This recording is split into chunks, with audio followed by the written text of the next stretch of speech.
Welcome everybody to the Spyro Reignited Trilogy Relay Race. It's 337%, and we're going to be here all day long. It's red team versus blue team. I am your host, Callum, and I am joined for game number one by a guy who holds no fewer than 11 top 10 records in SRT. He is one of the very best runners in the game. It is Randy. How you doing, Randy?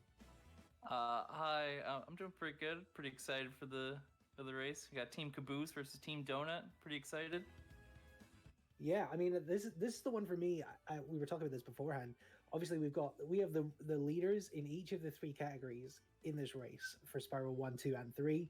Toasted Cat, the current record holder for SRT 120%, going up against Green Souls, currently fourth, but there's a minute 54 between their PBs. That's quite a small margin, really, and it's something that if Cat if things don't quite go Cat's way, this could be a very even race and could tip the balance for the whole thing. Yeah, absolutely. Especially for Spyro 1 with all the new kind of supercharged and stuff. And then for Spyro 2, we have, I believe it's Hammerhead and Cameron, who are a bit more spread apart. But definitely, like, if things start going bad for Cam, if he has, misses a gem in a level, Spyro 2 levels are pretty big and you might not find it. Yeah, that's the nightmare, isn't it? Having to watching one of these two runners searching around for gems. They're gonna be kicking off any second here. We've given them the go. So yeah, Green Soul is gonna be handing over to Cameron, who is the record holder in 100%. Who'll be handing over to Surf, and then Cat will be handing off the Hammerhead, who then hands off to Logic. Now, Toasted Cat gets the immediate advantage, the .03 advantage on that first menu. I never quite understand that myself. I don't know. I always get 0.04, so Wow, I'm not quite sure. I get anything from 04 to 011. So, well, Cat So is we're going actually straight for Stone seeing. Hill here. Yeah, there's some root differences here. Yeah, so I can explain a little bit about this. Basically, there's sort of first Artisans, which is the first homeworld in Spyro 1. There's kind of two sections because in SRT, you have access to the guidebook, so you can warp out of levels back to anywhere. So one section is you do Stonehill and Town Square, and then you warp back to the beginning of Artisans. Then you do Sunny Flight, Dark Hollow, and Toasty, and then you warp back to Artisans, and then you leave. So then the other route, the other way would be doing it the opposite. So starting with Sunny Flight, Dark Hollow, Toasty, warping, then do Stonehill, Town Square. So it looks like Green kind of opting for the second version. They're the same amount of time. Neither route loses time. So Yeah, that's what's going to be interesting. It's just interesting they've got different choices. These are, as I say, two of the very best at this. There's only a minute and a half in their PBs, so the fact that they have completely different routes, or at least doing this in a completely different order, shows that this is a game that's still being optimized. Stuff still being found. People are still not. There's no one set route to get the best time. absolutely. So we saw Green in Sunny Flight, and he actually got a little proxy on one of the arches, Yeah. which helps out because it shoots you forward a little bit. But he's gonna be going right now towards the end after this chest room. So the chests are the last thing, and after you collect all the things, there's a animation of Spyro flying up. But if you hit some portion of geometry, you can skip that. So he'll try to hit the wall here, and unfortunately he misses it. That's the hardest animation skip of the flight levels for me. I don't know about you. I don't know about you, but it definitely seems like the hardest one to hit.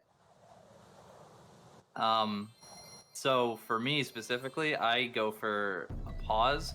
You'll see maybe them go for it on Icy Flight later in the run, but you can, after collecting the last item in a speedway or flight level, you can pause and just quit out. You don't even have to worry about the animation cancel, but it's frame perfect. Yeah. So yeah, as you say, Green. So going for the animation rather than the pause is now entering Dark Hollow, and Cat is in that big chest room in Stone Hill, obviously still in that first level. The timers, you'll see them stop and start. These are loadless timers, which cut out the loading times just to make things as even as possible. So the times won't be completely together, but obviously you'll be able to see the progress, and we'll keep you track. oh, Cat unfortunately ran into the whirlwind after opening the key chest, so that loses him a couple seconds. So basically, missed the animation cancel, went back in the whirlwind. Both had pretty unfortunate mess ups there. Yeah, so little things going wrong already for both runners, but yeah, that was a disappointing one for Cat. You can see she's now back. He's back in Artisans, heading over toward Town Square, while Green Soul is finishing out that underground section of Dark Hollow, heading up to that key chest.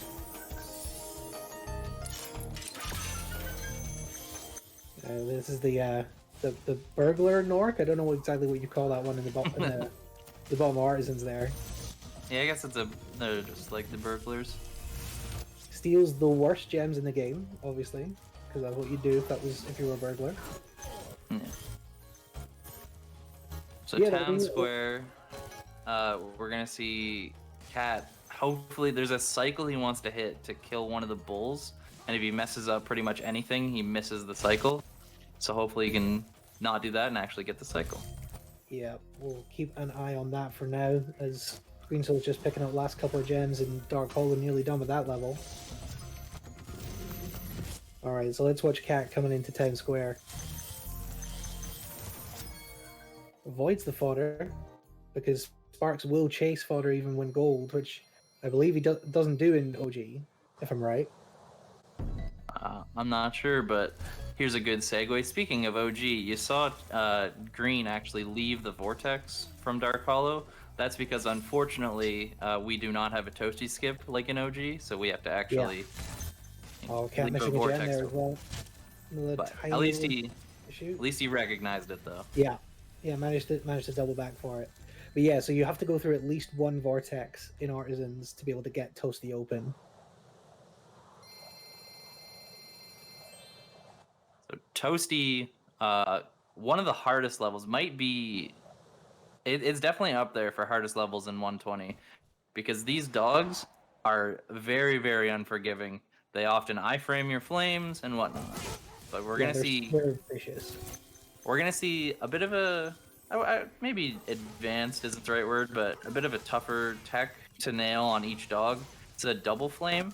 So if you flame, roll, jump, and then flame, you can actually get 2 flames out really quickly, which can kill the dogs almost instantly.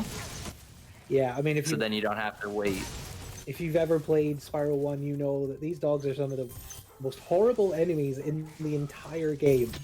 And they're in the first boss level, and seeing Green Soul get these double flames off so easily, it looks effortless, but it is, as you say, it's a difficult trick. As Cat now goes over to Sunny Flight, so yeah, as you said, the 2 different parts of this artisan's route, Cat's now headed over to the other side.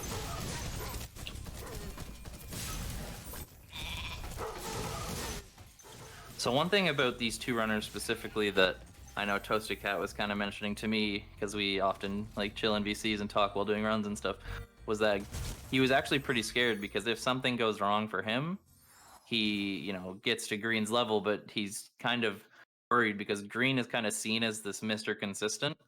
He will not play the game for like a week, come back and get like a run within 20 seconds of his PB. So he is very, very consistent. At least he has been in the past, so we'll see how that kind of plays in with them actually doing well in the runs. Yeah, I think that's a fair point. Is Cat may be the fastest on the particular day, but on any given day, you might favor Green to get the fastest time. That's why I say this is really going to set the tone for the whole relay, and whoever comes out on the losing end of this one is really going to be playing catch up, because the other two games, there's a much bigger difference between the PBs of the runners. There's going to be a certain amount of catch up. So this is really going to set the tone. And these is 2 board mods. These are guys who are experienced runners. It's probably the heavyweight clash of the relay, I would say. Yeah, it's definitely very very close in skill level. They both do very similar routes. All the animation skip there on Sunny Flight. Yeah. That's a nice little advantage. So I'm not sure if we're going to see Green. There was a recent change in this Stonehill routing. I think Cat went for it, but I didn't quite see. Okay, Green isn't going for it. There's a different route for getting these gems up on top here, where you do like a boosted jump to get over to a different area first. But Twisted Cat, or Green Soul rather, opting to do the just kind of normal, safer route that doesn't have that jump. Because if you fail the jump, you fall and lose like 20 or 30 seconds. Well, I'm seeing Dr. House in the chat, another experienced runner, saying that Green will PB during this race. So to get that would be a 1:12.58 Green would have to beat. And we'd love to see a PB during this race. Obviously, it's unlikely. Just these are individual resetless runs that we're going to see PBs, but that'll definitely be something. We just saw Green go past the Stonehill Thief, which is often a common reset point for a lot of runners because you want to get that thief, and we didn't mention this yet, but if you are in the air while you hit a thief, you don't get the thief animation or the egg animation collecting. So you wanted to flame and jump at that thief at the right time, and you'll flame it and jump and not get the animation. You can often miss that thief. He'll run the other way sometimes. He'll just be too fast. But luckily, both of these guys got it. So. Yeah. So there's a couple of different ways you can skip some of these animations. You're also going to see them both go for Nestor skip and skip that first supposedly unskippable dragon. Try to chest one of the few things that the key chests, so one of the few animations that's not skippable at the moment. So you'll see them waiting for those, but otherwise they're going to be trying to minimize these few seconds they can get on these animations. Yes. So that's Green coming out of the level now of Sunny Flight, Stonehill rather. And he's gonna go have his chance at Town Square, and Cat kind of getting towards the end of Dark Hollow. He's got all the gems. And this is about they're about where each other was. When when Soul was finishing off Dark Hollow, Cat was heading towards Town Square. So it feels pretty even to me right now. Obviously, you can see the timers are a little bit different because of the loadless, the load remover. But yeah, so Cat is about 8 seconds ahead of Green right now in terms of time.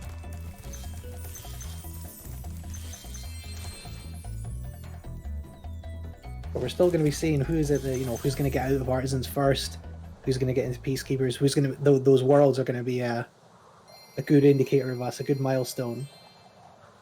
There is also they're pretty even right now, but if something happens in like the third homeworld, which is Magic Crafters, which is I think arguably the toughest world, you might say like the last world, North Nexus, is a bit tougher, but I think with all the supercharged shenanigans, I think Magic Crafters is at least definitely up there. So that can be a big time loss if somebody just messes up something and has a bad bonk and just ruins everything. So there's still, even if one's a little bit ahead right now, there's plenty of time to catch back up. Cool. And you just saw Toasted Cat go for the double flame and get hit by the dog. Luckily, he didn't fall off. If you get hit there by the dog, sometimes you'll fall off and just die and have to go back to the beginning. Yeah, that looked pretty close. And again, these boss levels, they only have one dragon. So they're quite unforgiving in terms of resets. There's only one boss that has more than one. Which boss? That is Jaux. Jaux has 2 dragons. Of course. For no reason. For no apparent reason.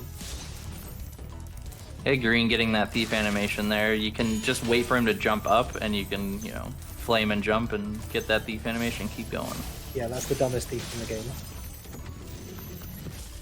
If you miss it, he'll like stand there and wait for you to jump down, and then you can jump down and get him, but then you have to run back around, and it's not that fun. Last Cat down with Town Square with Toasty, as Green Soul's coming towards the end of his Town Square run. So yeah, they're basically the same. Like Cat's maybe like a little bit ahead, but that's probably accounted for by the timer there. You saw Cat go for the Nestor skip. You're going to see Soul doing it as well. Yeah, you jump as you hit that dragon, and it cancels that cutscene.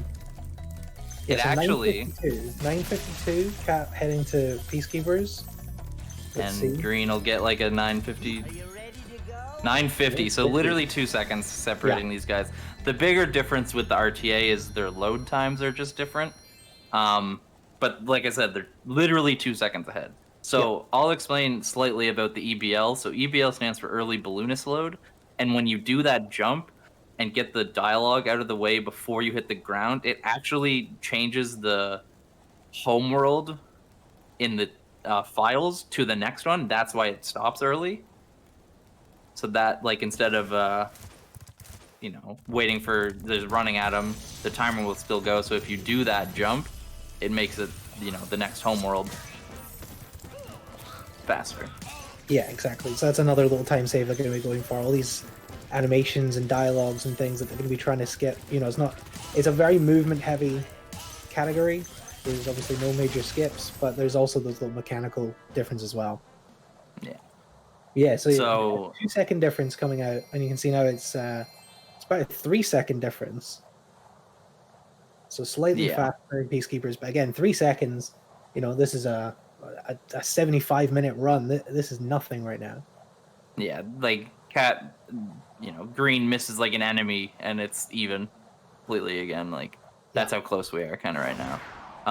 Something about the Peacekeepers route right now. Sorry, you're gonna see them. They're in Dry Canyon right now. So we used to go to Night Flight first, and this was actually a route made up by Green Soul. So Green just messed up on the spring chest. So now it's probably even, if not Cat ahead.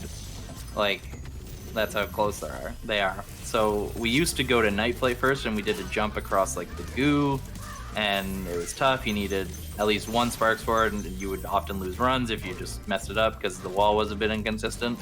But Green developed this route of going to Dry Canyon first, and then doing a guidebook back to Dr. Shemp later in the route to skip having to like do some extra running. And because we do loadless, it actually saves time. Yeah. So you're going to see these runners do that instead of going to Night Flight first now. Yeah, so as we said, because of the load list, we're going to be really seeing where these runners are against each other. Now they're going to be on the same route, right? They're going to be going into the same levels in the same order. So we're going to be able to see what they're doing based on when they're coming in and out of portals. So now we're going to see, they actually did a little bit of a different strat there for this thief. Cat got different gems first, which is a little bit faster the route that Cat did, but it's pretty minor, maybe a second or two. Luckily, both got the thieves. That thief, if you don't do it correctly, he's just running, and it's another 5-10 seconds you're gonna lose. Yeah. You're gonna see Green go for a double chest with a charge here, and he got it. He struggled a little bit with the 3 green spring chests, but managed to get the good movement there. You're seeing Cat kind of get these last firework chests. He took the damage abuse on one, which allowed him to kind of get up to where he needed a bit quicker. Yeah. Flames that first fan chest. And now he's just kind of cleaning up these last, 50-odd gems. We'll see if Green, also feeling that second one. I wondered if he might, because he has slightly better sparks than Cat, go for the damage abuse the second time as well, but... Oh, and unfortunately, I believe Cat quit game instead of exiting level, so that was a couple seconds. I don't know why he was on quit game, because he should have been on exit level, but... Yeah, that's just a little bit of a menu input issue there for Cat. So coming out of that portal, touching down about 12:59, and it's going to be probably about 4 or 5 seconds now. Didn't get the flying into cliff down. It's actually only about 2 seconds there, the difference. So Cat missed a flying skip there. Let's see if Green gets it. Nah, he misses. So what they're going for there is if you pause on the first frame of entering a portal, you're actually in the level, but you're still able to pause, so the menu will come up to exit level. But what you do is you quit game, continue, and you'll load in faster, so it's faster RTA, which doesn't really matter. But for certain levels, it's also faster loadless, and it's faster loadless because as you saw, Spyro did like a huge loop in the air, and the loadless timer goes for pretty much all of that. Yeah. So if you can avoid that circle, it saves something like 5 seconds in this level. Yeah, Clifton's one of the longest fly-ins in the game, up there with like Misty Bog and Nasty, I think, are the top 3. But Yeah. we saw, because of green took a little bit longer to try for that fly and skip. Neither of them got it, but green had a couple attempts at it. They actually went into this level 0.3 of a second apart. So green, yeah. something happened with his Oh, no. controller. He just dropped Green ended up on the glide. He dropped the glide. I don't know, maybe that was a controller issue or it was him just, being a little nervous. Which I feel kind of bad for because he's hearing us in the Discord call. But yeah, I don't know if either of them were deafened or not, but they might well be listening to. No, yeah, Cat's deafened, but Cat's Green going to don't listen to the commentator strategy. Green has not adopted that strategy, maybe regretting it. Who knows? But so yeah, again, you both make mistakes so far. Yeah, you can kind of see the firework there that they got. They're not supposed to get that this early. They're just supposed to like jump from the highest cliff on the other side to get that. But if you do a right jump and get the flame, you can actually hit it and collect these gems and not have to backtrack. Let's watch Green Soul go for the magic stairs. Doesn't get it. Unfortunate. Fairly slow up those stairs. That's the thing, is if you don't get the like magic stairs, which is just like when you are able to hold your charge the entire way and jump up, it's just like those stairs just suck. Yeah, they're just bad. Yeah, if you get the first one, at least you can like bonk the second or third or get two. Got some swag rolls. Yeah. Cat's just mopping up the very last bits of cliff down here. There's this big area of the glide over area that you're supposed to go to in this level. In 100%, there's a lot of running to get these individual gems right at the edge. Yeah, there's a lot of 2 gems just kind of thrown about here. Yeah. So and luckily there's that rock there that you can jump back up on. Yeah. So Cat coming out at 1535. We'll see how much that death has cost Green Soul. Means he hits 1535. So it's now 6, 7, looking as much as 10 seconds here. Yeah, 10. Probably, I was gonna say something around 20. So you saw Cat with the cannon there. He got the rock to Night Flight, and then he also got both of those strong chests. So the rock will stay broken, even if he's like once he comes out of the level, so he can just go directly to Night Flight after Shemp. Oh.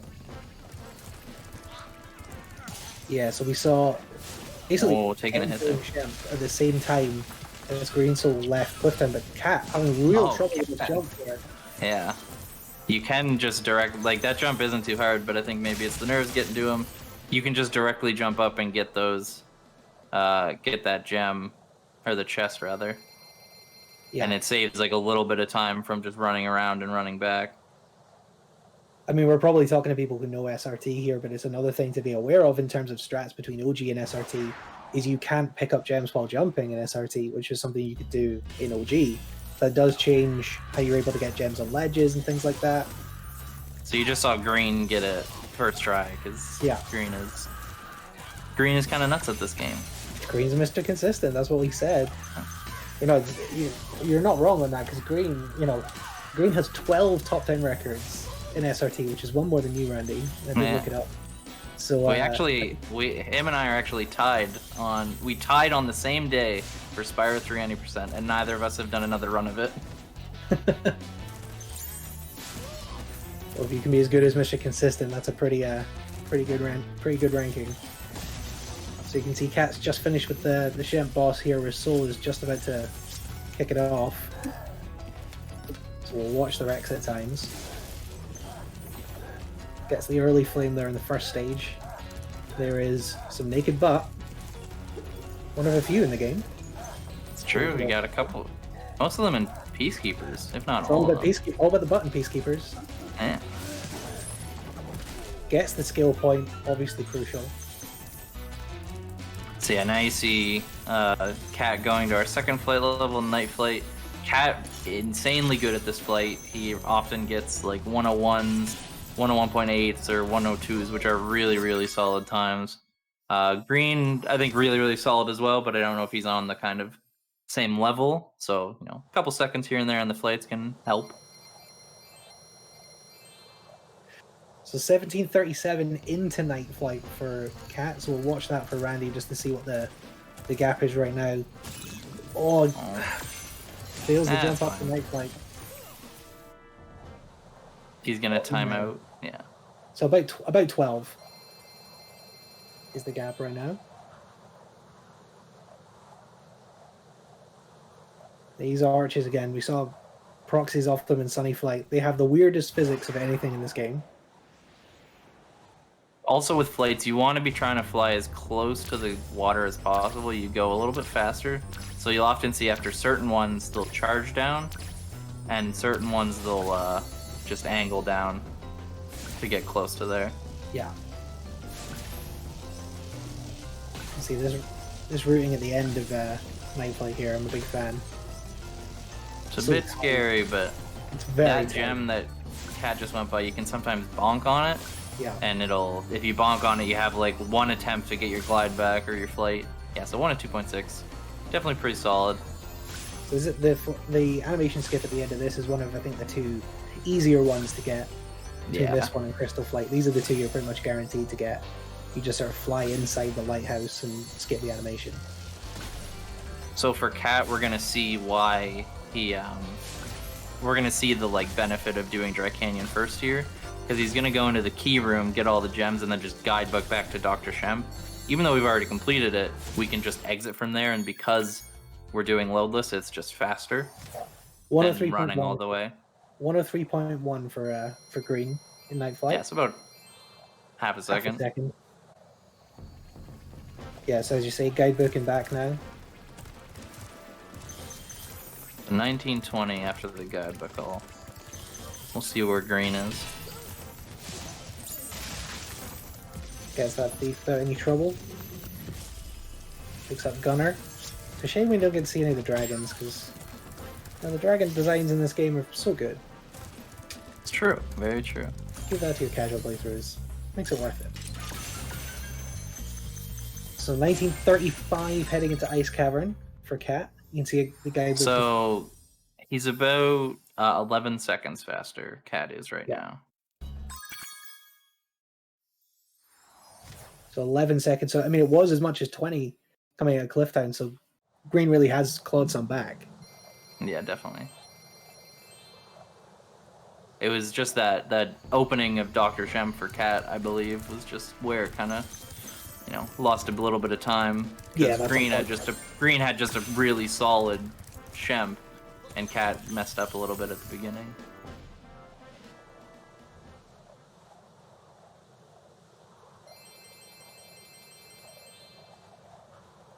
All right, so going in through Ice Cavern here. Anything we should be looking out for here, Randy?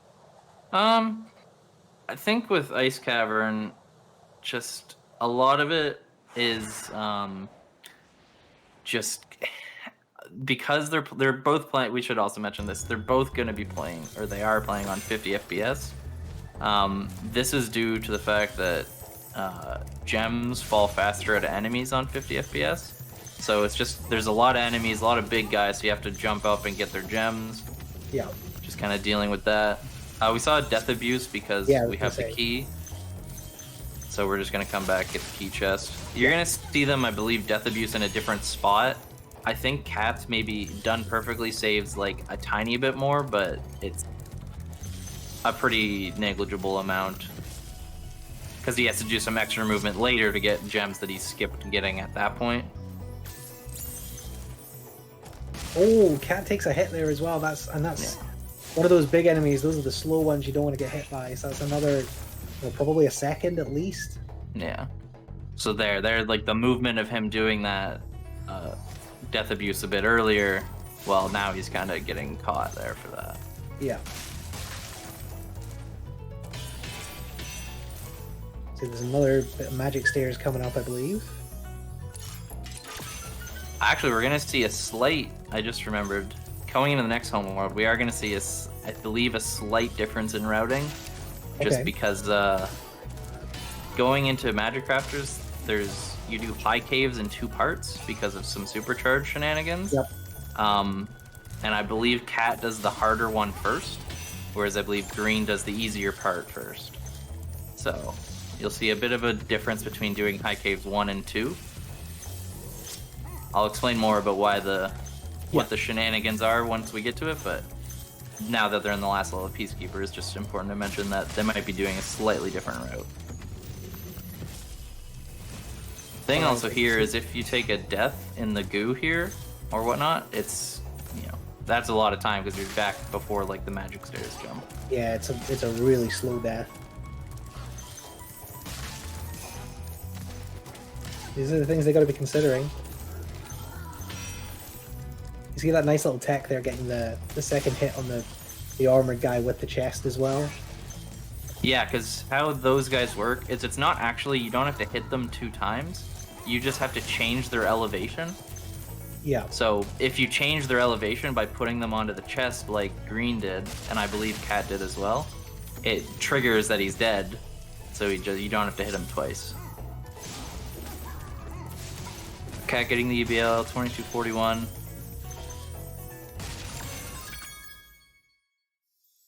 Felt like that was pretty close. I think Green may have clawed some time back here.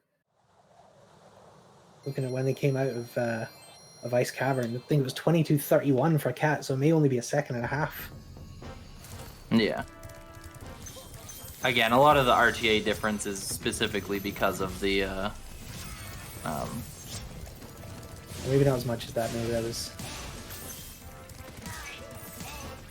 So what was Cat? 22:41? 40 something. I think so. So about 12 seconds. So okay, there's still 12.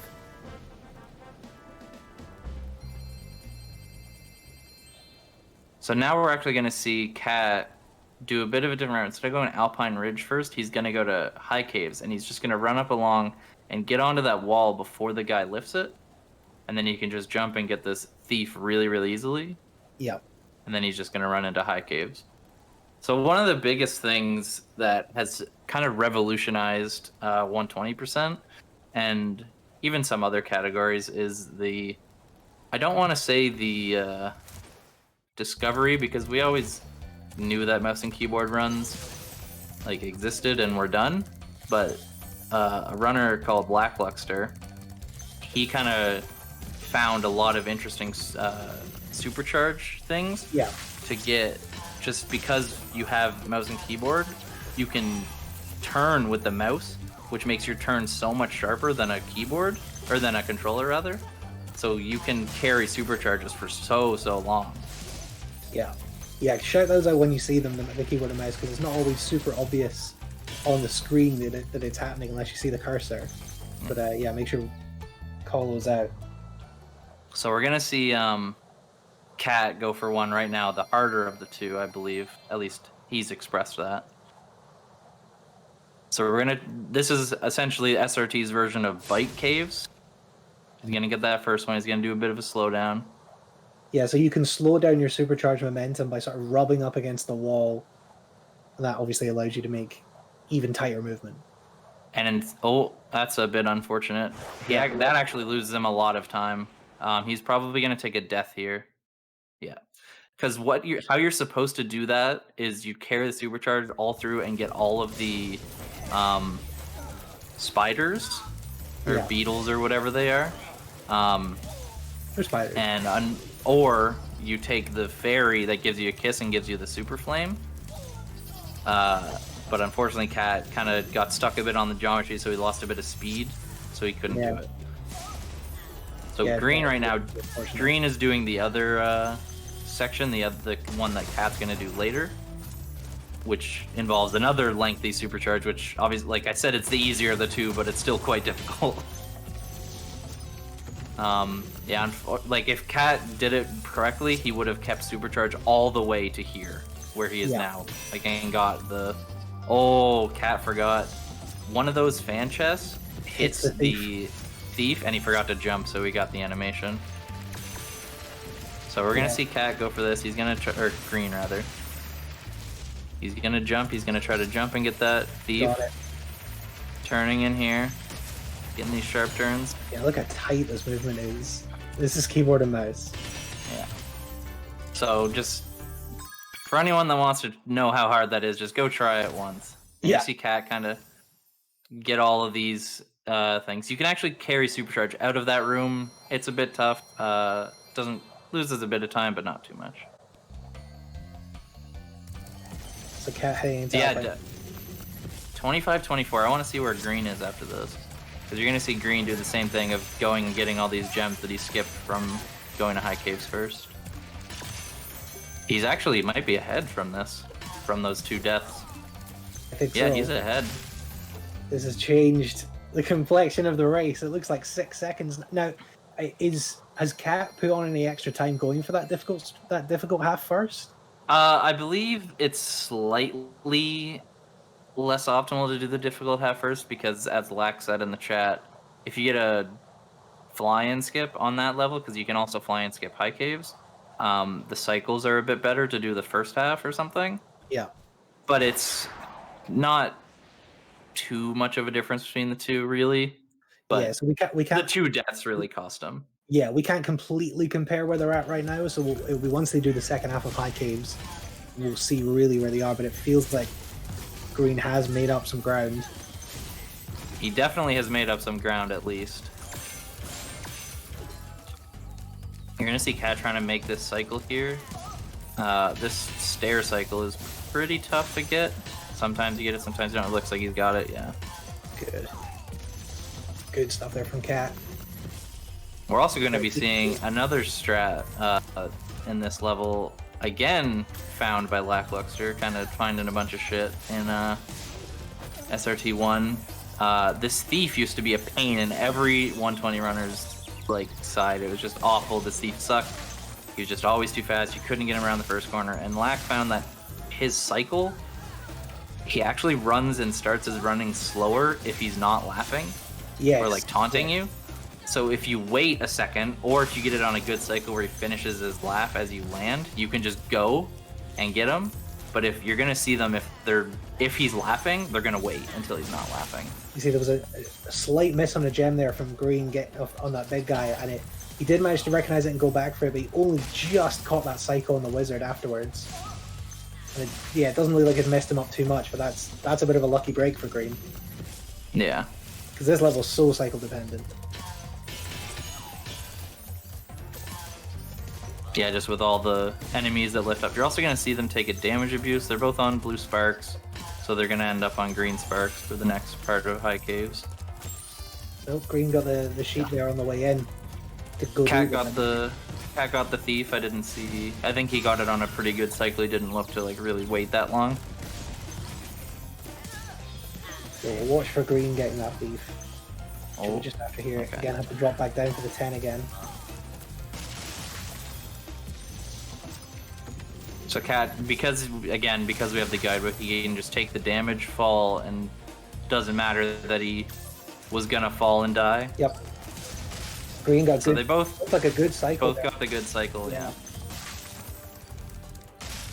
So now we're seeing Cat go for the cycle that green was going for earlier, and green is gonna go for the one that Cat went earlier. This is a good Sparks point as well, because there's 2 sheep up at the dragon here that you can hit, and then let Sparks chase them while you're getting the dragon animation, so it's a pretty good place to get Sparks back. There you go, so green do the same with the damage abuse right at the end. Black is definitely not the worst cycle. He could have had to wait the entirety of it. By the way. Luke good enough mere mortals, but not to Lack. Yeah, Lack's just a god, so. Yeah, Lack is the expert. It looked good to us. It looked like he didn't have to wait as long as he could have. But, he also didn't mess it up and have to get it afterwards. So now Cat, let's see if he can get in around. Let's watch green go for this more difficult cycle as well. Carrying it through so far. Looking hot. Managed to avoid the pitfall that Cat had there. Dropping the charge. So yeah, this is what Cat wanted to do on his original high caves. He's gonna get a bit of a slowdown here. I think that slowdown is actually bad. Yeah. You want to get like a medium slowdown, not the full slowdown. Yeah, when Cat was practicing this earlier when we were setting up, that was something that he was trying to avoid. But yeah, 2903. I didn't quite see what Cat's title was coming out, but this This feels pretty close now, so we'll see on the next. We'll look at going in. Yeah, going into Wizard Peak, 29.35 for Cat. I mean, that's, yeah, Green getting that second high cage, about as good as you could want, right? Yeah. Maybe lost a little bit of time on that slowdown, but that's marginal. Oh, did mess up the supercharge into Wizard Peak. Yeah, Cat's like Green's 17 seconds ahead loadless now. Yeah. Just because of those 2 deaths. So yeah, it's completely switched around now. There was a point where Green was 20 seconds down. It's now 17 seconds ahead. But you know, there's still a whole Beastmakers and Dreamweavers to go. Peacekeepers and Dreamweavers. We still got Blowhard. Blowhard's a very, very tough level also. A lot of Magic Crafters. Magic Crafters is just tough homeworld. That's why, like, literally every level has, like, a bunch of stuff. Yeah, I mean, one of them could just get yeeted into the water by Blowhard. That could happen. Yeah. Oh, Cat almost taking a hit there. Yeah, Oh, he did take a hit. Yeah, took a hit from the Wizard. You're gonna see Cat go for a little turnaround here to get up to this one Wizard a bit early. See if he can get it. And he gets it. Yeah, good job. Is that mouse and keyboard, or is it just the mouse? He does it on mouse and keyboard, but you don't have to. You can do it on controller. Because this bit's mouse and keyboard, right? I think everything in Wizard Peak that he does, you can do on controller. Like some of the stuff, like getting all of those chests, you might not be able to do on controller, but you can like do what he wants to do on controller. So you missed the flame on that thief for the first time, on the first go as well. So I have to wait for to be able to jump up again. Another little time loss. Yeah, the treetops one that they're gonna go for. Some of it's possible on controller, but not all of it. Yeah. But this is why, like, just the kind of rediscovery and kind of routing of things based on mouse and keyboard has pretty much drastically changed how this run goes and made, like, so much more time save and whatnot.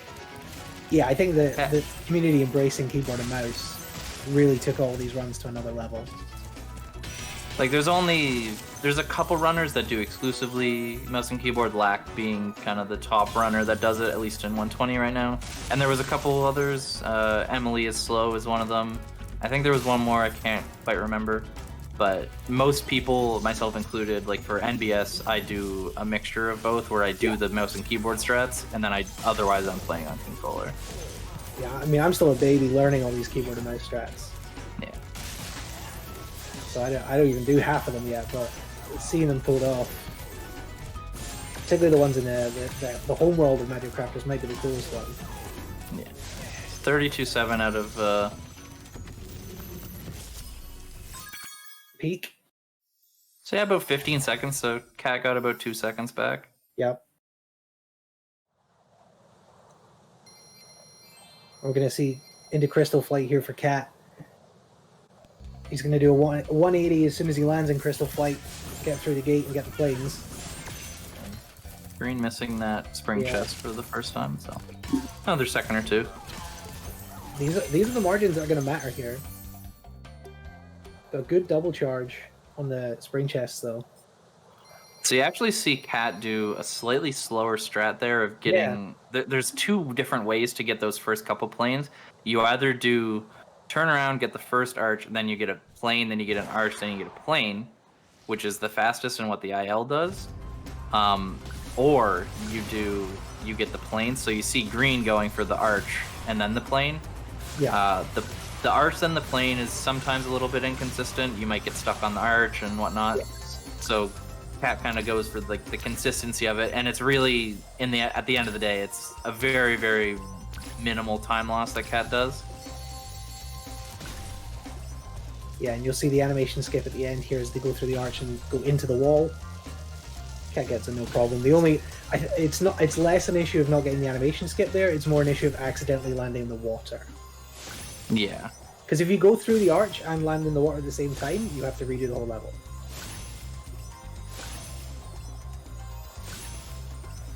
But no one wants that.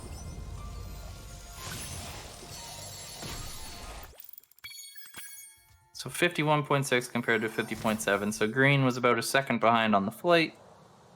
So, Cat making up a little bit of time here. Not big chunks of time, but second here, second there. It starts to add up, especially for these two really, really good runners. Especially with Cat taking the slower route, right? Is coming out a second faster in that flight level. Yeah. So it was 33, 32 entering. Let's see. So yeah, 12 seconds behind. Green is still ahead. So another second, or another 3 seconds. Kind of similarly to Wizard Peak when he got 2 seconds back. He's kind of just chipping away at this lead. Yeah, I mean, it's also. Sorry, go ahead. You said Magic Crafters was the most difficult homeworld, but I don't know. I think Beastkeepers, there's a lot to go there. Man, as well. In 120, they're all hard. Yeah, right. Especially at a top level. I just think Magic Crafters is especially tough just because of the all of the. Green Green is the only one that does that. Yeah, so Green took a wizard hit to be able to just power straight through the firework chest.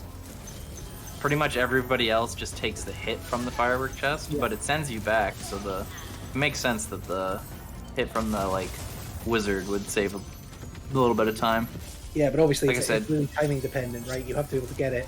You don't want to end up getting hit twice. No. So 34, 33. So Cat getting, mid 34. It's a pretty solid time for Magic Crafters for 120. 34, 30.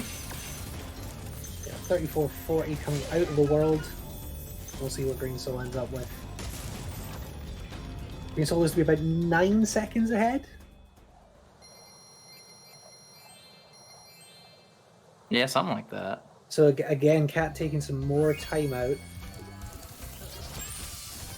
Maybe not quite. Oh, and unfortunately, Green missed the EBL there, so he lost 2 seconds standing on the thing. So, like you said, it was 12 seconds. Now it's only 10 because he missed the EBL. So it's still very much to play for as we go into Beastmakers. Going to Terrace Village. Terrace Village has cycles in it, but the first part of the level makes the cycles not matter. Meaning the cycles don't actually start until you get close to them. They're not global cycles. So hopefully Cat can kind of set himself up to get a good amount of cycle, a good cycle for all these floors. Because you saw the enemies at the beginning of the Beastmaker's homeworld where they shock the floor. If they shock the floor, you kind of either have to take the hit or you just wait. Yeah. And that EBL stands for Early Balloonist Load, Gaffy. Yeah. So the cycles not being global, that's slightly different from high caves, right? Yeah. Where those cycles are always happening, these cycles are happening only once you kind of get towards that area of the level. I believe is at least how Cat has explained it to me. Yeah, that's my understanding as well.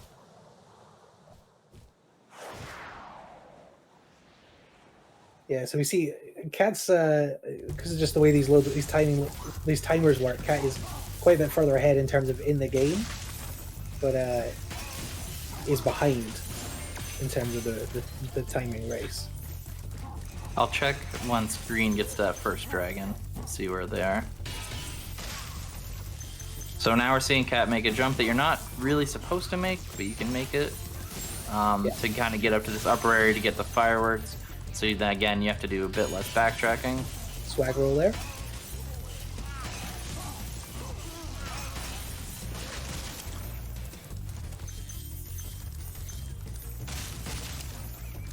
So Green looking about 7-8 seconds ahead right now. Yeah. So again, that's another couple of seconds down. So yeah, Cat I think he got decent cycles. I didn't really see. I was looking more at Green, but looked like he really only had to wait on that last one. Yeah, that's what maybe.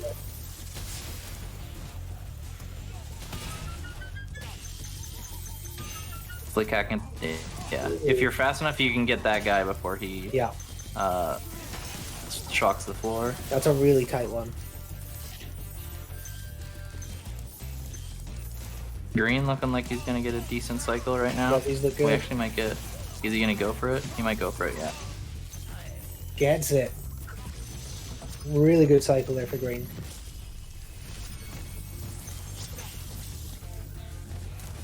To answer, I'm just gonna answer 2 questions in the chat really quick. Who I think is gonna win? I'm gonna go with team. I think Team Donut's gonna win, and I think that their timers are different because they're doing the loadless timer because it's a more fair than RTA racing for SRT. So Team Donut is the red team, right? Yes. So yeah, so Team Donut is the red team. Team Caboose is the blue team. So you're going with the team of Green Soul, Cameron, and Surf. Yeah, I'm going with. I think they're seen as a bit more of the underdog, so I'm always cheering for the underdog. See, I think, and I'm not just blowing smoke because he's the guy who put all this together, but I think Logic's team. I think he's going to really pull something out in SRT3.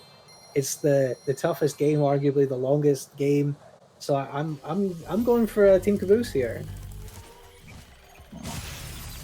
Well, I guess we found a rift in our duo now, Callum. That's it. We're done. So I think for Wild Flight, the next flight level that they're going to do, I think that Cat might do a slightly different route, which I think is a tiny bit faster, maybe a second or 2, just because he kind of grinded the level a bit more and did kind of some more of the IL route, like the planes and stuff. Because again, this as pretty much as with every level, or at least the first couple levels in Beastmakers, at least the first 2, it's all cycle based, getting all these planes and the boats right and whatnot. Oh, Cat missed a plane. He's gonna go for the pause now, probably. Or I don't know if this plane lines up here. He might go for the pause. He didn't. And he Oh! Okay, so I'm gonna explain what happened. So on Wild Flight specifically, if you don't like hit a piece of geometry, Spyro flies up, and for some reason on Wild Flight specifically, every time Spyro will do like this weird animation where his spin will just like, it's like his tail is like the spinning point. So he did that and spun into the geometry and got the animation cancel. I know he didn't do that intentionally, but I'm gonna pretend like he did. Yeah, he did it for swag points. That's what it was. So yeah, there's the normal kind of animation cancel. So Cat got, I think, about a second faster in that. Into Misty Bog. Misty Bog is another level they try to go for flying, so Cat obviously missed it as he has the... I found out yesterday for the first time what happens when you get the fly and skip but hit exit level instead of quit game. Oh god. You fall through the world. It's yeah. Don't do it. Let's see if Green can get it. And Green gets it. So he entered and saw that Misty Bog had loaded, so then he did quick game continue. Yeah. And now he's in the level earlier real time, and he also saved. Oh no! Take a death there. That's actually a horrible death to take. Yeah. He's back at the beginning. Green, yeah. Yeah, see, Dylan's with me. That's the falling through the world is the main reason he doesn't go for flying skips, because if you don't go for flying skips, you can't fat finger the menu. Yeah. So they're literally at the same spot. Yeah. So we can basically count the difference in their timers. That's a little bit. It's about 20 seconds. Bit fast. Yeah, that death is just horrible because it just there's not a save point yet, so you get sent all the way back to the beginning. Green's actually ahead as well. Green is about a second ahead in terms of like what we're seeing on the screen. But now got a bonk there, and it's evening up again. But yeah, so the time on the timer. So yeah, Green is something like 23 seconds loadless ahead right now. Yeah, I mean, Misty Bog deaths, you hate to see them. You really hate to see it. Especially there, like, often if you don't have sparks, they'll take an intentional death after this dragon because it's a quick death to take and you can't respawn right there, but that death is not one you want to take. It looks like about 26 seconds to me, just based on when they hit that dragon. Yeah. So again, just Green kind of being Mr. Consistent, Cat kind of going for a bit of riskier things, and just making some kind of bigger errors right now. Yeah, and he's picking the underdogs, Randy. But I think I'm the one picking the underdogs here because we said that this is the one that has the tightest margins. Yeah. If Team Caboose come out of this down from Cat's run, they are going to be the underdog. They are going to be having a fight to come back. I will say that objectively, Team Donut is the underdog because Team Donut only has one world record holder and Team Caboose has two. So take that.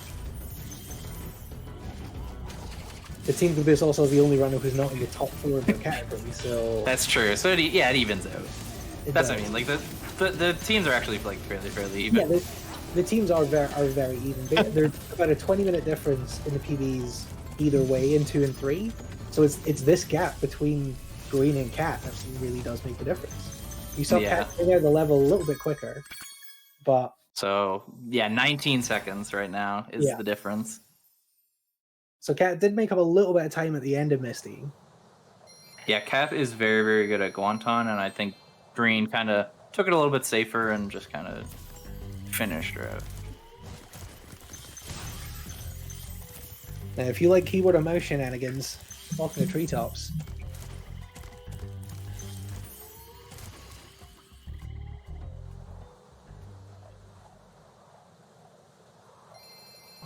So Treetops is another level that has a lot of routes found from mouse and keyboard. I believe due to Black and Toasted Cat also looking for some as well. So, Cat unfortunately gets the cutscene. So you can actually skip that kind of opening cutscene of the thief running away by holding back left on the controller. Green doesn't even go for it. Maybe he forgot. Yeah. It's saved some time, but... Well. Oh no, that's fine. She was doubling back. He was doubling back. So, Cat being ballsy again. He says, "No, I'm getting this key with Supercharger. I'm not getting this key chest." That is, I mean, you love to see it.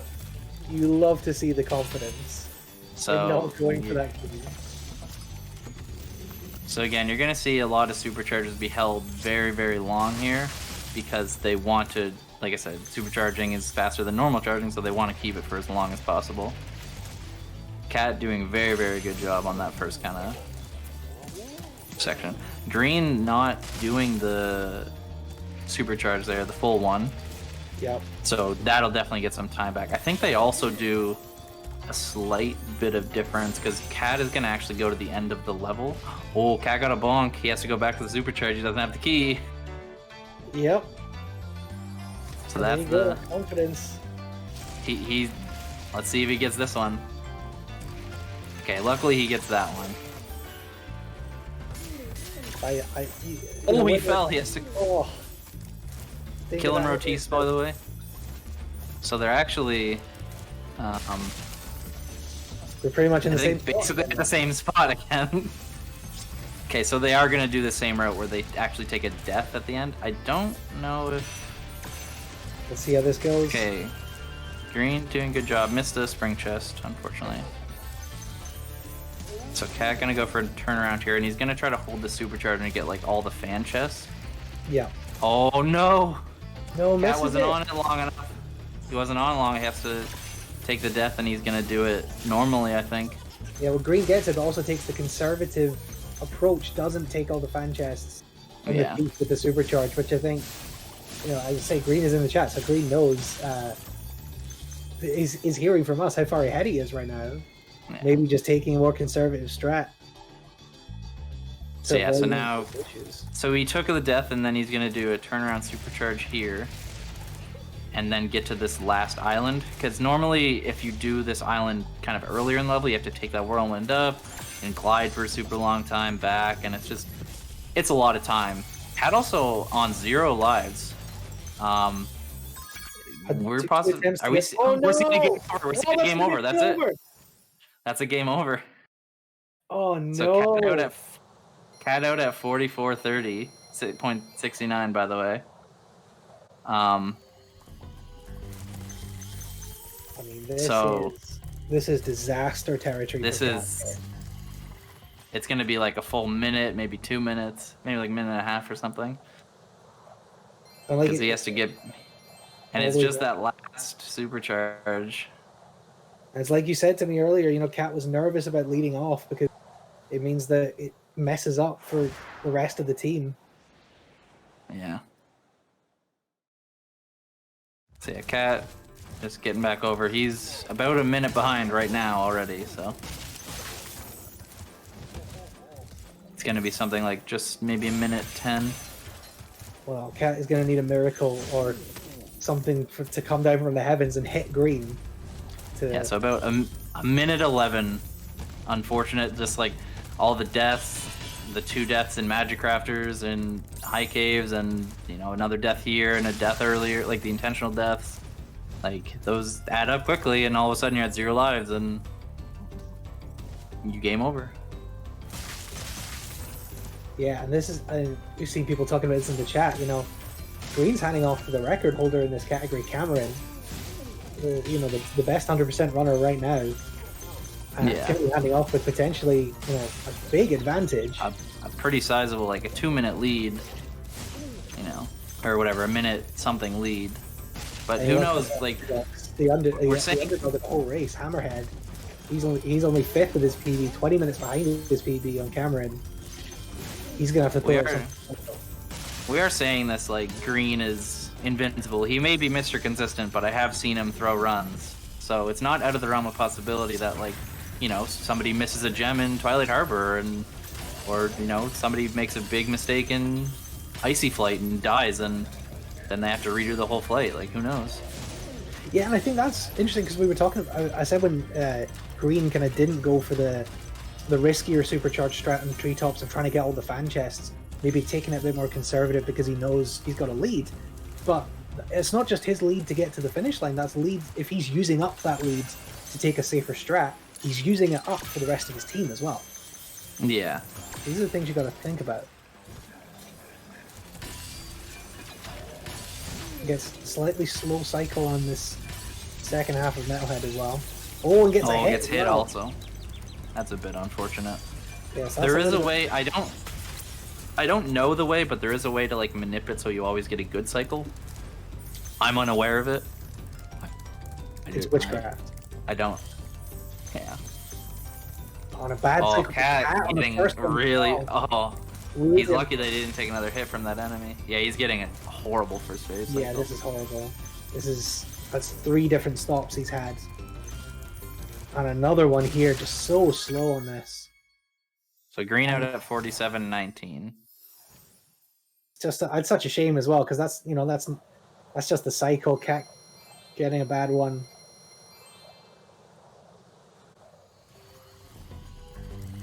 So it's all going to be on Hammerhead and Logic to try and overcome this, I think, at this point, unless something really catastrophic happens to Green.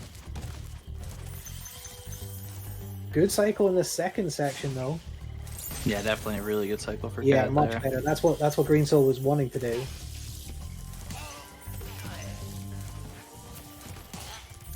Green, I'm going to slow down a little bit for these kind of 4 guys. Their cycles are a little weird. You can't really do them too fast, I've found, but...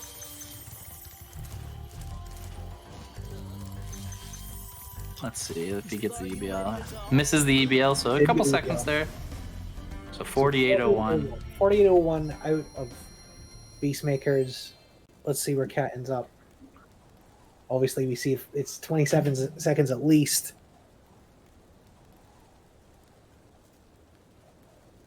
Yeah, I mean, this is really unlucky for Cat. And this is the thing, I'm talking about their individual records, but this is a one-run thing. Their PBs are over a sample size of hundreds of runs. Yeah. And this is what you kind of count for in racing. It's entirely possible that Hammerhead, his PB's 20 minutes slower than Cam, he could go faster than Cam in the next category. Well, like, who's to say that somebody doesn't like die in gulp or something? Man, like, SRT gulp. Something happens. I mean, I'm going to talk about it with other people, but SRT gulp. So Cat getting the EBL, so 49.10. So Green was 48.01, yeah. Yeah. So about a minute 9 still. Got a couple seconds from the EBL, but also again with like there's a lot of jank in Spyro 2 and 3, so maybe a gem despawns in Spyro 3 or a Howlick goes out of the area in Zephyr and Cam or Hammerhead has to redo the whole level, and there's some catching up potential or just catastrophic failure potential. Like there's this race is definitely far from over. We have over 217% to go. Exactly, and as you say, there's a lot more going on in Spyro 2 and Spyro 3, which means a lot more that can go wrong. So, again, I feel like I'm just keeping saying this, but Haunted Towers, another level where we're gonna see not a new supercharge, but like one that got found because of mouse and keyboard, where instead of normally what people, the old route, the route that I do, because I'm bad at 120 and don't care to learn anything, or practice anything rather, you normally see them end where green is right now. That's the last gem you get. Yeah. But because of supercharge, you can get a bunch of gems and end actually at the end of the level, because instead of coming back with the super flame power up you get, green is going to supercharge through all of these chests and all of these ghost, whatever you want to call them, ghost armor guys, I guess. All the knights, yeah. Yeah. The things that haunted my dreams when I was a child. True. I mean, let's be real.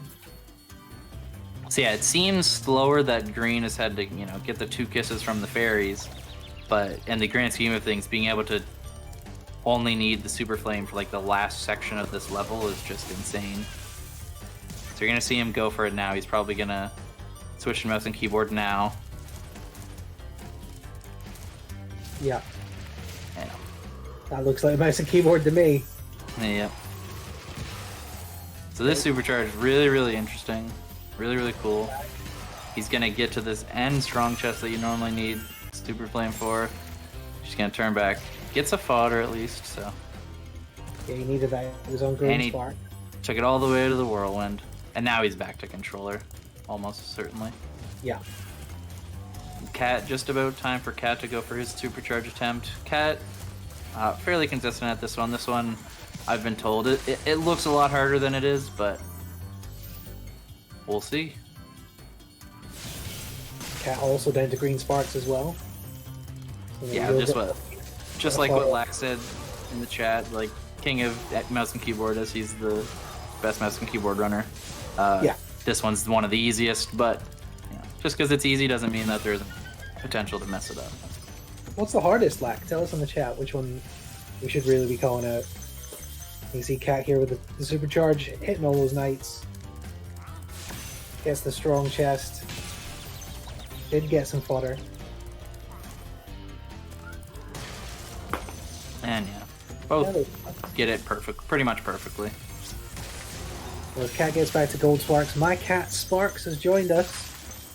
Oh, nice. Yeah, High Cave's definitely. High Cave's definitely pretty tough. Okay, High Cave's is the hardest KBM.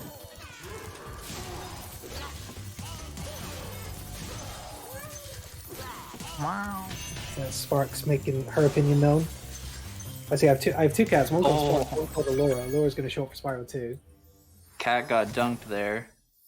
He's just gonna abandon it instead of going back up and then coming back down. He's just gonna go get the other chest.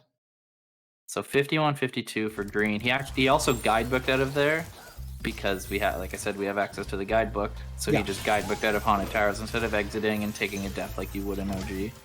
Oh, green got the thing. So there's actually a guaranteed way to avoid that. And it's if you land, there's a set of 3 red gems. If you land in the middle of those, you'll collect all the gems, and then he'll only get shot once.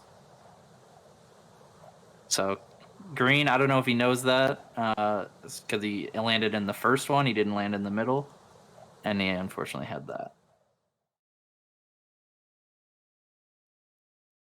Starting Dark Passage. This level, somewhat a bit cycle-based. I'm not too sure fully of all the cycles, but there's these guys that turn the like enemies either bigger or smaller. Yeah. You kind of want to get it to where they're smaller, mainly for the dogs don't matter. You can kill the dogs with flame either way, or it's the big guys. Yeah. So you saw Cat there. He landed in the middle of the gems, and he didn't get the guy getting shot twice.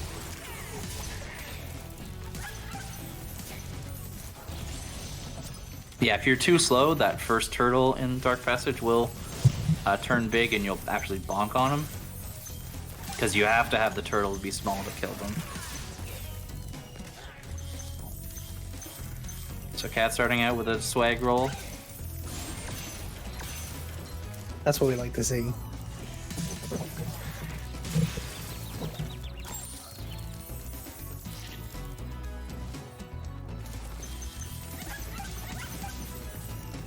It's very satisfying to hit that row of dogs.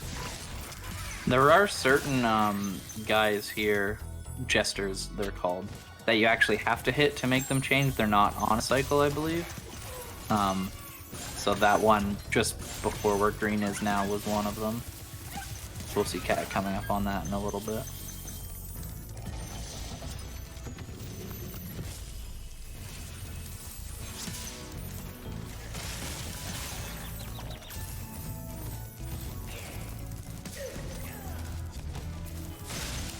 Not really.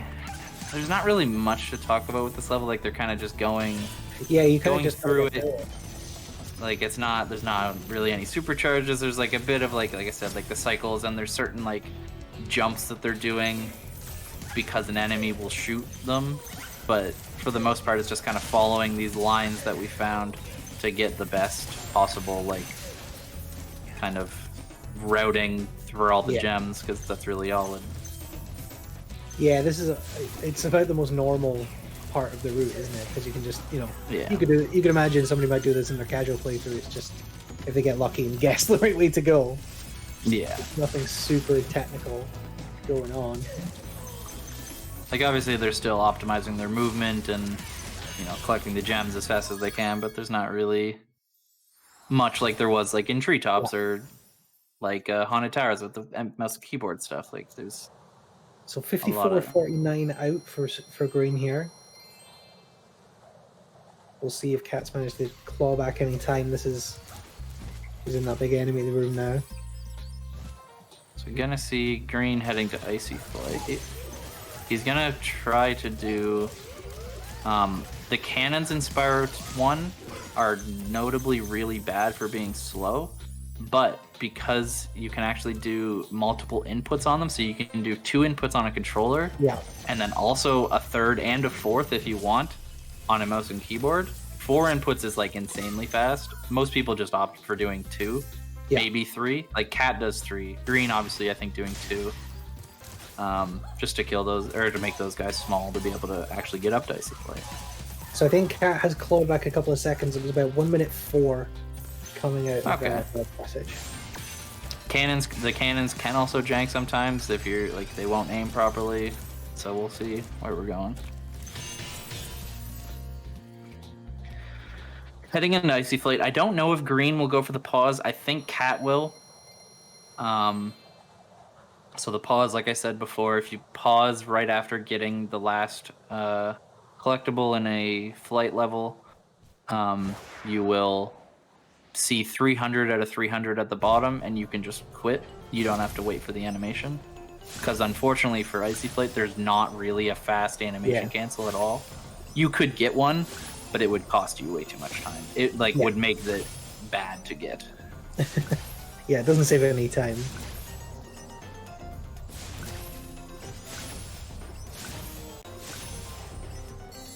Right, so green heading up the chest in the lighthouse area, and then we'll go on to the trains and the weird jetpack guys. Yeah, the helicopter guys or whatever. Like these guys also can be like Icy Flight is kind of notorious for being one of the more jankier flights where just flames will just like ignore a lot of the things, especially the lighthouses. So you're gonna see them fly like really close to the lighthouse and hit them on the glass to make sure that they're actually hitting it. And that doesn't even, you can sometimes see you get dropped from there as well. You can hit straight into the glass and bonk off it, and it still won't necessarily register if you're unlucky. Green didn't go for the pause. I don't know if he does normally, but he didn't. So 56-52 out. Now he's gonna head over. He's actually gonna bonk off of this chest and just fly down to Lofty Castle. Lofty Castle, another level that has lax routing in it because of a supercharge. You can see, Cat got the pause. He was going for it, and he got 240 out of 300 at the bottom. Green Soul is currently 3 seconds ahead of his PB. Yeah, it doesn't surprise me that he's actually ahead of his PB. Amazing. I think Cat has brought the gap down under a minute though. So again, we're seeing a little bit of improvement, and that's, you know, I think it's pretty clear at this point, unless something bad happens, Cat is going to finish after Green Soul. But every second that Cat can claw back now is going to make a big difference throughout this run, throughout the relay. Yeah, absolutely. You know, if he ends up like 30 seconds behind Cat, that's a big win. Oh, actually, okay, we're gonna see a big difference of routing here. Green is not doing the supercharge route. He's doing like the old route, I think. Interesting. They're doing completely different routes in this level, because you're gonna see. I wonder if that's conservative because he knows he's got time in hand. Like, you're gonna see Cat immediately go to like where the key chest area is. Lackluster is deeply upset that Green is not going for the new Lofty. Pain in the chat. I don't know if Green knows how to do it or not. Maybe he doesn't. Maybe he does, and he's just not consistent at it enough yet. Yeah, maybe he doesn't feel comfortable with it. Maybe, and maybe as I say, maybe he realizes because he's got, best part of a minute now still in hand, he can afford to take a slower, more consistent route. But that is eating into that lead, which he could be handing off to Cameron. Yeah. So now we're gonna see Green do a bit of supercharge, just a tiny thing, just to get over to here. Okay, then he's gonna. Let's see what Cat's gonna do. Talk me through this. This Cat goes through. Okay, so basically, Cat is gonna carry the supercharge because he's not gonna get the key, and he's gonna use the supercharge to get the key chest and make it back over to kind of that second area that Green went to first. He's also gonna do a jump on this archway here to get over to where that firework chest was. Or he's not gonna do that. What route is he doing? I'm confused. Okay, we don't even know what Cap's doing at this point. I'm pretty sure that isn't the route that That isn't the route. What route is he doing? When is he gonna get the key chest? Or that chest? He's not gonna get it. He's gonna forget about it. That's not good. Yeah. Oh no! And that's the thing. And ended up bonking. That was the move though, right? You double back. Oh. Yeah, you double back, get the key chest, then you go back. So we'll see if we can get it second try here. Well, so you get that. He bonked the second time as well. Oh, I thought that was the first try. So yeah, then you get back over here. Died first try, then bonked second try. So I hope he's gonna realize at some point when his gem count's wrong. Whoa, no, oh! Oh no. Who'd I get? That's an intentional death. Who'd I get? Did I get you in the chat? Press 1 if that got you. So now he's gonna actually do what. Oh, he does this. Maybe he just forgot. Maybe he realized that he forgot because he might take another death here.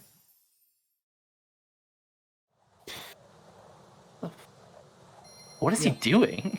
He's just throwing. You got me, even though I know it's intentional. Hell yeah.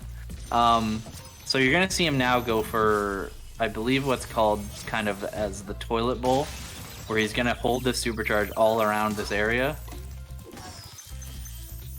Which is like, that's a really cool. Oh my god, he almost took another death. He almost auto-hovered to death. Green definitely just doing solid in Lofty, just doing the normal route, no big mess ups. So he's kind of separating his lead a bit more. He's entering at 101 or 1 hour 58, and Yeah, 1 minute 58. I think Cat's gonna be like over a minute behind already, not even out of.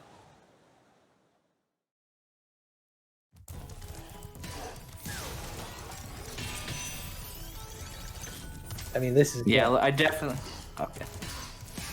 So Jacques definitely a level where things can go wrong, but you take a death here and you miss a lot of area because there is, like I said earlier, there's 2 dragons here, but they're both kind of in a bit awkward spots. Where if you take like a death at like the right before the one, you're going back a long time. Let's see, he's gonna the cycle there. He missed the charge to the key the first time, and then had to redo the platform.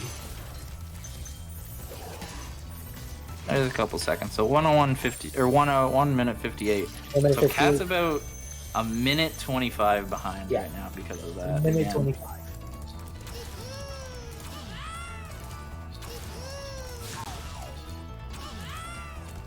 So here's Green taking on the boss. Super hard, of course. All the bosses in Spyro the Dragon are incredibly difficult. It's true. Another skill point that Cat was wishing that he got a couple more skill points earlier on. Would have avoided that game over. Yeah. See people laugh, but I'm a pro skill point guy.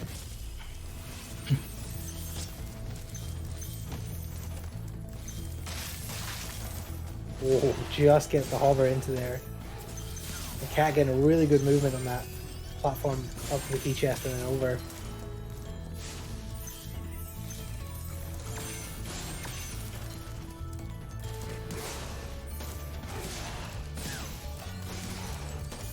I mean, Cat just did the game over to make us all feel better. Anyone who's ever got a game over. Yeah. He just wanted the tension. Yeah. That's what he wanted. So Green, we're seeing going over to the final area. Final 2 areas, I guess. There's kind of 2 here. Doing his little swag roll into Unica. I don't know actually how you pronounce that name. Green, kind of showing off here. Got an abundance of life. He's got 7 lives. That's just too many, isn't it? Yeah, maybe he'll get another one. Another one for the fans. Oh, he skips it. Skips it. I mean, I'm sure he went over that like 20 seconds ago, but because of the stream delay. Now, let's see. You can get a triple on these last spring chests. Let's see if he can grab it. He might just. Yep, and he gets it. Gets it. So he's out of Dreamweavers, or he's out of the last level of Dreamweavers. Gonna go for this final EBL here. 103.37. He's not been good with the EBLs in this run. The one thing that he's not done well. And there he gets it. So 103.44. You would say, that you talked about him being Mr. Consistent. This has been an incredibly consistent run for Green. But the EBL has been the one thing that's kind of eluded him. Yeah, it's just, some days you just have some off days with the timings of it and jump a little bit earlier, jump a little bit late, and just kind of don't get it. Any Spyro 2 gamers? Yeah, we got Spyro 2 coming up pretty quickly. We got 1 homeworld left for each of them. Nasty's World, pretty tough homeworld. Like I've been saying, all homeworlds are pretty tough, but man, this again, Twilight Harbor, very tough level. Nasty Nork, very tough level. Nork Cove, kind of a tough level. I mean, not to digress, but Nork Cove does have the best tech in the MBS route, in the any percent route, where you can skip the entire level and get 0%. Yeah. Pretty fun. Cat also got the EBL, so 0502. So it was 3:38. So that's 20 minute 24. Yeah, minute 24. There is a real possibility that this can change and get a lot closer because going into Nasty Nork, there's a 1 cycle that if either of them miss, it's like an extra 30 seconds. Yeah. Yeah, so once we're in the as you said, we're in the final homeworld here. We got Spyro 2 coming up. It's going to be Cameron taking over from Green Soul, Hammerhead taking over from Cat, and T-Bone and Stepkey are going to be joining me to break it all down for you. It's not just going to be me and one other. You don't have to listen to as much of my voice on the next two games, thankfully. Green opening up pretty solidly. Cat does a little bit of a different strat, where he gets the Strong Fist with a barrel. He doesn't opt to like bash into it or flame it or whatever. Yeah, missed it the first time as well. So just a second or two, but talking about, did he get that gem there on that big guy? Hopefully. He's going back around though. Oh.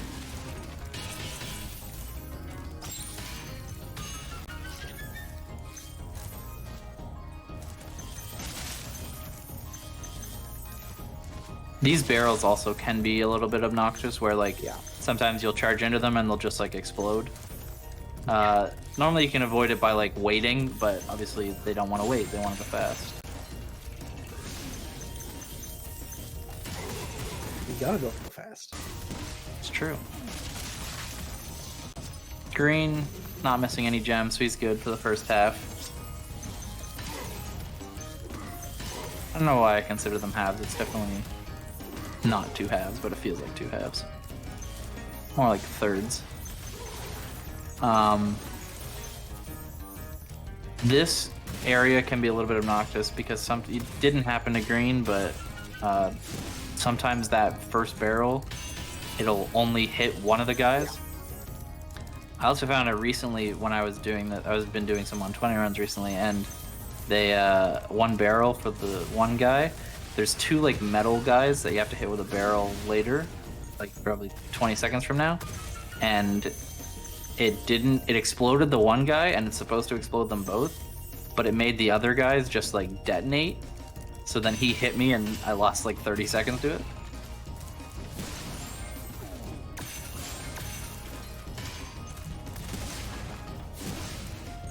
So luckily though, Green not having that happen. Yeah. Green out at 106.48. Pretty solid. Yep, no issues really there for Green and North Cove. He's going to be heading into Twilight Harbor while Cat is just coming up to that section with the couple of doubles. And there you go. You see, he missed one of them. Oh, and oh. Yep, so that was basically almost everything that I said, which can happen for those. So Twilight Harbor though, real tough level with the supercharge. You can miss a one gem and it costs you a decent amount of time, because he's gonna try to hold supercharge and basically do it where normally you could take like a death or two and do like a death abuse.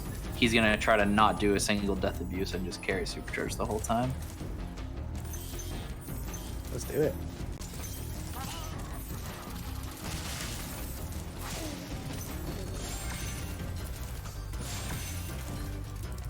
Misses that double, that's fine. Cat finishing up North Cove here. See that strong chest that Green went back. Pasty's going to have to come back for that, obviously, with the supercharge. Cat's looking like Cat's stream is kind of lagging a little bit. Yeah, it is a little bit. But we're nearly at the end, so hopefully we'll... I should But it is the timer and the gameplay are both coming from Cat's stream, so they're lagging together.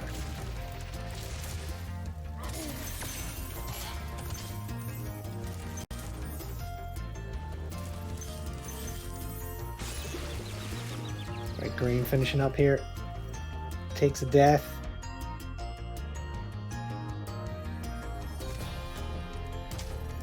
Cat's just coming into. Oh, did Green not go for any of the new harbor stuff? Guess not. Oh, messed up the supercharge there. Now it goes over. Oh, that's yeah. really bad. So this is what I mean. They didn't Oh, carry did that Cat? supercharge over. Cat died. Yeah, I don't know what happened there. I was watching Green die, and something happened to Cat again. There's so many people just dying left and right. Yeah, I mean, this is what we're saying, right? This has been far from a clean run for either guys. I mean, Green has been fairly clean. But okay, never mind. You've seen the mistakes that can be made for both of them. I was gonna say Green was missing a 10 gem, but it was the 2 chests at the top, so we're all good. So looking like this isn't gonna end up being a PB for Green, but it's probably gonna be something like maybe like a minute or like less than a minute up from his PB, which is a really nuts run. Yeah, 1:12:58 is Green's PB. So he's gonna have about 3 minutes to do Nasty. Is that achievable? Well, he has to do Nasty and loot. So oh, that's no. right. Yes, of course. No. So here's Tosakat kind of going good. for it. Got the chest. He's coming back around. Looking strong. Looking like he's probably going to get this. If he misses and has to glide here. Yeah, okay. That's perfect. Literally perfect. Got the supercharge. Why not? Yeah, I mean, the chat is right. Green could miss one cycle Nasty, and that could... And you said that earlier, 30 seconds, that's going to cost him, so... Oh, Cat. All right, let everybody look at Cat's screen. He's going for a nutty supercharge. Is this the only? Oh, okay. He practiced for like hours the other night. Was there 2 gem in that corner? Yeah. Yeah. 2 gem in that corner. He was trying to supercharge all the way to the end, right?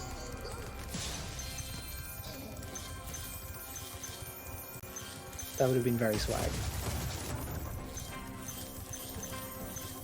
Yeah, that 2 gem was perfect. A perfect miss opportunity there for Cat. So Cat has also been saying that 1 cycle Nasty is free recently. Let's see also if he's gonna do it. Oh wow, no runner went for it. It's actually, I believe it's faster to wait for those gems to collect from the chest outside of Nasty Nork and then go for a fly and skip. But everyone doesn't go for it other than me. I'm the only one that goes for it. So Green still here's his attempt for 1 cycle. Good so far. Gonna get this spring, and he's gonna try to run on like pretty much the left side here.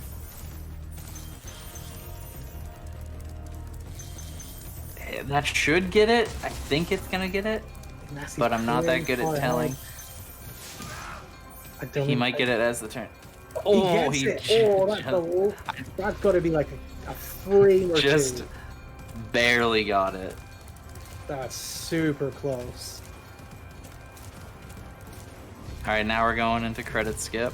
Hardest trick of the run of flaming Nasty and then pressing triangle a bunch. Alright, here it comes, here it comes, here it comes. Credit skip, credit skip, credit skip.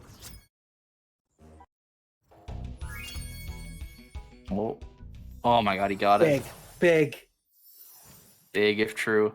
This, yeah, so it's gonna end up, if Green has a, the normal loot. Loot is around, I think, 2-ish minutes. So it's gonna be about, a mid 113, I think. Maybe a low 113. I forget exactly how long loot is. You did see him though. Magnus is supposed to be another unskippable dragon, but if you jump on the left side of him, kind of similarly to how we did Nestor skip, where we jumped, you can skip him. Cat easy 1 cycle also. Yeah, I mean, he said it was free, and it was proven right.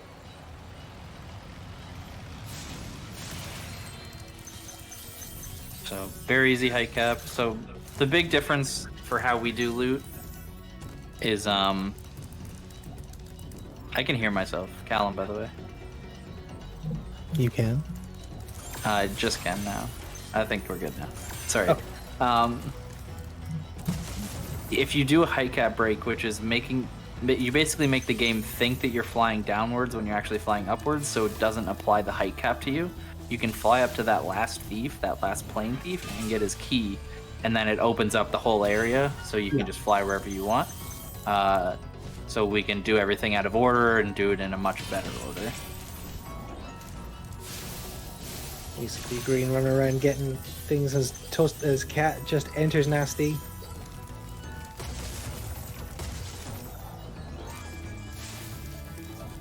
Yeah, 12:58 is Soul's PB. We'll see how close he can get to it.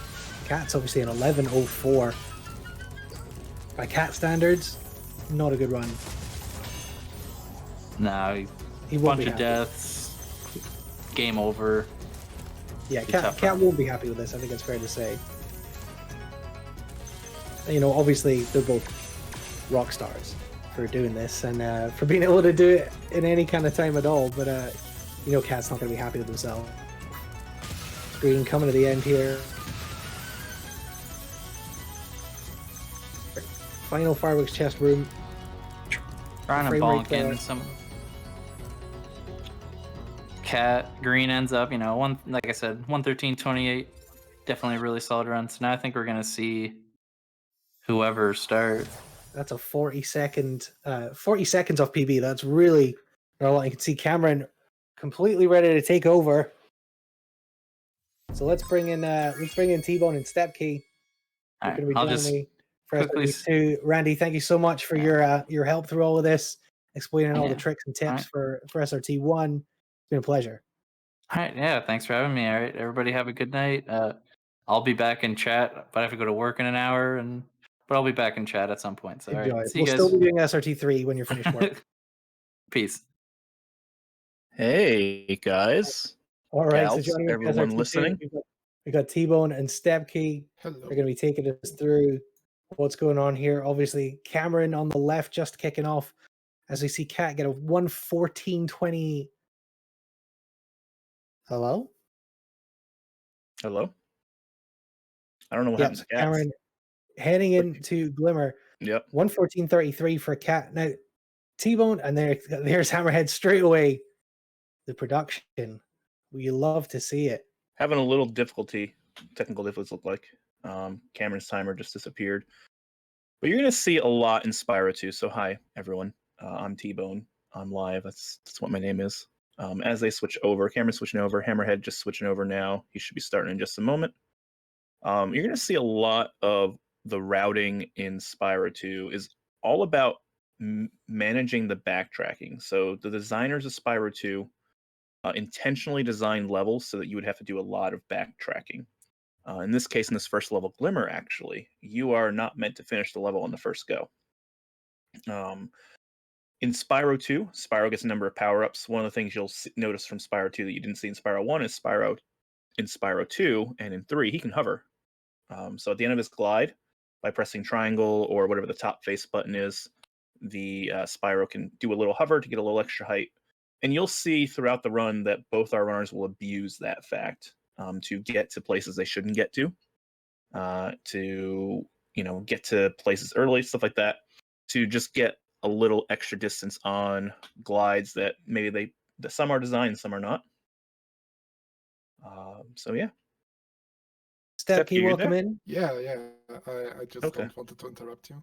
That's okay. You're a little bit quiet if you can turn yourself up. But my question for you, Step Key, is because I know you're a guy who's run 337 by yourself before. So this is a marathon run. Yeah. What was the Did you have a question, CDO? Just talk me through it. Talk me through what it takes to get through all three of these games. Oh, it takes a lot of patience. A lot of knowledge about the game. If you do it perfectly, I did my 237 kinda blind because I didn't know how to do Spyro 2 100%, and I didn't know how to do 117. That's why my time is also so long on the leaderboard. But yeah, overall, I think it's a fun category.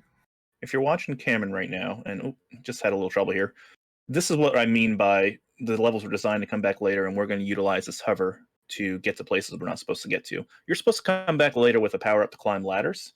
Instead, utilizing that technique that you saw Cameron do, which we call the perfect hover, you do a jump, a glide. Once the glide animation begins, you immediately hover. And you have to do it at the right time, because if you try to hover too early, you just kind of fall to the ground. So you have to let Spyro develop his glide for a frame or two, and then you can hover. And that allows us to essentially get a double jump in some places.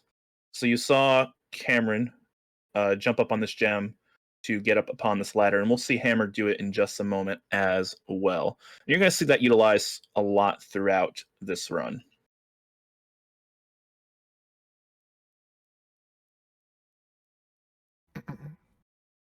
So we'll get a chance to see Hammerhead do it just as Cameron was doing it before. Nice. Come up. That second gem jump is difficult. You have to get a little bit of forward momentum before you jump. And just being consistent at that one it's probably one of the more difficult ones in the route, believe it or not. It's like the second jump. It's the second one you do. Especially if you're running an 8%. If you miss that, that's a reset for a lot of runners. Just because you want to be able to get it in one smooth motion. Okay, I'm on his way out of Glimmer. Yeah, so in Spyro 2, we have to do a number of things here. So in addition to collecting all the gems, there are 64 orbs and 14 talismans that the runners will have to collect in order to complete the game. You see right now Hammerhead is just finished that second orb challenge. You're going to see them route in orbs and out, trying to collect gems between them. A lot of the orbs require backtracking. You can see here that this orb that Hammerhead's doing now has brought him back to the beginning of the level. And that's intentional by the designers of Spyro 2, is to make you go back and forth, again, as I mentioned, to see all of the level. And the runners will use that fact in order to route their gems. So you'll may have noticed they skip some gems going forward, collected them on the way back, and now again going forward. Hammerhead's collecting the last couple of gems there. I think he has, just there, and he's got 400, so he'll be exiting that level. This is Cameron enters Colossus.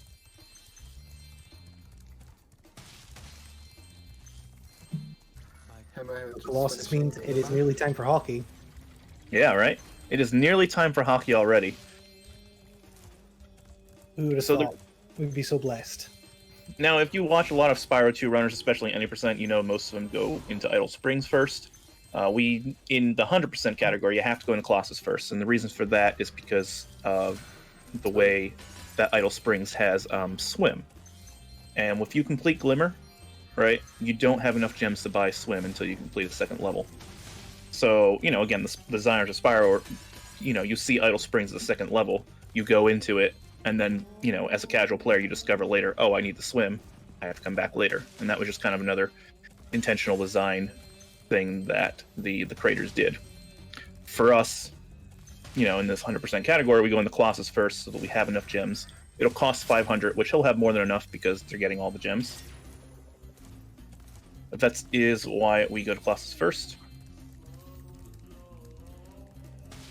So we're going to see Cameron start another orb challenge and very soon do hockey. So even though Cameron is ahead, one of the nice things about doing the live races, you only get one shot. Anyone who runs this game knows that there is just something that can go wrong just about every level to kill your time, to destroy your run. In this level, it's hockey. Hockey is RNG in way that the puck drops. And sometimes you can get good puck drops, and sometimes you'll be chasing the puck all over the ice. We'll see Cameron attempt that in a moment as Hammerhead gets through the temple in the level. So I know hockey is a favorite of a lot of people because, it's just a meme at this point. In the any percent category, the PC runners don't even do hockey because it's slow, but the console runners do hockey because of the way that the in-game timer is calculated. But we're going to get to see both runners do hockey as a treat for us because we're doing 100% of the game. So we'll see if the pucks are kind enough. This is a chance for, Hammerhead just to simply claw back time because his RNG is better than Cameron's. We won't know for a while. Okay, here's how how that puck draw comes. Oh. And sometimes the puck goes through Spyro head and Spyro doesn't pick it up. You can see how happened to Cameron. And so just because of that, if Hammerhead gets a better drop, that's a couple seconds he can save. We'll see here. That was an interesting bounce, but Cameron read it all the way. So the key to hockey is just reading the puck bounces. There are so many different varieties. Ooh, that was a tough one. It's another slow one. The goalie can knock the puck in one or two directions, and it's really hard to tell which one he's going to knock it in. He'll either knock it to the left or to the right. You saw Cameron maybe thought he was going to knock it back to the left instead of off to the right. And then Cameron now getting a slow puck draw where it doesn't bounce off of anything, and he has to go chase it. So, again, this is an opportunity if Hammerhead gets good RNG just to claw back some time through no fault of Cameron's. Oh, and again, Spyro not picking up the puck even though it goes right under his face. Yeah. And let's not forget, Cameron is starting this run with a 56-second deficit coming out of that first game. You mean lead? A huge run from Green. Yeah, so he's coming with a big lead. Yeah.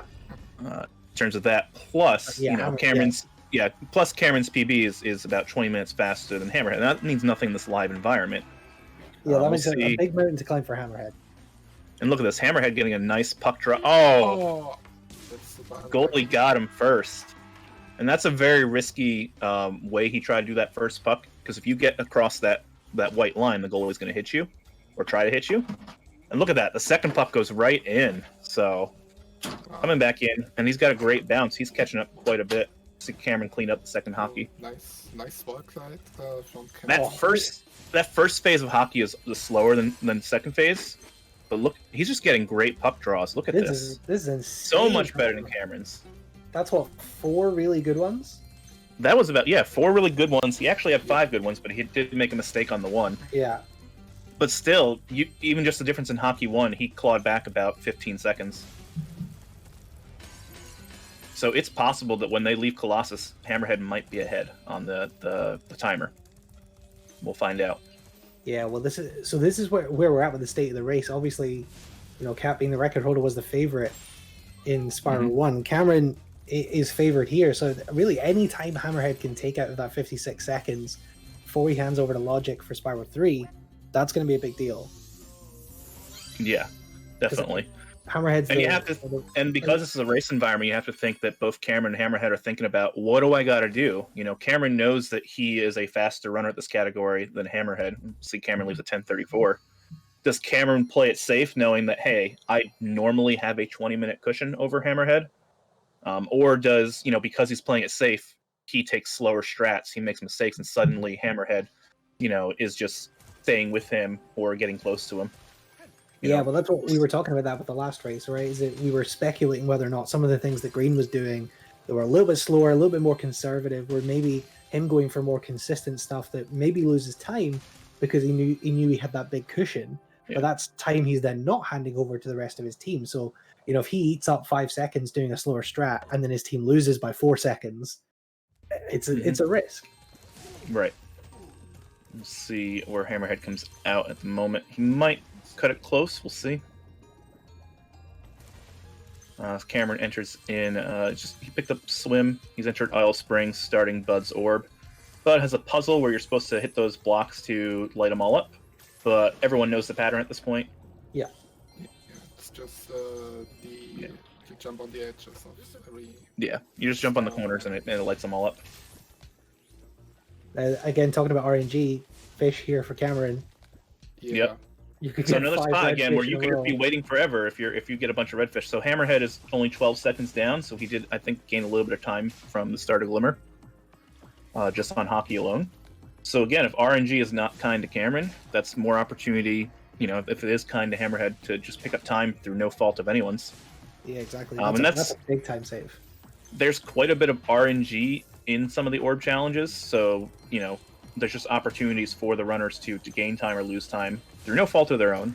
You just kind of got to go with the flow, especially in a category like this where it's over 2 hours. Like, you're not going to really worry about if a fish takes 5 seconds, 10 seconds, because, while it adds up, there's not much you can do about it. Also, you need to get lucky and try to get this. You just need to get lucky in some of these things. So we're going to see Hammerhead try the fish in a moment. I think Cameron got 1 red fish, right? So, sometimes no red fish populate, and sometimes the fish are really slow, just jumping out of the water, period. So we'll see how that affects him. Oh, some little miss. One of the things you're going to want to keep an eye in this first home world is that the runners are going to be counting their fodder. In 100%, I know they start counting a little bit later, and I'm sure both runners do it differently. But by the time that you enter in the first boss, you want to have a certain amount of fodder killed, because every 10 fodder you kill, you get a blue butterfly, and that gives you a life up and gives Sparks full health. So something to keep in mind on when they go for fodder, when they don't go for fodder. Oh, and Hammerhead not getting great RNG. A couple, looks like 2 red fish there. Two reds, but So the unfortunate. first fishes were really fast. Yeah, they were fast, but then right there, right at the end, he got a couple of redfish towards the end. So, again, nothing he can do about it. It's just he's hoping for some dice rolls to go his way, in addition to, Cameron making mistakes and, just generally playing the best he can play. Cameron went for 2 cycles on those pedestals there. Is 1 cycle something that you would go for? No, not currently. I don't think we've developed a route like that, because there's all these gems on the outside and then the pedestals on the inside. So what he did is he used a supercharge and just kept it so he can collect all the gems and then collect all the pedestals. So something like in 1 cycle may be possible with like KBM, but it wouldn't be possible on controller, that's for sure. Need to get some tips from Lack. Get him on there. Yeah, maybe. Like with some start terms. Oh, and nice. Cameron got over to the waterfall. Sometimes the waterfall pushes you off, and if you're just a little bad on that jump across that gap. He just jumped across. It was very, very nice. And again, you see us utilizing the hover to do jumps that the game did not meant for you to do, like the designers did not meant for you to do. All right. And so Cameron completes the orb challenge, and the nice thing about this orb challenge, it teleports you back to the beginning of the level, so you don't have to do any more backtracking. It just teleports you here, and so he can go into the lake and clean it up. So we'll see if Hammerhead does the same thing. Yeah, he's going to collect all the gems first on the outside of the track, right? And he's going to come back in and get all of the hula girls off the pedestals to collect the orb. And Cameron's going to clean up all of the gems in the water to the beginning of Vital Springs. This is why we started Colossus first for this section right here, because if you didn't have swim, you couldn't do it. Get the last gem. Very nice. Yeah, so 15, 16 for Cameron coming out of there. Yep, and we'll see where Hammerhead is when he comes out. And so we've talked a little bit about what Cameron needs to do to, keep his lead. How do you think Hammerhead needs to play to either claw back some time or just not make the gap any bigger for who is it? Logic is on his team, right? Yeah. So he's handing over to Logic, who is the world record holder in 3, right? So right. I think, like I said earlier, I don't think it's going to be a realistic thing for Hammerhead to come out ahead of here, because it's quite a big gap, unless something really catastrophic happens. But you would bank on Cameron to come out ahead here. All right. There was plenty of spots, like I said, in every level where something catastrophic can happen. You're going to see in Hurricos, there's something that can there's a couple of spots that can be catastrophic pretty early, just if you make a mistake or if you hit the geometry of the level in the wrong way. There is, in fact, one jump in Hurricos where if you fall, you have to restart the level. There's just no way.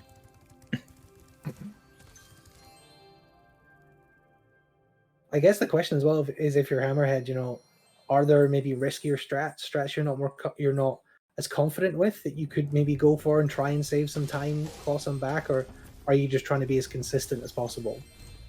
I think if you're Hammerhead, you just got to play your best game. Like, I wouldn't, think that, oh gosh, Cameron's 20 minutes faster than me normally, plus our team's already down.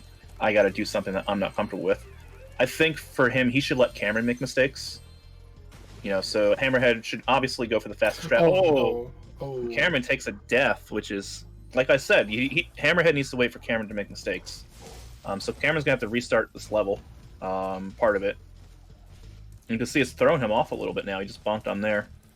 And he essentially has to just run back to where he was. He needs to kill the enemies again, because they need to be killed for later in the level. I guess that's something we haven't talked about yet. In Spyro 2, the enemies don't drop gems. Instead, they drop souls, and these souls are what powers up the levels. And you'll see them throughout the run, where they'll have to utilize power-ups, usually to do orb challenges, but sometimes, like in Colossus, it was just to get some navigation done. Oh, that was close. Cameron saved it. I thought he fell again. That was really close. You saw that the piston came out and pushed him, Yeah. and he almost missed the platform, but he had this nice thing that Spyro 2, you have this hover, because sometimes just hovering can save you from certain disaster. If that was Spyro 1, he's in the drink, you know? Also, Because there is no normally you hover. are supposed to get to this orb at the end of the level because they want you to do a minigame first. But, since Yeah, you when can do the Hammerhead gets there, perfect cover and Void Lights, we Yep. can there earlier. Yeah, so there's this massive jumping challenge you're supposed to do in this level, which involves these fan blades, which he's doing backwards, which we do backwards in Hurricos. Let's see. Oh, nice. Nice. He's also doing it crucially without hitting the buttons to slow them down, which is what Right. you're quote Right, unquote so you're supposed to come through here first. You're supposed to slow down the fans. And then you're supposed to do a jumping mini game to get up to that first orb he was just at. Then you're supposed to glide across the fans to get to a different part of the level. And then you're supposed to kind of make your way around to where that second orb, that first orb, begin collecting. So we're going to see Cameron do a skip on this orb, the Lightning Thieves. I don't remember who found the skip. I think it was Kat. Oh, Cameron just hit the invisible wall there. So it requires you to do a couple of these perfect hovers to get on the geometry of the level. To get up on these pylons, these power pylons. Hovering up. Oh, and he hit the invisible barrier again. There's just a small invisible barrier to prevent you from getting up there. You just have to get a little bit higher than it. So this is an opportunity here for Hammerhead to get back a lot of time, especially if he can do this part on the first try that Cameron's now on his third attempt at. There you go. So he just got over it. There's another invisible wall here. And what Hurricos does, it stores these Lightning Thieves up here, out of bounds. So normally what you do is you kill one, and then you run to the other side, and then another one spawns, and then you kill another one, and then so back, and you run back and forth 5 times. That's the casual way to do this level. But what we found is that the enemies are stored up on top of there, and then Cat found a way up to there, it's very tight. Hammerhead missed the hover on the windmill. Oh, he missed the fan blades. Going for the backup here and doing the. He's gonna have to go for the backup. Yeah. So there is a backup to the fan blades. Let's see if Hammer can still get this skip up to the Lightning Thieves on the first try. Because if he can, he will save a lot of time over where Cameron was. Very nice. Nice. So what he'll have to do here is he'll have to now, instead of those fan blades, use this backup strat to run across this out of bounds area to get to these gems that you saw Cameron use the fan blades to get to. And it does take a little bit more time to do that because now he has to, go back into the minigame and finish it. But he can take this opportunity to, grab some gems that he needed to grab anyway. So it's going to cost him a little bit of time. So it'll probably be about even with how long it took Cameron to do that minigame.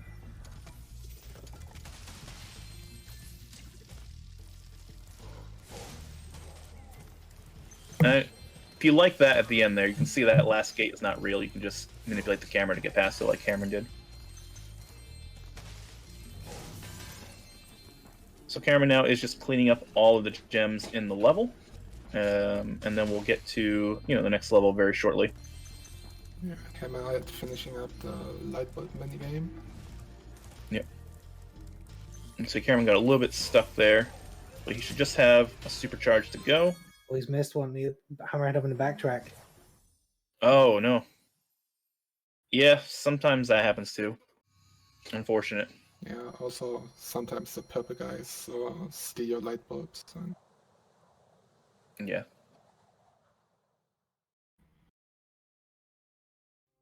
So I mean, if Hammerhead can get out of here anywhere close to 22 minutes, again, he's doing pretty well. Right. So he's just going to clean up the gems in here. You're going to see Hammerhead, if you weren't paying attention to Cameron doing it, he's going to go through a fake wall in a moment. Or a fake electrified gate. Which you just got to kind of manipulate the camera a little bit to make it disappear. Oh, just having a little trouble with it. There we go. And Cameron has started Sunny Beach. So Sunny Beach is another one of those levels where there is designed backtracking. You're going to see when he dives into the water at the moment, there's this box that he cannot break until he has the fireball power up. And those boxes appear throughout the level. So once again, as runners in this category, we have to design our routes to account for the fact that we have to do backtracking. So you'll see that Cameron's going to miss some obvious gems because he's going to come back through here later. so he doesn't have to here. I was wondering if Cameron was going to try to glitch through the door, but I guess not. Not sure you want to do that 100%.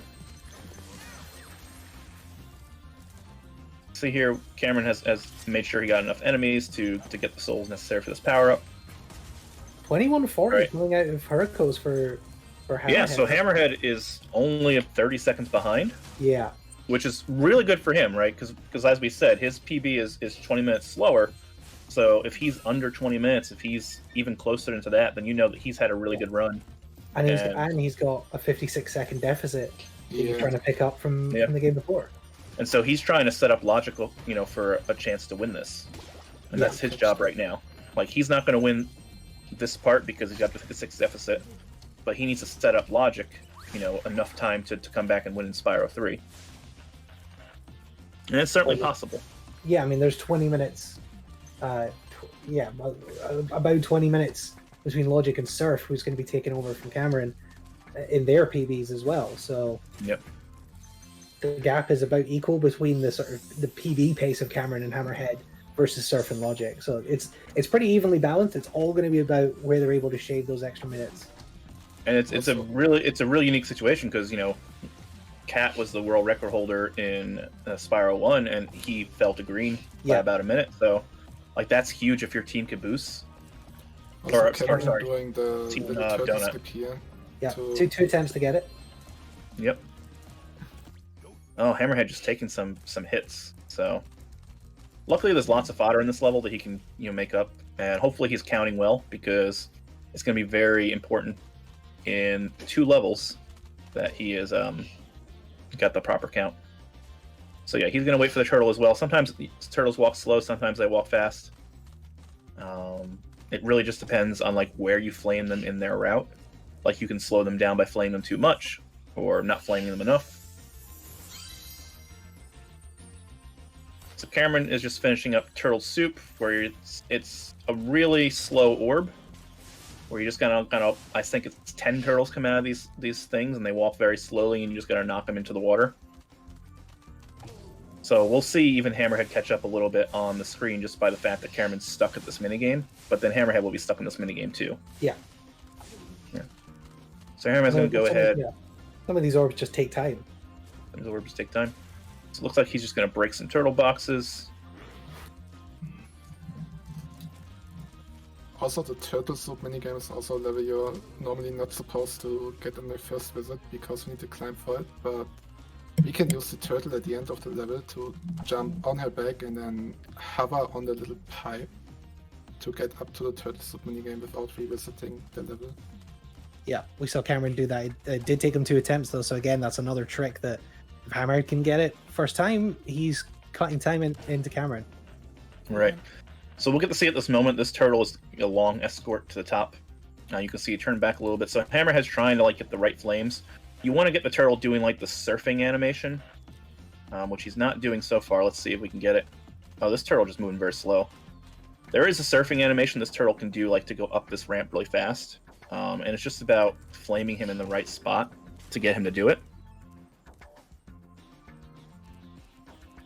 All right, now, this turtle is marked to this button. So what he's going to do is going to flame him so that he can make the turtle invincible. So he can jump off him and do a charge jump. Because if you don't flame him before you charge jump, then you will charge and bump into him. Oh, Hammerhead could not do it. So you have to flame him to make him immune to your charge for a moment so that you can get up onto the pipe. Ooh, Hammerhead having trouble here. That's a really tough jump. Yeah. You have to get the turtle in the right spot. You have to get the charge jump off him right. This should hopefully do it. Oh no. Unfortunate. And you guys do runs. Let's talk to the mentality of this when you're a guy like Hammerhead, and this is we said this is a resetless environment. He's messed this up a few times now. How do you avoid getting on tilt? For me, if this happens to me enough times, I reset. It's just, it's frustrating. Especially, he's taking a minute at least on this point. Every attempt is about 8-10 seconds. And then there's also the fact that you are in a race, you want to be better than your opponent, and then every time you mess it up, it just tilts you more and more. And There's just a lot of pressure here for him to make this jump. Like there's no other way. Like you can't come back later and do this. You have to do it right now.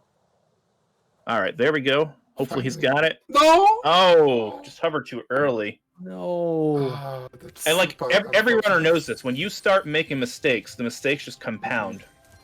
You know, like you could play perfect the entire run, but you make one mistake and suddenly you make 10 mistakes. Yeah. Which we're seeing it. Like Hammerhead needs to maybe just take a deep breath for a moment and just, get himself right. Okay, get it. Finally. There we go. All right, he got Let's it. go. Now he's going to skip the trigger for the dialogue for the chef so that he can run in here and collect these gems. Because if he triggers a dialogue for the chef and then he jumps in the water, the minigame resets.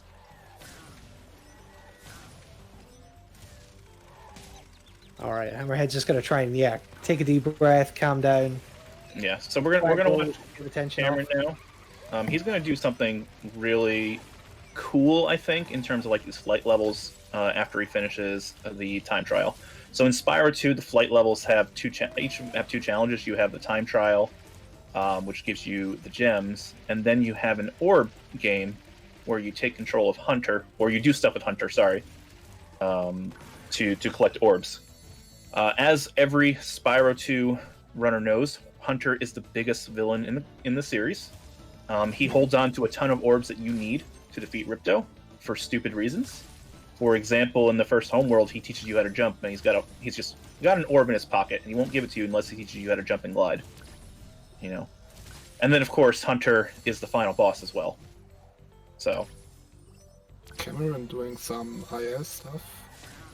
yeah, and this is what you gotta do. And missing one boat. There it is.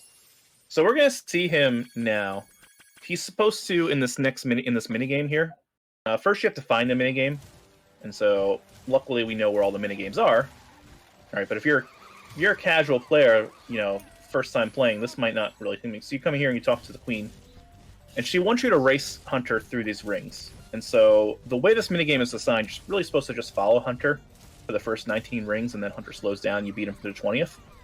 But we have a couple of strategies here where we can get some rings out of sequence. So like he just veered over to the left to get that ring out of sequence, and then he'll just catch up back to Hunter, get ahead of him a little bit. And, if Cameron does this right, he'll stay ahead of Hunter the rest of the time, which will allow him to collect these rings. Because once Hunter goes through a ring, it starts to shrink.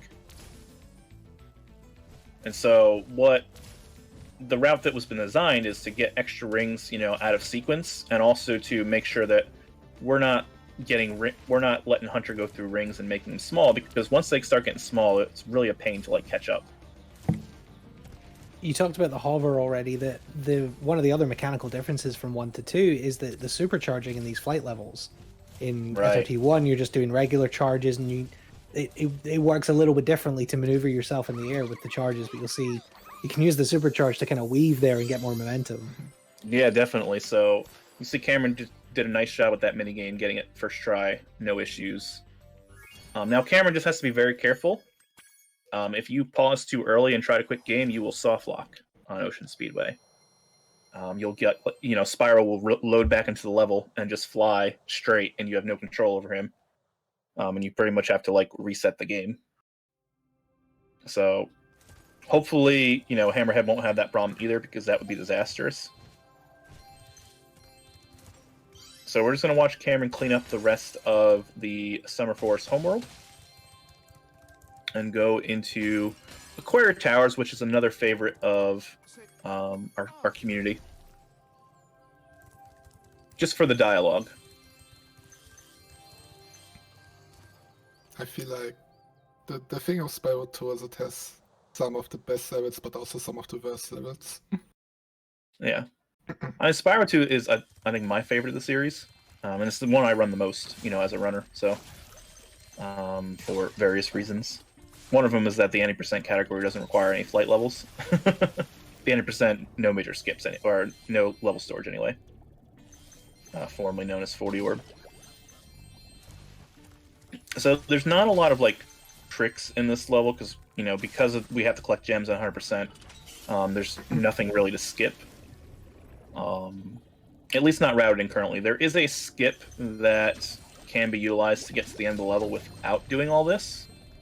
And in fact, if you watch the the Spyro to any percent NLS race last weekend between Zik and House. You saw both of them go for it, where they skipped to the end to get the talisman, and then they utilized a wall glide to get to a later part of the level to flood the whole level.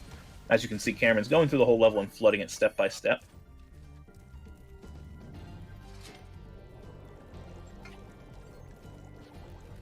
Alright, and we'll see Hammerhead on Ocean Speedway, so he's going to try to do the same thing that Cameron did, hopefully successful, in making sure that he gets all the rings and not either hitting the water or letting Hunter get ahead of him.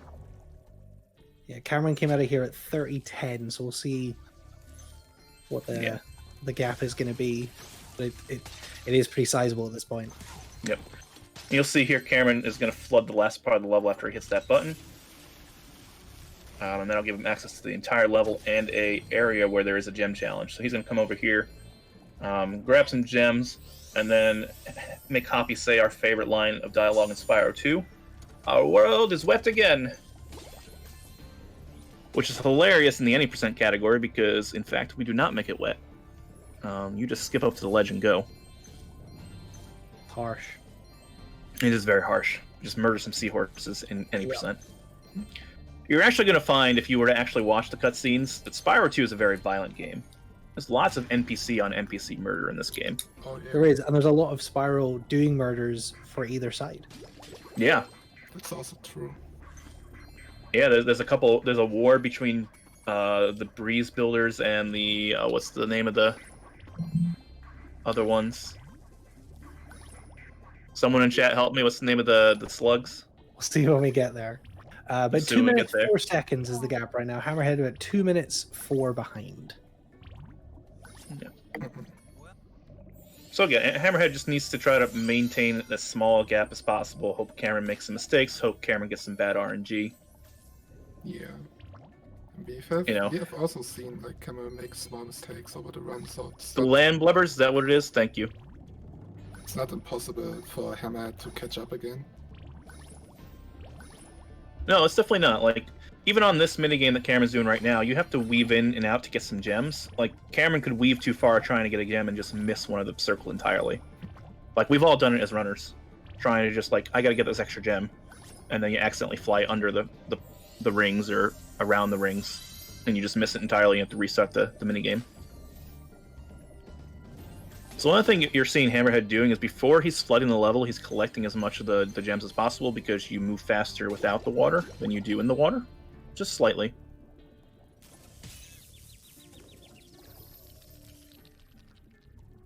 And so he's gonna try to run around and just collect these random gems kind of hanging out, you know, while the level's not flooded before he floods it. And we're gonna see once again, and Cameron is pretty bold with this minigame. So you have to free these seahorses in these towers, and the towers get increasingly difficult with things that can damage you. You can see Cameron has no sparks right now. So he needs to find a fodder before he goes into the next tunnel, or he might just go for it because he's a mad lad. Oh, yep, he is. And this is an opportunity here for Hammerhead to just get some time back if Cameron makes a mistake of taking a hit. But it looks like, yep, he was able to get a couple fodder. You can see, oh, and he beat the electric fence there, which is huge. Even in Cameron's personal best, he actually hits all of the electric fences. So even in the world record, right, he can make mistakes in this minigame.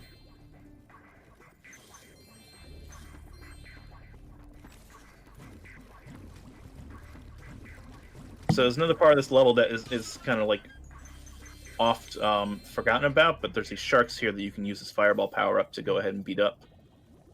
And so, you know, the routing is about weaving in these gems and these towers, which are all over the level as well. And you have to do the towers in order. So you can see there's electric fences. He's just going to charge right through it. Those two 5 gems at the back of the top of the number 5 tower, those, in my experience, are the most forgettable gems in the level. Oh gosh, I forget them every time. Like, you're thinking, yo, I got everything, I did a great level, and then you're suddenly down 10 gems. And you're like, where did I miss these gems? And because the level has it has levels on top of each other, that outside kind of level, it's hard for you to even judge the sparks to know where that gem is as well. Right. This is just, it's a very vertical level. And so there's something you can do, you know, if you play the game, you can click in the left thumbstick to make sparks help you locate gems. And we'll probably see the runners do this occasionally, especially in areas where there's like lots of gems hidden in grass. They just want to make sure they got all the gems. So let's see. Nope, he's going to hit the gate again. But he is going to go ahead and rescue the last seahorse and get out of here. And so hopefully Cameron has been counting his fodder because that's going to become relevant in the next level. Or maybe he just doesn't, you know, because this is a long category. But I wasn't counting for him because, you know, we're watching two runners. So, you know, while he's loading in, Hammerhead is now on the Chase the Seahorse minigame. And again, he's just trying to get those gems while not making sure he doesn't miss any of the rings. Because that would be disastrous. Cameron on his way to the first boss of the game. Yeah, so I guess Cameron's just going to go for it. He didn't go get any extra sheep or anything like that. So, and he's coming with the green sparks. So there may be a point where either, you know, Cameron has to dodge some attacks. Crush has probably one of my favorite speedrunning strats in the series, which is just take his hits, because then he becomes vulnerable faster. There's also a way to get double hits on Crush, but it's extremely hard to do. I believe the trick is frame perfect to get double hits on Crush. Ooh, and Crush walking to the middle. That's going to cost him a little bit of time. Oh, no, never mind. He changed his mind. I thought Crush was going to the middle. Let's see here. Oh, he did. Oh, looks like he counted his fodder great, but the sheep RNG was not kind to him, so he's going to have to... Yeah, see, Crush is walking to the middle again. I don't know if he's going to make it to the middle, if he's going to... No. There we go. But Cameron got really poor sheep RNG. There's no more sheep, so he's going to have to actually dodge one of Crush's attacks. So again, there's an opportunity for Hammerhead to take a couple of seconds back when he gets to Crush, if he can, you know, fight Crush without having to dodge Crush. So he's going to have to dodge Crush's fireballs here at the end, which is going to cost him about 6 seconds, I believe. Yeah, and House just confirmed that double hit is frame perfect, but it's also very inconsistent. So you see Hammerhead was trying to wait for the seahorses on the electric cycle so that he wouldn't take the hit, but then he took the hit anyway.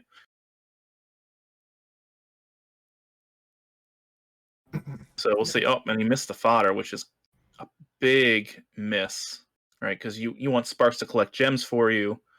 Looks like he's going to go back and get him. Back, yeah. Oh, nope, he's going back for the fireball. Okay. But hopefully, you know... Oh, no, he's still not going to get him, so that's interesting. Taking the risk. Yeah, Hammerhead is finishing off Aquaria Towers, while Cameron is already in the second homeworld in Autumn Plains, entering the first level, Crystal Glacier. Well, you know, Hammerhead was about 2 minutes down, and Crush is only a 2-minute fight. So, like, it's not even a very long fight. Alright, so Cameron has entered Crystal Glacier, and we're going to see... I think he's going to do it. I believe they do Soul Dupe in 100%. Just because it's a little bit fast to get you to the power-up early. I could be wrong, but there is a trick. So you see he is trying to kill all the enemies, so I think he is going to do it. It's going to damage abuse to get through that pot there. Do a quick hover up to the top of this torch. Alright, let's see if he does it. Oh, I guess he's not going to do it. Alright, maybe not. That's my bad. I mean, you really don't have to. Like, you have to do it at 90% because of the gems. So I guess he just calculated it's faster not to just come back for the spider. They're not spiders. What are they called? The Draklets later. I also call them spiders. I guess he's determined it's faster to pay money bags.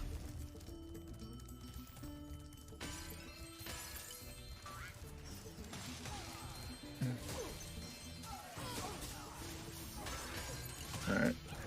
So we're going to see Cameron do a little bit of a cutscene abuse here. He's going to kill the last enemy, and then flame this guy, and then charge through that thing while the cutscene's triggering, which makes Spyro immune, so he doesn't take the hit, and he can collect those 12 gems there.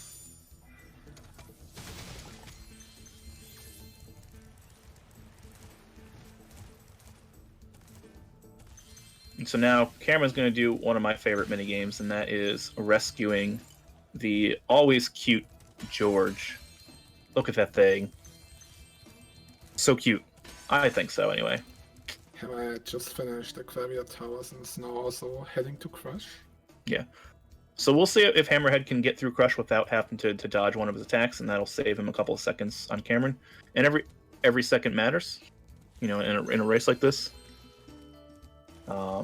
Now I know a lot of people don't like George because you have to take George around twice essentially, because he first makes you chase him all the way to the back of this area, then he makes you feed him and run back again. So you do this double backing for, I don't know why they designed the minigame like this, but they did. It's a good example of what you were talking about earlier, right? That some of the mini games just take time. There's no way to skip them or do them faster. Right. You just have to get through it. You just have to make sure you're in the right spot for George, but like he moves them, he moves. Let's see how Hammerhead does on Crush. I think he got decent sheep RNG. It looks like there's a lot of sheep on the board when I glanced over at him. Yeah, it's not the best you can get. Like you get between 3 and 8. So, and I'm not sure what triggers the sheep RNG, like to when you get more sheep versus when you get less sheep. So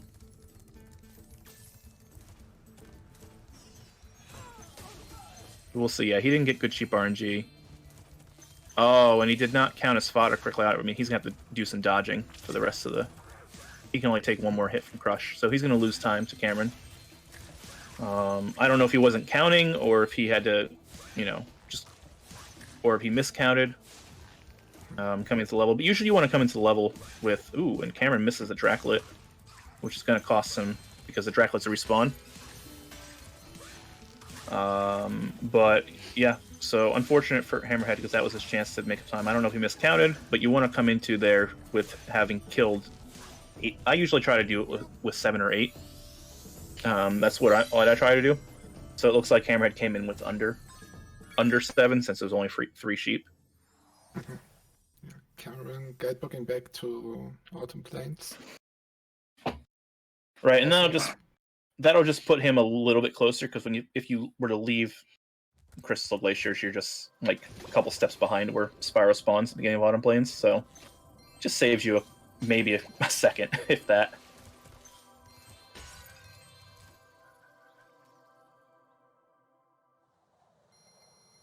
Oh, Hammerhead's actually doing the pool before Crystal Glacier. Yeah. Oh, was he going to go in the Skelios first?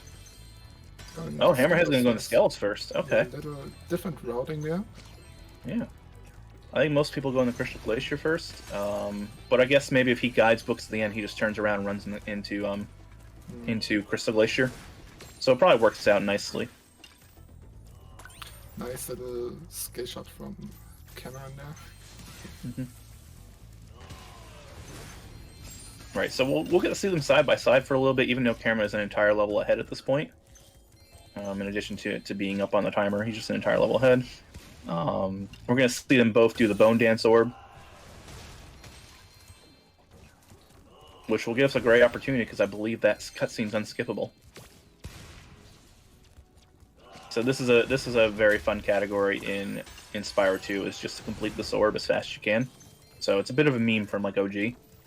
But all you do is you do like the any percent route for Spyro 2 up until this level. Oh, he's gonna just go ahead and take that to get those 2 gems, take those intentional damages. See if Cameron can get up here.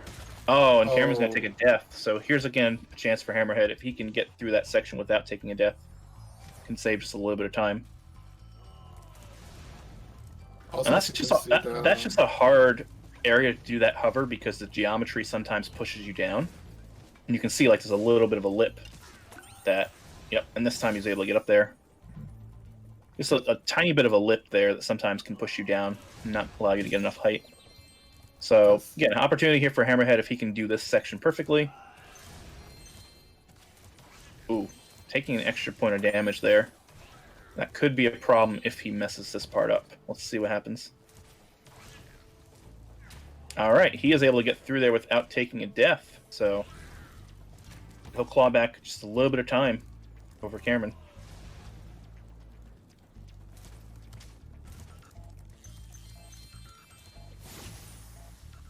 All right, so Cameron's going to go ahead and clean up the Them Bones minigame. And you'll get an opportunity for, you know, a little dance break just in a moment. He's just got one more bone to grab, and hopefully he doesn't accidentally burn himself in the lava here, which I have been known to do myself. And we get a little dance break here, so...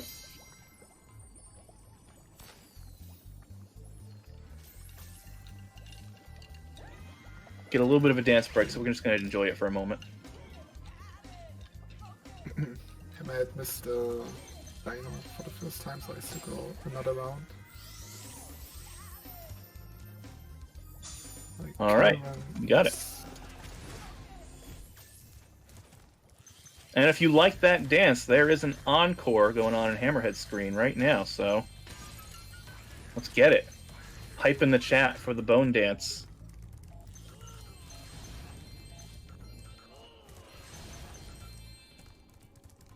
Or cat jam in the chat, I like that too.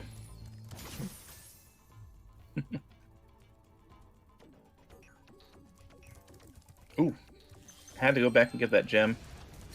Taking a point of damage. Yeah, I do talk like a DM because I do DM a lot of games, so that's the way I do it. So we should see them both get the last little bit of gems, and then you're going to see Cameron just finish up this minigame. The dinosaurs, I guess they are. I don't remember what they're called in this minigame, like what they call them. But I'm going to call them dinosaurs. They spawn in a specific pattern at a specific time. There's no way to speed it up. As you can see, Cameron's just waiting for them to hatch because he knows which ones are going to hatch and when. Lava lizards, thank you. See, I appreciate the help with the terminology. They're called Dave. So this is a nice, easy minigame. You just need to know the order of the eggs when they pop. You can see Hammerhead doesn't quite know the order. He's looking around a little bit. He needs to just, you know, there we go. Ultimately, it's not going to cost them any time because, you know, they're on a global cycle. So they're gonna hatch when they hatch.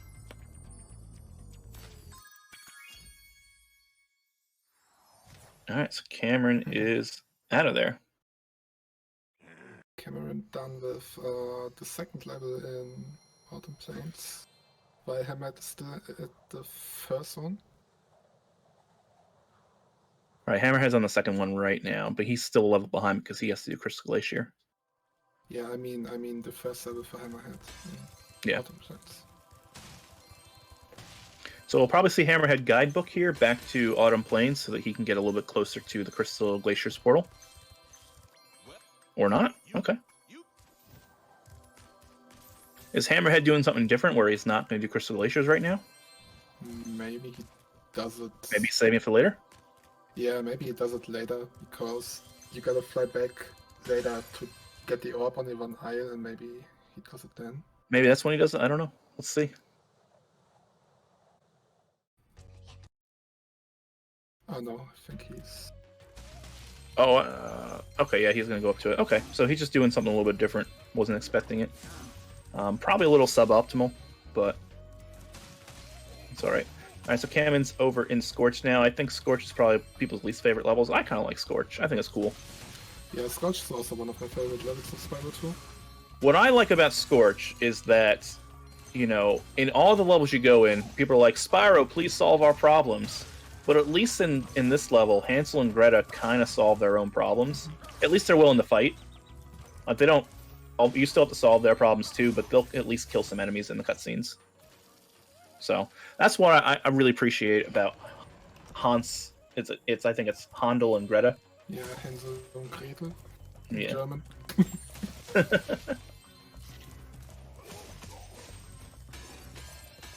So, what we're going to see from Cameron and what we'll see from Hammerhead when he gets this level is just managing the backtracking, because there's an orb challenge called Chase the Flag Bearer, or Kill the Flag Bearer. Kill the Flag Bearer! That's what we're calling it. Where you have to chase the Flag Bearer through the level 3 times.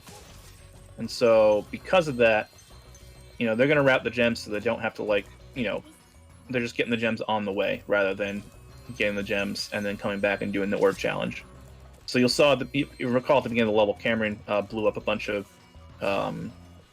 dynamite bottles. I don't know what TNT bottles. He's going to come back for the gems in those later. As we chase Bob.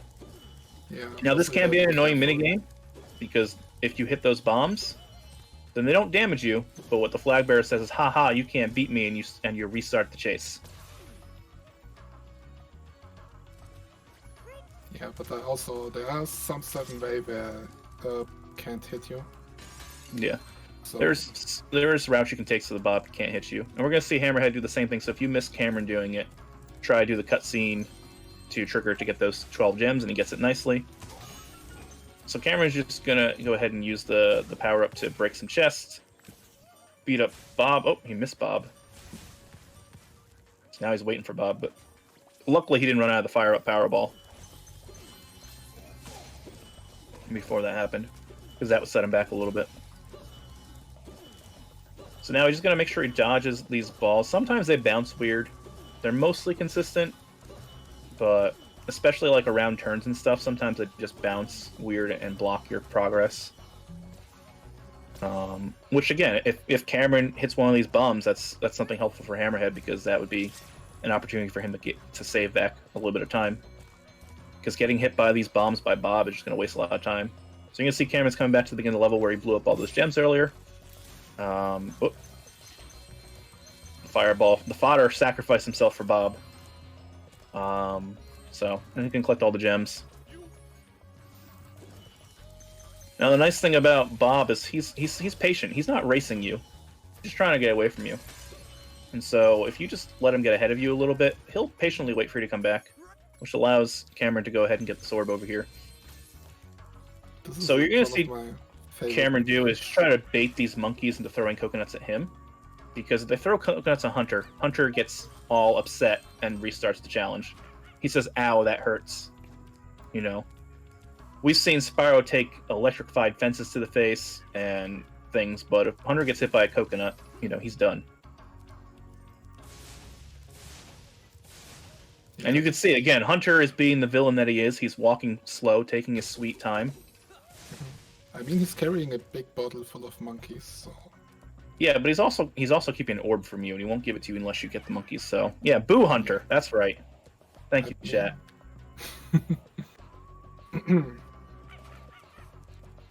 So in Crystal Glacier, there's a little bit of chance for Hammerhead to get a little bit of time because Cameron had a little bit of trouble with the Draclets. So if Hammerhead can get all the Draclets without having to double back, he can save a little bit of time here too. So let's see how that goes. And you see Hunter's holding back yet another orb. But this is not the worst level where he holds back orbs. No. That's coming up soon. See, Spyro players know that Hunter just makes us all mad. Hammerhead had a pretty good if he can get this Draclet before the other one responds. Great. Yeah. Ooh, Cameron getting stuck in the doorway. This is what I mean by sometimes Bob can just get you in spots. So he's just pushing Bob forward so that he can collect all these gems that he did not get before, even though he's been in this area twice now. Grab that last gem. That'll be 400. So he just needs to finish this section without taking a hit. And he looks like he's going to take it safe and just go wide. Oh, no, maybe not. If you go wide in this section, he can't hit you because he throws the bombs to the inside. So if you're a fraidy cat like me, I run wide in that challenge to ensure I don't get hit by the bombs. Yeah, Hammerhead now collecting some gems on his way to Scorch as well, while Cam is leaving it. So yeah, Hammerhead's still a level ahead. Yeah, but at least it's not as bad now because when they were on different routing, it looked like the Hammerhead was a little bit further behind than he actually is. So he's still only a level behind. Maybe about a level and a half at this point. Actually, no, just about a level because Cameron just left and Hammerhead's about to enter. So, yeah. Oh, Fracture Hills. I think Fracture Hills is one of the best level. If you can hear the game sound, enjoy the music of Fracture Hills. I hate this music. It's like pure Scotland right up in here, Mm. you know? It's I can understand the golems why they make the satyrs to stone. Sorry, the music of Fracture Hills does not represent my people or my culture. No? Just want to make Oh, that man. clear. I like it. If I would have to listen to that 24/7, I would also turn it into stone. Oh no, did Hammerhead not flame the bottles? He did. I didn't quite get it. I don't think he got it. I don't know. We'll see when he comes back in I there. think he did. And I guess It's he also comes I back can't hear later game now. sound at this point, so he probably hit the game cue. You can see Hammerhead's taking a slightly different approach to the enemies, I think, than Cameron did. Yeah, he's coming up here. Just slightly different approach here. So when Cameron's in Fracture Hill, we're actually going to see both runners do Fracture Hills twice. This is one of the 2 levels that you cannot do in one go. Like there's, as we've seen, there's power-ups that you get throughout, where they want you to backtrack, like the ladder, for example. There's a power-up you get that you need for this level called the Head Bash that you don't get until Winter Tundra, and because the Head Bash breaks things, there's just nothing you can do about it. There's no skip, at least that we found so far. Who knows? Maybe the skip's out there. To skip the fact that you need Head Bash in order to complete the second Hunter Orb challenge. Oh yeah, also we gotta revisit Fracture Hills later in the game because they often. All right, and then Cameron killing an extra enemy for some reason, because you only need 14. I don't know if he just miscounted. Not a big deal. I mean, it's gonna cost a couple seconds, but. Or maybe he's doing it so he doesn't get hit by the enemies down here when he supercharges for that chest. I'm not sure. All right, let's see if he can do this. Ooh, not quite. So he's going to take an alternate path just to get up to here to get to the sword. So he was trying to get to that little ledge on the left to use the supercharge to break this door. Would have saved him a little bit of time if he got it, but he decided to take the safer strat. Hammerhead trying to go for work right down. And now what we're going to see Cameron try to do is just finish up the level holding the supercharge as long as possible. Ooh, got a slow down there, which is nice. It'll allow him to collect all the gems in this tunnel as fast as possible. These tunnels here. So we'll see how far he can carry it. Alright. Carries it nicely up here. He's going to collect the talisman, and I believe he's going to leave the level right here and come back later. Yep. So he's going to... We'll see Fracture Hills again, both on Hammerhead's side and then again on Cameron's side, towards the end of the run, when he does his backtracking. And, I know a lot of runners do their backtracking differently. Some runners like to do it all in one go. Some runners like to split it up. I think Cameron tends to do his backtracking at the end of Winter Tundra, right before he fights Ripto. I think that's when he chooses to do it.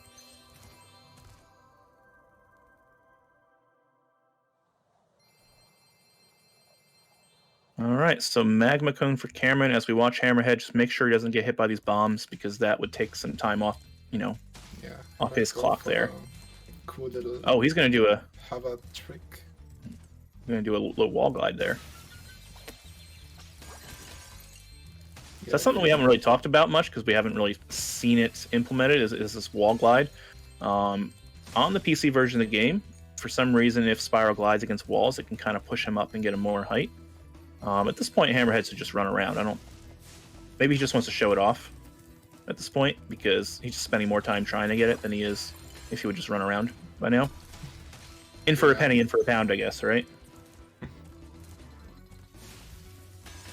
We'll see Cameron utilize it slightly in a moment as well. We haven't really talked about the tech much, but in again, as I was saying, in PC, for whatever reason, if you glide against walls, they'll push Spyro higher. And it's not something that's utilized so much in the 100% run, since the whole point of a lot of this movement tech, and you're going to see Cameron do it a little bit right now, just to give him a little bit of height so that he can hover back up to here. Oh, Cameron takes a death. Oh yeah, those little stone throwers. Those little stone throwers sometimes just get you. They are legendary. So like there for Any face time time. that Cameron dies and Hammerhead does not is a good thing for Hammerhead. Oh, that was weird. Oh, you can see. Oh yeah, you can see the guys now shooting him. All right, here's Hunter being the biggest enemy in the game again on Cameron's side. Is he's holding 2 orbs for this silly little game where he wants to race you collecting this crystal popcorn. And this is another RNG minigame. They just kind of pop up randomly. Yeah, the good thing is you can steal the popcorn from Hunter. Yeah, you can steal it from him guaranteed in the first game, and then the second game is like 50-50 if you can steal it from him or not. Yeah, also Hunter is like way more aggressive in the second part of the minigame. That too. So you can see he might beat him 2-10 here. Right. And I'll do the minigame again. The nice thing about the popcorn is it's very, for me at least, it's very audio cued because you can't see the whole map with your limited camera. So I'm often listening for the audio to know where the next popcorn's going to pop. So you can see here Hunter's a little more aggressive, like he's coming after him, he's faster. He knows where to go. You know, Cameron shouldn't have any problem defeating Hunter here, but if he were to lose to Hunter, that would be a massive time loss. So there's always that risk in this second minigame that the popcorn just RNGs badly for you. But it looks like he's not going to have any trouble there. He might even beat Hunter better than he did the first time. Look at that. 10-1, 11-1. Can he shut out Hunter from any more than, you know, I mean, it's not shut out. Oof. I think there should be a mercy rule, right? Where he's up 10, you know?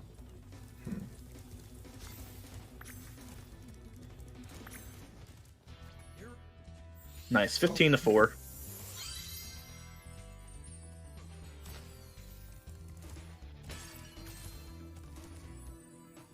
Let's see if Hammerhead is Hammerhead going to try the skip again? Yeah. Yes, he is.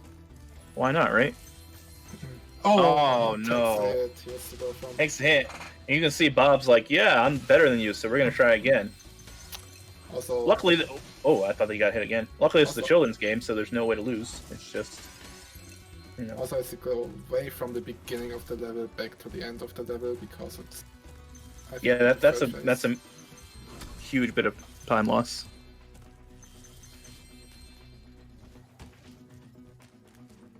And unfortunately, because we're doing 100%, we don't get this cool out of bounds in Magma Cone. Because he has to go this way. Although, to be honest, I often forget these gems. I'm like, yes, I gotta go out of bounds. And I've done it a couple times where I've forgotten these 4 gems. Because I'm so eager to go out of bounds in Magma Cone. Also, little times that you can do there is you can skip to wait for the elevator to go down. You can just drop down by yourself.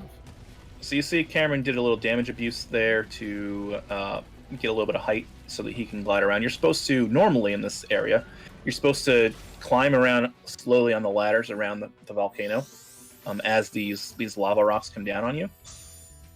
And then, you know, and it's a very slow thing, but if you use that damage abuse to get around to the last ladder, you can just climb to the top. And it looks like Cameron forgot to get a lava rock at the bottom, so he's going to have to do an extra hit. So, as Hammerhead's heading into Fracture, we're pretty much the halfway point of the race in terms of time. It's about a 7.5 minute gap, Cameron to Hammerhead, but you know there's a 20-minute PV time gap, so it's not horrendous, and its logic's gonna be able to claw that back. But just if Hammerhead's within 20 minutes and he's done his job. Yeah. Also, you got pretty unlucky at the beginning in Sunny Beach. Yeah, absolutely brutal. Absolutely brutal. Or, you know, if Cameron just dies to gulp, like, that happens even to the best runner in the category. Like, oh, that's a really unfortunate death for Hammerhead there. Oh, no, Hammerhead. He bonked and then just wasn't able to get out of the lava. Yeah. Unfortunate. You see Cameron having a little bit of trouble getting the lava rocks in his mouth. So he's just gonna have to jump the rest of it because he's out of the flight power-up. So you just have to be very careful to make sure he doesn't accidentally take damage here, because you know if he dies, then he has to start the minigame all over. And very nice, so he does get that. He's got all the gems, so we are done with Magma Cone for camera. There we go. So yeah, Cameron now like 1.5 levels ahead. Yeah, I'd say so. And we'll see how much of Hammerhead does of Fracture. I know the runners do a little bit different in the gem routes.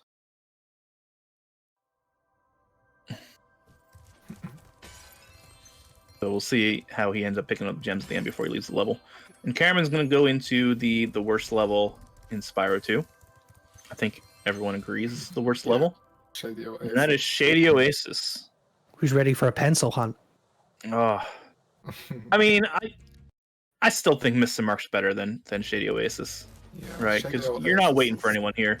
Shady Oasis, you have to wait for this dude Shorty. And also it's- you have to revisit it later. And you do got to revisit it later, which means you have to wait for Shorty twice. Yeah. Yeah. So we're gonna see Cameron escort Shorty around the level, and what Cameron's gonna try to do is make sure that Shorty never stops moving. There's a number of invisible triggers for Shorty to check to see if Spyro's nearby, because you're supposed to be escorting Shorty. You can see Shorty. Did he? Oh, no, he did go all the way. All right. I thought maybe Cameron lost him for a moment. So Shorty has a number of invisible checks just to make sure Spyro's nearby. Well, now there is no check in this room once Shorty gets into it because you're going up here. So here he can be as fast as he wants. But in the rest of the rooms, especially the third room, there's a lot of little checks where Shorty will just stop moving if you're not in the right place at the exact right time. So we'll see here, if he goes too far to the left, Shorty will stop moving. If he, gets these gems, Shorty will stop moving. Looks like Cameron is doing very well to keep Shorty moving. We'll see, does Shorty stop? Nope, he kept going. That's good. And so you're going to see Cameron try to stay close to Shorty in this section, because this section has a lot of checks. Because in theory, you're supposed to be defeating these enemies for Shorty, although in reality, Shorty doesn't care about the enemies. He just cares about you. But if you're like a casual, especially if this was designed for kids, you're thinking, oh, I gotta protect Shorty, I have to defeat these enemies before he comes through here. Yeah. And he's gonna... Did he not shoot the tree? He Did I miss it? He did. Okay. I've just glanced can away for a also- moment. I glanced away for a moment at chat, so I wanted to... I'm like, Yeah, you can either do that or you can also do like a perfect terrain and flame the tree from there. Yeah. So what Cameron's going to end up doing is he's going to collect basically all but 20 gems and all but one, and because there's an orb challenge that requires head bash to come back to. Yeah. So we're going to see him do some backtracking. You saw that mystery bottle, Going to do which the- will require him to go back through most of the level. Although we do have some shortcuts. We have a nice shortcut in this challenge. You're supposed to like chase those thieves around, but if you grab these lava rocks and just spit them at the thieves don't move. And so you're able to get, the first two lamps pretty fast. And this one, he's going to break this. It's going to trigger a small cutscene. It's going to get the thief stop moving just for a moment. He's going to collect these gems, and then he's going to cut the thief off.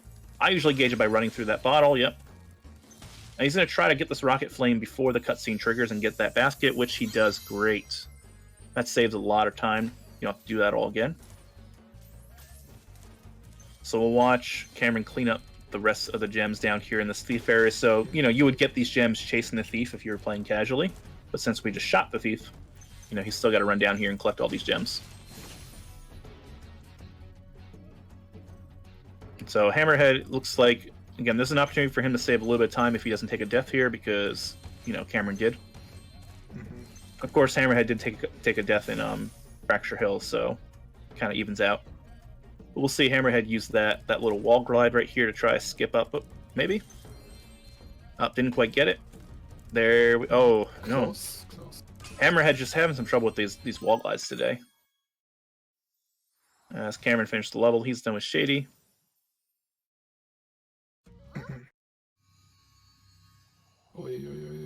Yeah, Hammerhead just not having good luck with some of these extra jump tricks today, which is unfortunate because it is costing him some time. Oh, and there he is. He was high enough, but that's probably the worst thing when Spyro looks like he's high enough to get on a platform and the platform says no and puts Spyro into that falling animation. He got sniped again. He got sniped again. Let's see if he can make sure not to take the hit. Oh, Yeah, whoa. Getting those crazy little here. Stone guys, they are like face plant trick shots. They 360 Yeah, right. you from nowhere. Hammerhead in a bit of a bind here because there's these two guys who are throwing rocks at him. Can he get to? Yep. All right, great. At least give him a chance to get some health back. Whoa! He just got sniped out of the air by the guy with the hammer. That is really unfortunate. That's gonna put him back near the beginning of the level. No, actually, he got a. Oh no! Everything's just falling apart for him now. Like we said earlier when he was having trouble in Sunny Beach, when you start making mistakes, it just compounds. Like you get like very jittery on the controls. Like I know I do. So he might even. Nope. Okay. There we go. So you get a little jittery on controls, and the mistakes just compound. And meanwhile, Cameron is in the second flight level. There's not much to say there. He is using, I think the IL strats to be as fast as possible. But we're actually going to see an opportunity for again Cameron to lose time through no fault of his own, because this minigame is jank. Mm-hmm. There's like one specific ring that always... Yeah, this minigame is very jank. So you're supposed to like go left and right to collect these rings on a snowmobile while you're paragliding. And sometimes you can go through a ring and the game says, no, you didn't. And then you have to restart. So if you miss a ring, because there's 50 rings here, then you have to restart the whole minigame. And the jank rings are about, I think it's like in the 40s. I think also like 37 or so. Yeah, so if you miss that ring, then you're doing pretty much the whole minigame all over again. So we'll see. And he may do it, it may happen to him, and you may say it's not fair, because you'll see him go right through it. Let's see. It comes right after this section right here. Yeah, this ring right there. Oh, he got it. Oh, he got it. Nice. Like, and that's just another one of those things in Spyro 2 where it's just through no fault of your own, stuff can happen. We're gonna see if Hammerhead can get a good game of Popcorn 1 and 2. Yeah, he always. Cameron had a bit of a slow Popcorn 1, so he's already a Popcorn 2. Yeah. And so it looks like he's having a great Popcorn. Yeah, look at this. This is just working out nicely for him. Yeah, the RNG gods are with him, but the work. Yeah, look at that. He got great RNG. Like the popcorn's just spawning right in front of where he was going anyway, for like several popcorns in a row. 13, 14. If there's just one right there, look at that. Very nice RNG for Hammerhead. Well, when you're behind, you just need it.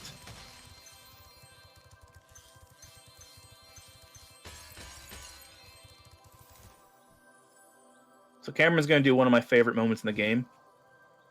And it's just this long and nice relaxing glide. Cameron's going to grab these gems, and he's just going to go for this glide. He's going to take a moment, get a stretch going. Like, yeah, this is comforting. Maybe sit back in a seat, crack his fingers, that kind of thing. Like, just getting ready. Kind of satisfying, this glide. It's a very satisfying glide. Also, and then it's over. Also with an orb and 75 gems. Yeah. It's for 75 gems too. So he's going to clean up some gems down here and go into Zephyr and do some war crimes. Yeah, and then also we're going to see the worst minigame ever, the cow legs. The best minigame? No, it was bad. So he's going to go in this level and commit some war crimes because the landlubbers are at war with the breeze builders, who are the flying enemies.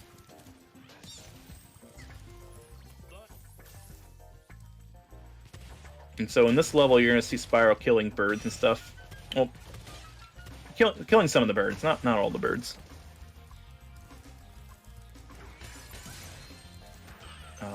And this is another level where you're forced to do some backtracking. We're also going to see some nice out-of-bounds jumping from Cameron in a moment. Because there is a minigame. So this is a very orb-dense level. There's actually 4 orbs in this level.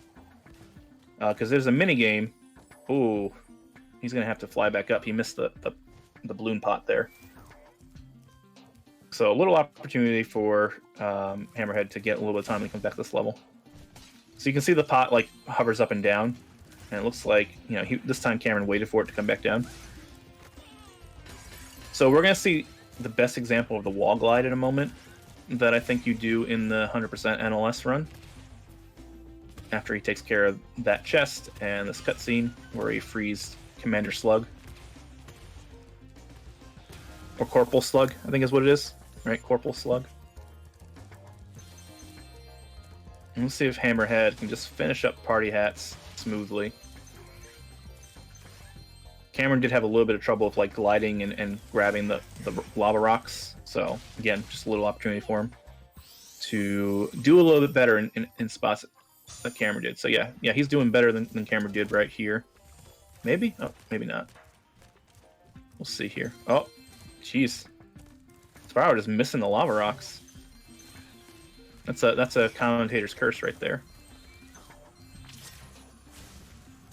Yeah, I'll come up, grab the last one. Corporal Glug? Okay, I couldn't remember. Cameron here. Oh, look at the Cowlick getting stuck. This is like one of the worst minigames. Oh, Yeah. he is stuck up there. Forget. Let's If you see. get unlucky with the Cowlicks. Alright, Cowlick came back down. So you have to use this fireball power-up to get the Cowlicks out of here. But sometimes they just get stuck in weird places. And you can see this level also has a mystery jar that teleports around the level. It's awful. One time I had a And don't forget Cowlick that which- gem, because sometimes, runners forget that gem that's just sitting up there. Hopefully the Cowlicks will go where he wants them to. Don't have to go chase him down. Alright, he just wants to get the Cowlicks down there. And what he's going to do now is he's going to climb to heaven. Oh, This ladder I just forgot goes up about forever. that. This ladder just goes up forever. And then he'll get out of bounds here on this tree scenery. He's going to glide down to... This is a big climbing section where you're supposed to climb up to the professor and then climb up to Juliet, because Romeo and Juliet are in this level. So he just skipped half the climbing section. He's going to grab some gems here. There's a little bit more to the climbing, and then you just come up right to the professor. Professor gives you the orb. Great job for doing science. Classic. Looks like he's gonna... Oh no. So he was trying to do this thing that some people do. There's two ways to get across this gap. You can just take one seed and do a great hover and glide. Or you can shoot the first seed up in the air, grab the second seed, and get across before that forms. Like he did this time. Both strats are risky if you miss them. The strat where you just take one seed probably takes a little bit more time if you miss it, but saves more time if you make it. So it's a calculation that, since this is a 2-hour run, approximately, Cameron's making it's probably worth it for him to do the less time wasting strat if you miss it. Yeah. Also, Hammerhead just says coding shorty right now. Yep. Just So, like Cameron before him, he just wants to make sure Shorty gets to where he needs to go and doesn't stop moving. Oh, Cameron had a little bit of trouble here with this wall glide here. He just wants the wall to push him up just a little bit so he can get that one gem.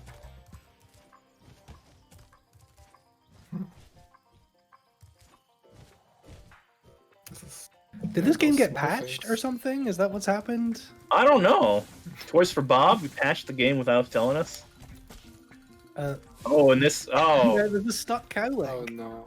oh no. I had that one time too on I think in my first 337 run I had a Cowlick glitch out so bad that I had to reset the whole level. So the Cowlicks actually get stuck because of the way they're programmed. They're programmed to take a certain path, and if you try to flame them on a path they're not supposed to go on, they get stuck. So you'll notice that you're gonna notice here's a ledge. Once he gets the Cowlicks through here, you're thinking to yourself, well, why don't I just flame the Cowlicks at the ledge? Well, you can't because they're programmed for you to take the long way around, and there's nothing you can do about that. And they'll get stuck on this really short ledge that even Spyro can jump up. So you're wondering why can't the Cowlicks do it? So you might notice, Cameron, this is one of the levels where you really click on Sparks to make sure you don't miss any gems in the grass. So you might see him clicking the thumbstick. You'll see Sparks do a little spiral to locate any nearby gems. Because this would be awful if you missed a gem in the grass here. So he's just going to wait for the Cowlick to walk closer, and good, he's done with this section. So you're going to see he's going to have to take the Cowlicks to the left up these stairs, even though it looks like it would be faster to go right. Oh, and again, this Cowlick's getting stuck. Yeah, the Cowlicks are just The pain. Cowlicks are just weird. Just So again, he's going to want to send the Cowlicks up on this ledge, but you can't send them all that way. See, this last one, just refusing to. And so we end up sending him all the way over here.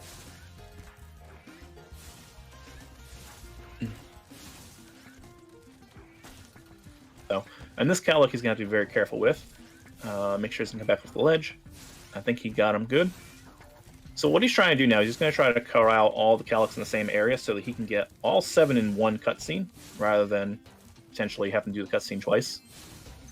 Because, you know, the first part of the challenge is you're supposed to find 5 Calyx, and the second part of the challenge you find the last 2. So Cameron's trying to corral them all pretty close together so that he can flame, like, you know, 3 in at once. But I don't think he's going to get it yet, especially with those Calyx being all the way over here still. He did almost do it in his world record, so. But sometimes the Calyx just don't cooperate. You can see he got an extra one in there before the cutscene triggered. He couldn't get 2 in though.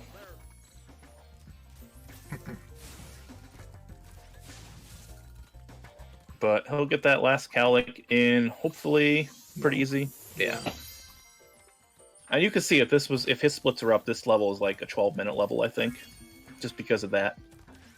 So you'll see him clicking just to make sure he didn't miss any gems in the grass. Yep. And now he's just got to backtrack to the beginning of the level where that mystery pot is and collect all the rest of the gems. And just as Hammerhead's starting icy. You see Hammerhead is gotten a little bit closer, I think. Like he was almost 2 levels behind, but now he's only a level and a half again. So if Hammerhead can have a good icy, don't miss anything, don't make any mistakes, don't hit the water. Just like the flight levels in Spyro 1, if you hit the water, you're done. You know?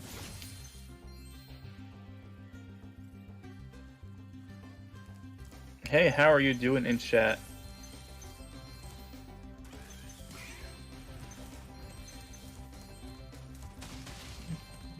And so we're just going to watch both of them clean up the rest of their levels.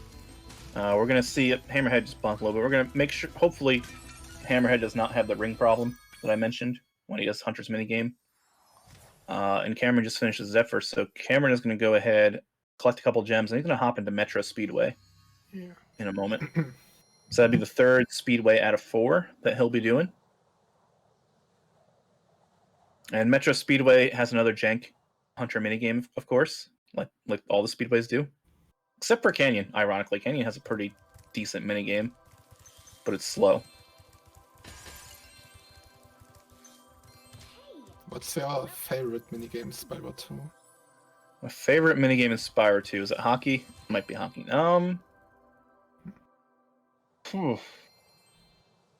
Mine is Trouble with the Trolley. Trouble with the trolley? Yeah, it's my like that. favorite minigame. Honestly, I think hockey might be my favorite, because like hockey's pretty fun, I think. Unironically. Yeah, both runners here just... Yeah, so we're just going to watch, make sure Hammerhead does not get screwed by the game. As he approaches that point where the rings sometimes don't collect, even though he clearly flies through them. So it'll be coming up here at the end of the 30s. Once he gets that ring, yep. That was one of the trouble rings. It's going to be right here. This ring on the left, ring number 41. Yeah, nice. Good. Alright, chat, sound off your favorite orbs in Spyro 2. What's your favorite orb minigame? Let me hear it. Let me see it. Yeah, Rookie Gamer says Alchemist because you can skip it. That's a great one, yeah. We haven't seen it yet because they haven't gone back to Fracture Hills 2, but there is an orb challenge you can entirely skip. And honestly, that is a great orb challenge for that reason. Alright, so Cameron's going to do another jank Hunter minigame. So you're supposed to save Metro Speedway by Hunter shooting some thieves and they drop money. But the money is pretty jank for collecting sometimes. And sometimes it hits the water and there's something but now I wanted to ask Karen before the thing, but I didn't know. Is flaming the bags helpful to collect them? Because my understanding is you have to fly through them. Or is he just doing that for comfort? Anyone know that in chat or the answer to that? Like, if you flame the bags, is that collected too? Yeah, I think you can flame them or go through them, in my experience. It looks like... Yeah, that one, he almost missed it, Yeah. but he went through it. That one he went through. Yeah. Flaming collects them. Okay, so I did not know that. That's something new I learned. Because I was wondering when I was, prepping for this and watching through Cameron's and Hammerhead's runs to see, you know, what they do. And I had noticed he was flaming the bags. I'm like, I don't do that, so I didn't know. I was wondering if that a comfort thing or is that a collection thing? So that's a collection thing. All right. That's good to know. All right, Cameron's finishing Metro Speedway, and we're going to see Cameron and Hammerhead commit war crimes side by side. This is very exciting.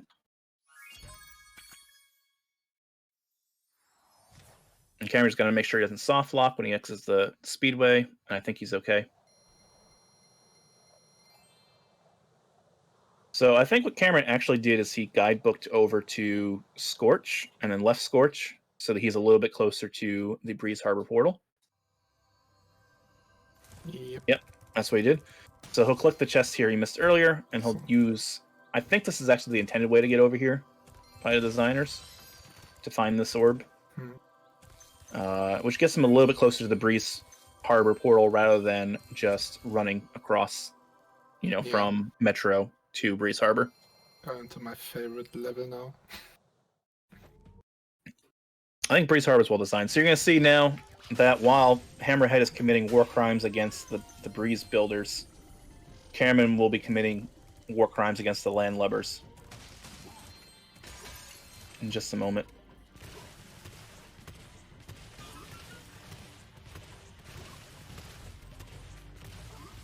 Also, yeah, out this metal spikes there. Oh yeah, so those are mine. Sometimes it can be hard to hit. I know like Zig's really good at like finding a spot to get those. I saw. I have like a bit of a visual cue, but sometimes it's not even consistent because there's also a cycle you have to hit. So if you don't get the cycle, then the visual cue doesn't actually matter. I saw House lost a run to the mines, and it was heartbreaking. Yeah, actually, in last week's race between House and Zik of this game, House essentially lost the race to Zik because of the mines. It just took him forever. So we're going to see Cameron skip. What you're supposed to do is you're supposed to light the 2 campfires inside the ship to make it float, which will raise the ship up to this platform so you can click this thing.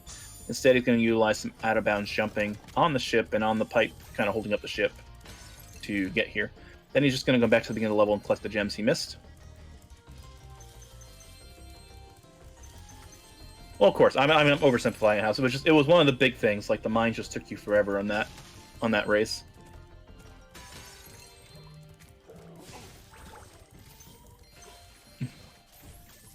All right, we'll see how Hammerhead does with the Calyx. It looks like the Calyx are actually giving him a little trouble as well, so he's going to have to restart his Fireball power-up to make sure that he can get him up to the ledges. So, yeah, Calyx just does not want to go up. Look at that. So, it's just something that is almost out of your control. I mean, he wants to get the Calyx up there before he has to do a third, you know. It looks like he's got to do the power third time, maybe?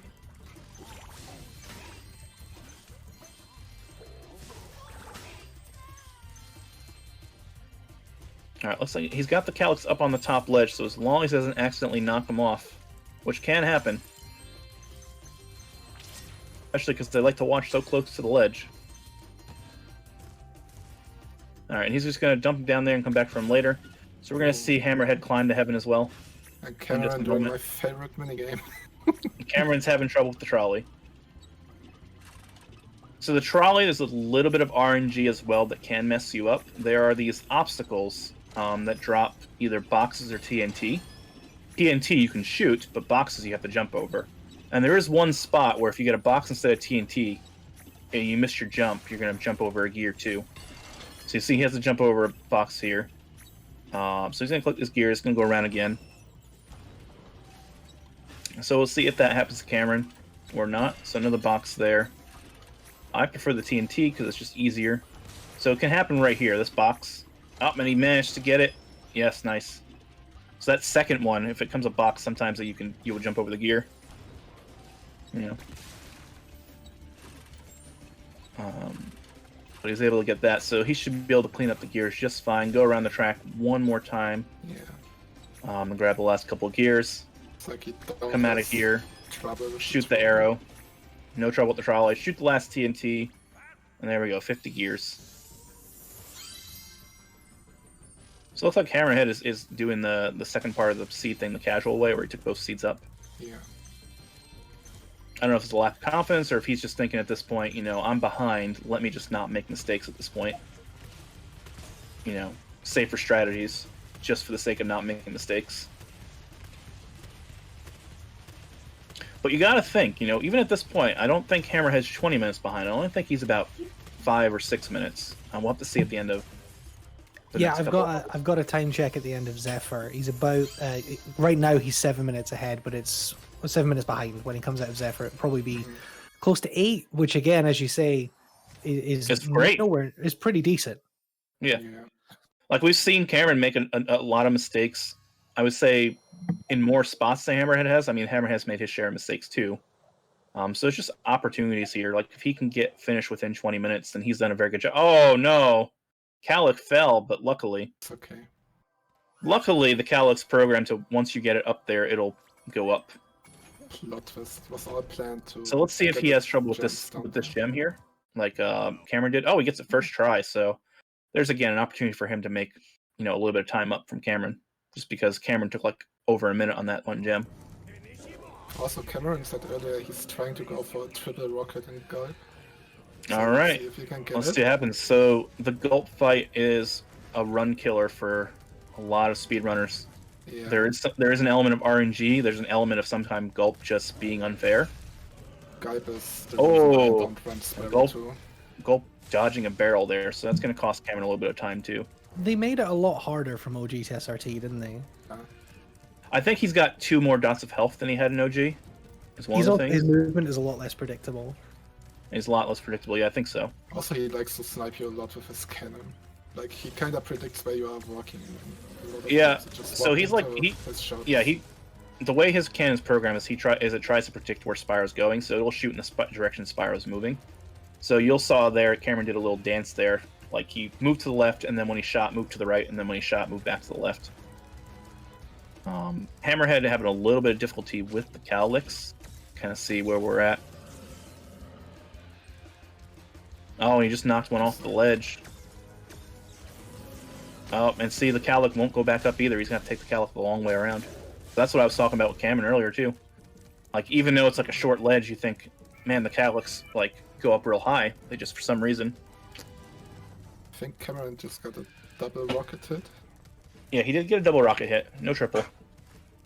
You have to be careful sometimes, because if you get, like, a triple or a double at the wrong time, the Pterodactyls just stop throwing down things.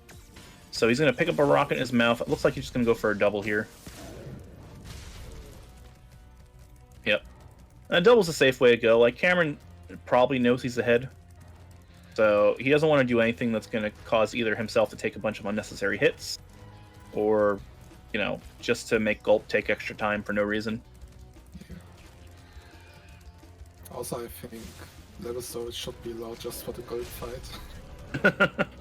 Even though it's a no level storage category, but There's a category that falls in, it's not this one. Oh, and he missed with the rocket, so he's going to miss with his double attempt here, and that's going to put him off a little bit. So you have to be real careful with those rockets, because you're like really far away. They do the spiral animation, and they'll just spiral like over Gulp's shoulder rather than hitting him. Like, it didn't look like that he was doing anything particularly, like, you know, he wasn't firing wildly. He was light on Gulp because it was so far away, it just spiraled away from him. And this is what I mean, like, Gulp can go bad real fast. So he's going to get a double hit here. Right. So now any weapon drops, he's going to take it. So even the bombs he'll use. Like, normally we're not using the bombs because they're slow.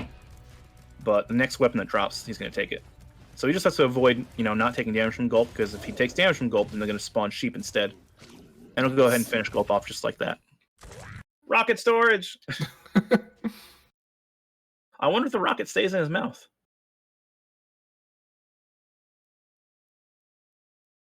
Yeah, you can get double bombs. My experience, double bombs actually breaks the fight and like stops the Pterodactyl from dropping weapons for a while. In the 2 times I've gotten double bombs, so I don't go for double bombs at all. But I did have one time where the bombs did like one of them stayed on the screen. It was like the size of a rocket. I guess there's no rocket storage in Spyro 2. That's a shame.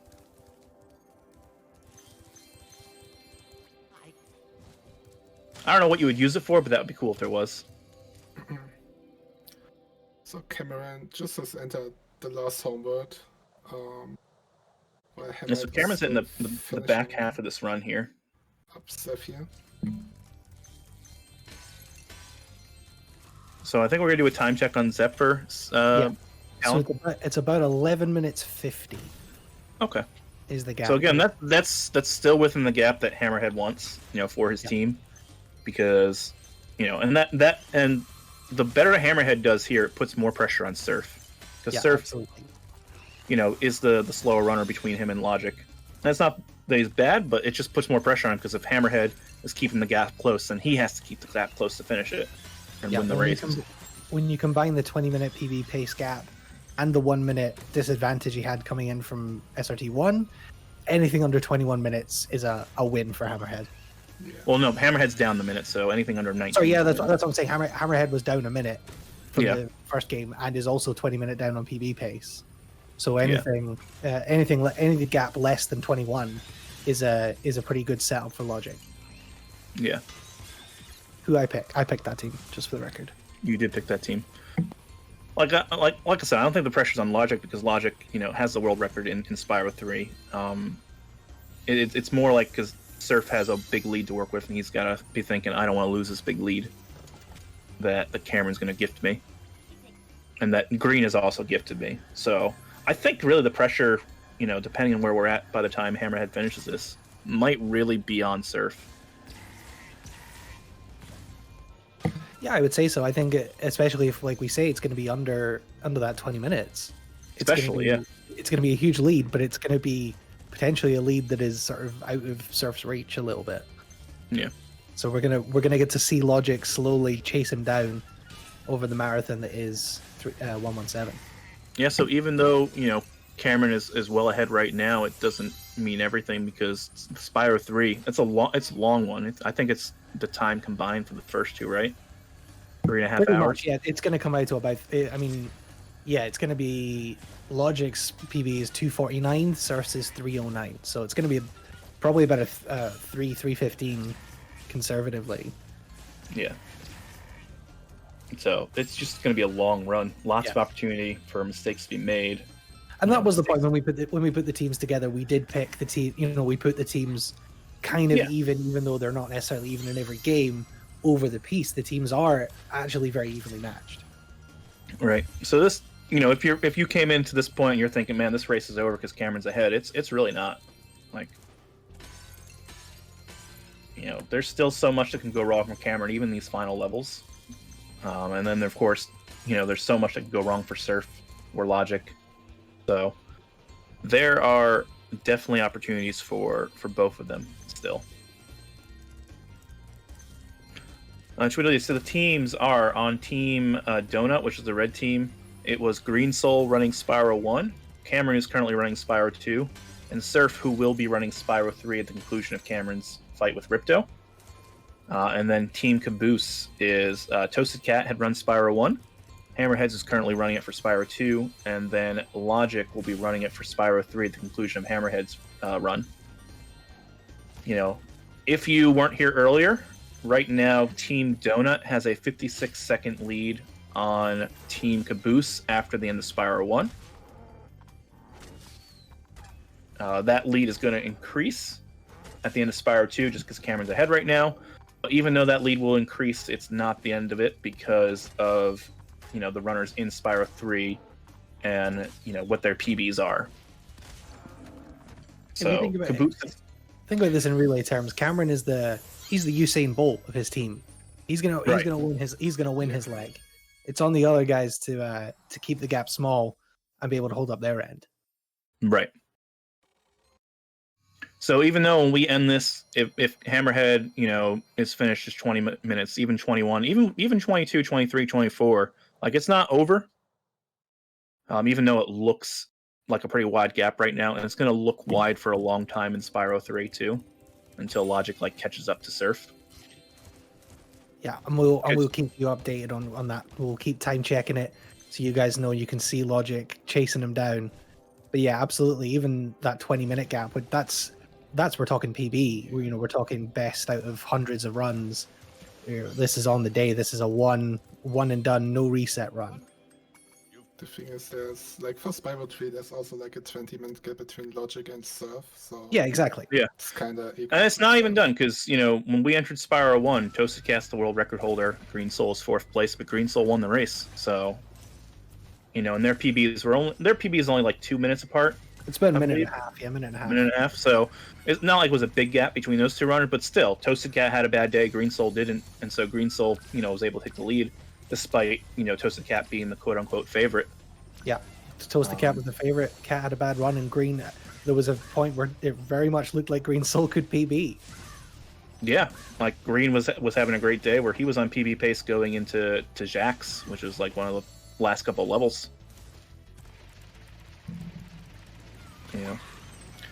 And we don't know. Maybe Surf PBs today and just takes it home for Team Red. Takes the world record. Not necessarily take the world record, but if Surf PBs, then that's something that we weren't accounting for. Maybe he takes the world record though. That's what we want. That's what we want, right? A world record would be pretty great. But I mean, in thinking that his gap between his PB and Logic's is 20 minutes. If Surf PBs, then that's something that he that Team Caboose could not really plan for, right? Yeah. And the thing to be aware of as well is that even you may see one team finish first on stream. If it gets super close, one team could finish first on stream, but the load remover could mean that the other team actually wins. So we'll make sure you guys know what's going on. We'll keep you up to date. Yeah, the timers you're seeing under their names are their load remove timers. So you can see they're about even right now, 137 each. But it might get a little bit further apart RTA even more, especially in Spyro 3, just because if their computers are different. So the key here is looking at that loadless timer, looking at the times that'll be on the layout. You can see Spyro 1 with Team Donut with 113 and then Caboose with 114, right? Those are the actual times, even though I think on stream Toasted Cat finished just ahead of Green because of his computers being faster, if I recall. I think it was just ever so slightly behind, but it wasn't. It was very close. Like they finished very close together, but there was a minute in loadless because Toasted Cat just has a faster PC, and that's why we use loadless time, because we don't want someone getting an advantage just because they can spend more money on their PC because their internet's faster, that kind of thing.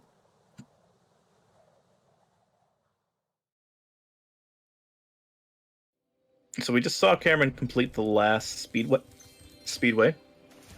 I think he's a full 2 levels ahead now of Hammerhead. I think it's 3. Almost 3, yeah. Yeah. Yeah.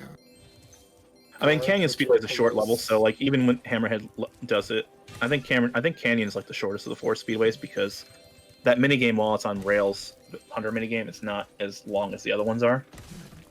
That's the worst minigame. We talked about best minigames. I think that's probably the worst. What, the pew on pew? the rail shooter?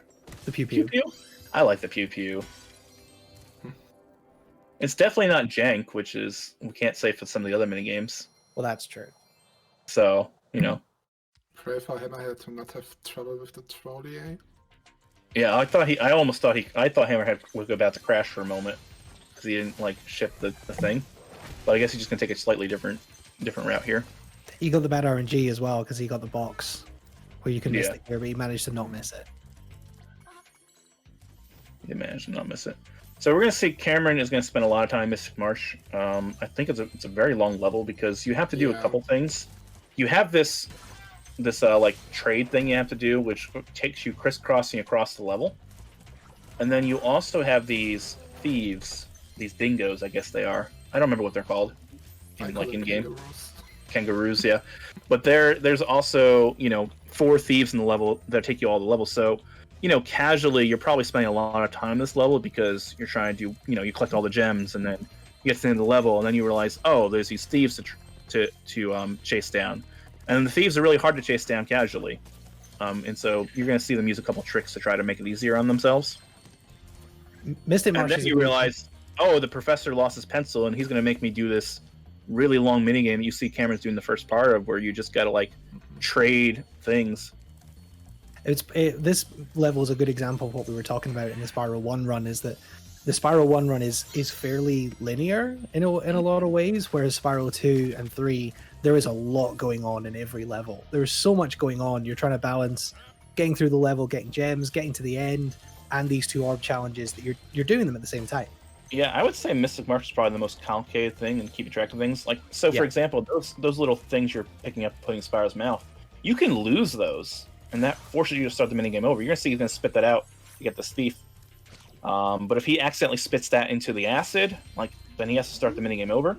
If he spits it and can't find it for some reason, like I've seen runners do that, where they like drop it to go get something, and then it turns out they can't find it. Like, that happens. And they have to start the minigame over. So there's a lot that can go wrong in this level. Hammerhead facing Gulp right now. Yeah. So we'll see if Hammerhead can have a good gulp. Maybe he can get a triple hit and get some time back, or even just get all of his double hits, because we saw Cameron miss the double hit. And just kind of miss. So there we go. Good first phase.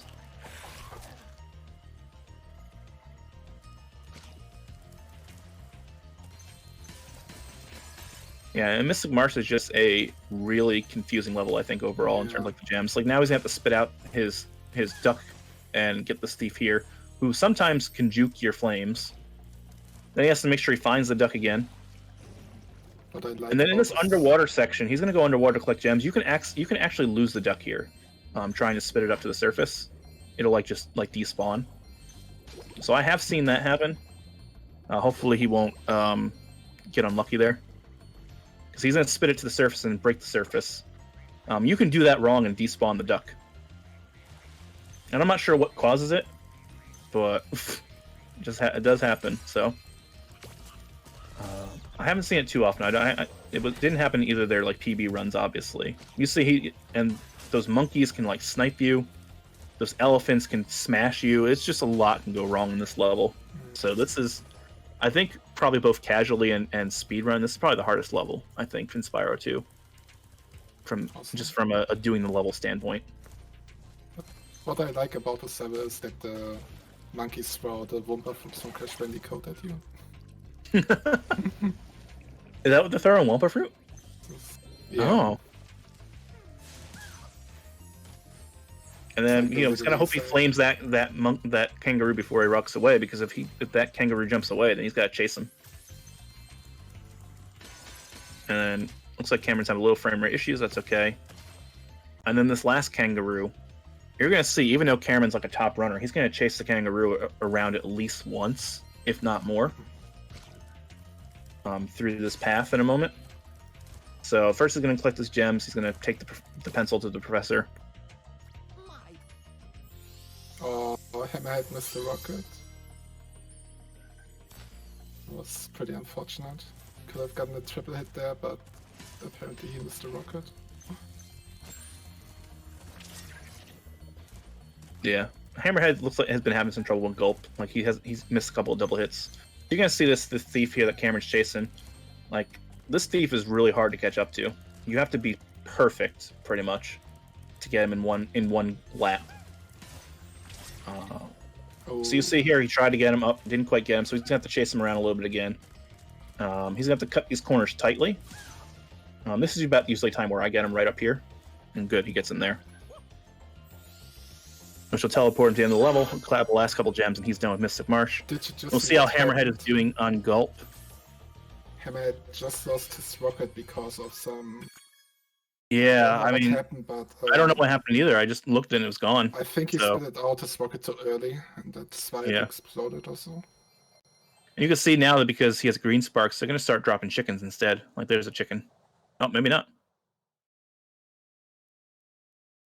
It was just super Ooh, unfortunate. that was nice. That was good. I thought for a second that they were just going to start dropping chickens for him. Very nice.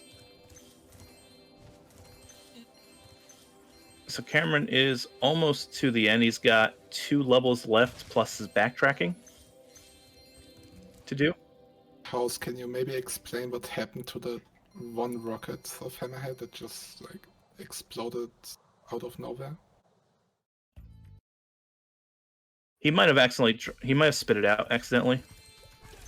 Like when he wasn't trying to, he just like pressed the button. Oh, I did something. Okay.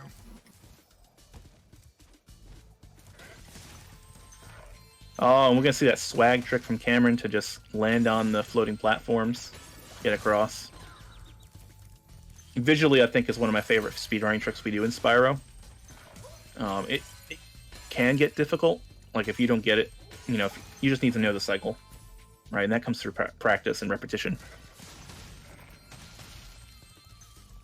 And we're gonna see Cameron do this level fairly casually, like you would do in the casual run. There are some skips you would utilize in the any percent run that you don't utilize in the 100%. We are still going to see him do some fun stuff with the tower bells in a moment. But for the most part, you're going to see him like he's collecting, because he has to collect all the gems, so he's got to go into this temple that you would skip normally. He's got to go to the end of the level, he's got to come back.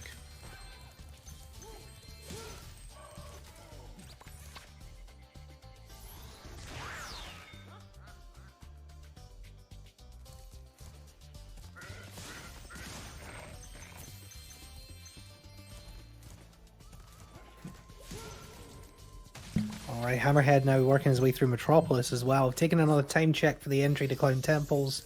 So when Hammerhead makes his way over there, we'll be able to give you an update on the gap. Yep. Yeah.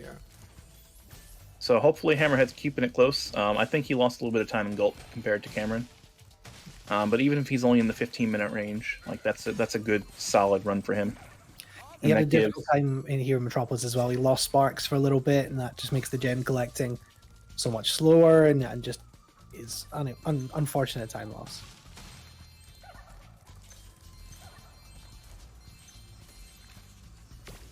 So you're gonna see Cameron here. He's gonna use these Ravel rocks to break these bells instead of what you're supposed to do. And then he's gonna use a hover to get on top of that power up. Very nice. It's a very small platform to stand on there. I don't know if anyone in the chat has Cameron's PB pace. We were looking at that with Green, so I don't know how far away he is from it. I mean, Cameron has made some mistakes, but even in his world record PB, he's made mistakes. So it's not like he can't, PB. We'll see how it goes here. He's gonna come up here, use that to skip up to here. So he wants to go. Oh, that's unfortunate.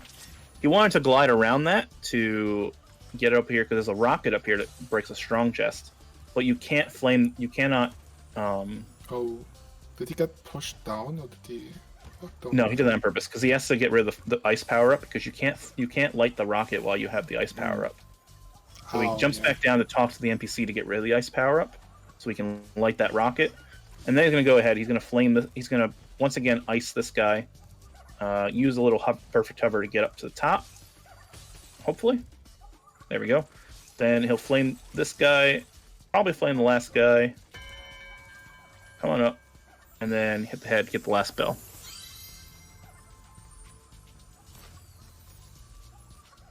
Cam's apparently around 3-4 minutes down on his PB. Okay. So, I mean, it'll still be a decent time, like, 2 hours. Yeah, not too bad. A little over 2 hours. Because this PB, I think, is 159 right now. Yeah, 159.35. Yeah, so that's the world record right now. His PB leaves Cloud Temple's 145.12. Thank you, Green Soul. Yeah, thank you. So maybe we'll see a world record out of Logic today. We'll see. Or maybe we'll see a world record at Surf today. Yeah, maybe. Surf going to get the world record. There's a lot of energy for Surf to get the world record today. Which it would just be the best ending, wouldn't it? It would be, yeah. Surf gets the world record. The absolute domination by Surf. Then we would know Surf is just hustling the community and he was just waiting for like a big opportunity and a big stage to go get the world record.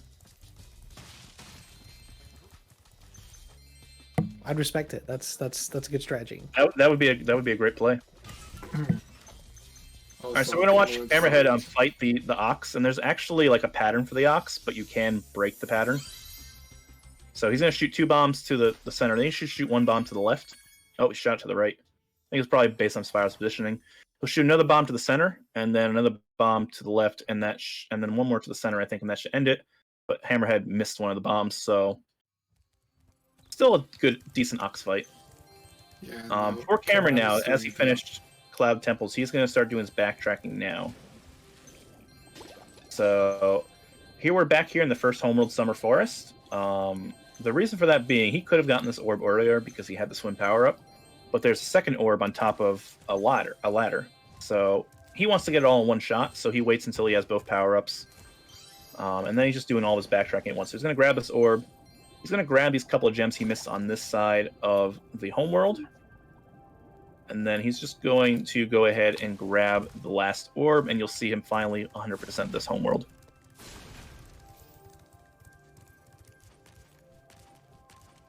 So skipping Allura, because sometimes Allura really wants to talk to you before you climb this ladder.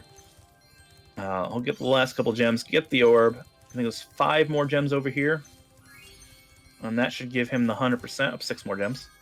7. Oops, I can't count. 100%. Then we're going to see him go and do the other levels that he couldn't finish earlier, Fracture Hills and Shady Oasis.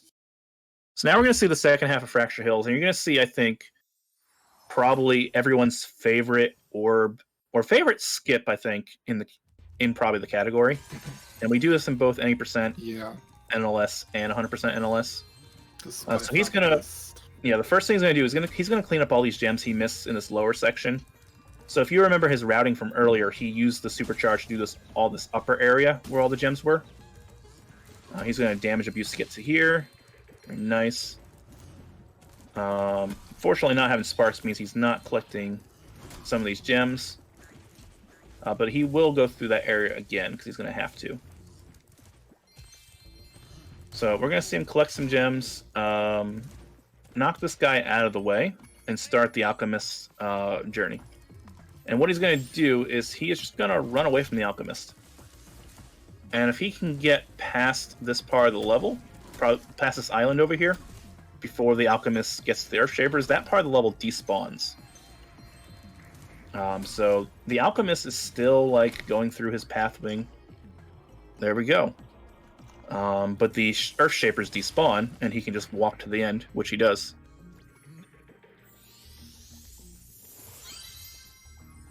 And of course, Hunter is holding onto an orb like the villain he is. And now he wants to commit mass murder. So, genocide, I think. So we're going to watch Hunter do his little genocide. And this is why we had to come back, is because we needed a head bash so that we could break the Earthshapers' bodies after Hunter, stuns them with his bow and arrow.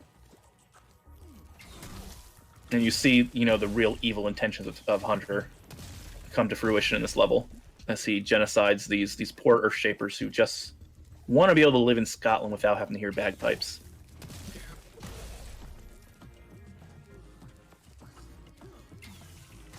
Hammerhead doing the...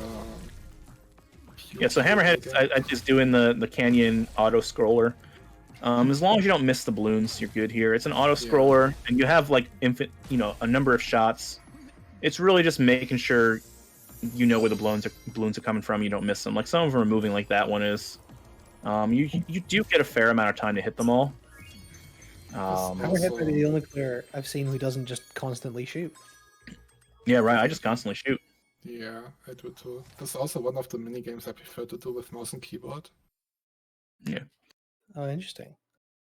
So you're going to see here that, unfortunately, because the level resets, Cameron's going to have to escort Shorty through the level. But we do get a little revenge on Shorty here, because you don't have to escort Shorty all the way. So what he has to do is because he could, in theory, get to the part of the level that he needs to get to right now.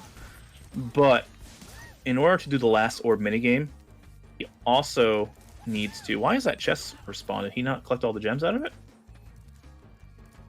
That's interesting. That chest shouldn't have respawned, right? The strong chest? Someone can correct me if I'm wrong. In chat. It's really weird the strong chest is there. Oh, yeah. But anyway, you could, like, jump up with some good gliding to the end of the level. Like, you could just jump across the gap. But you need to kill 18 enemies in order to activate the power-up to make you immune to the acid, so that you can trigger the minigame to get the last orb. Alright, so it looks like Cameron missed a gem in the strong chest, so he's going to have to also hit that again. So you can see he's just checking to make sure he didn't miss any gems.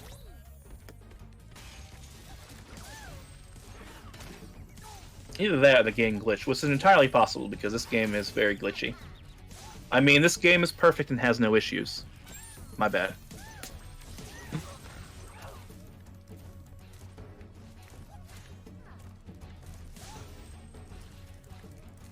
Okay, we're And so coming he's up gonna- with the time check.